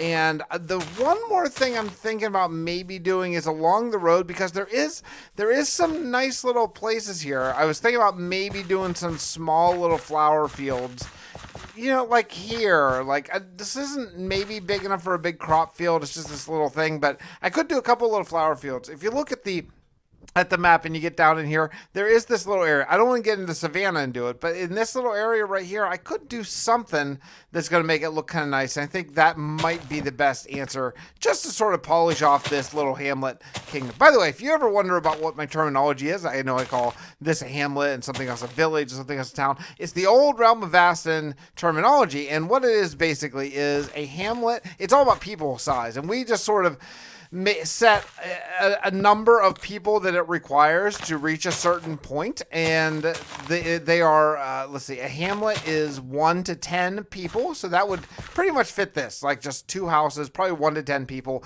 A village would be 10 to, I think, 10 to 100, I think, for a village, which would fit like the new unnamed Savannah village over there. And then a town would be like 100 to 1,000, and a city is 1,000 plus. So I think I've just been using the same terminology here in this world as we did there. I think it makes things nice and easy to sort of remember and call things the right name, and not call everything a kingdom or everything a town, because that's kind of silly in itself. But regardless, nighttime, I have about 5 days left, so let's knock this out.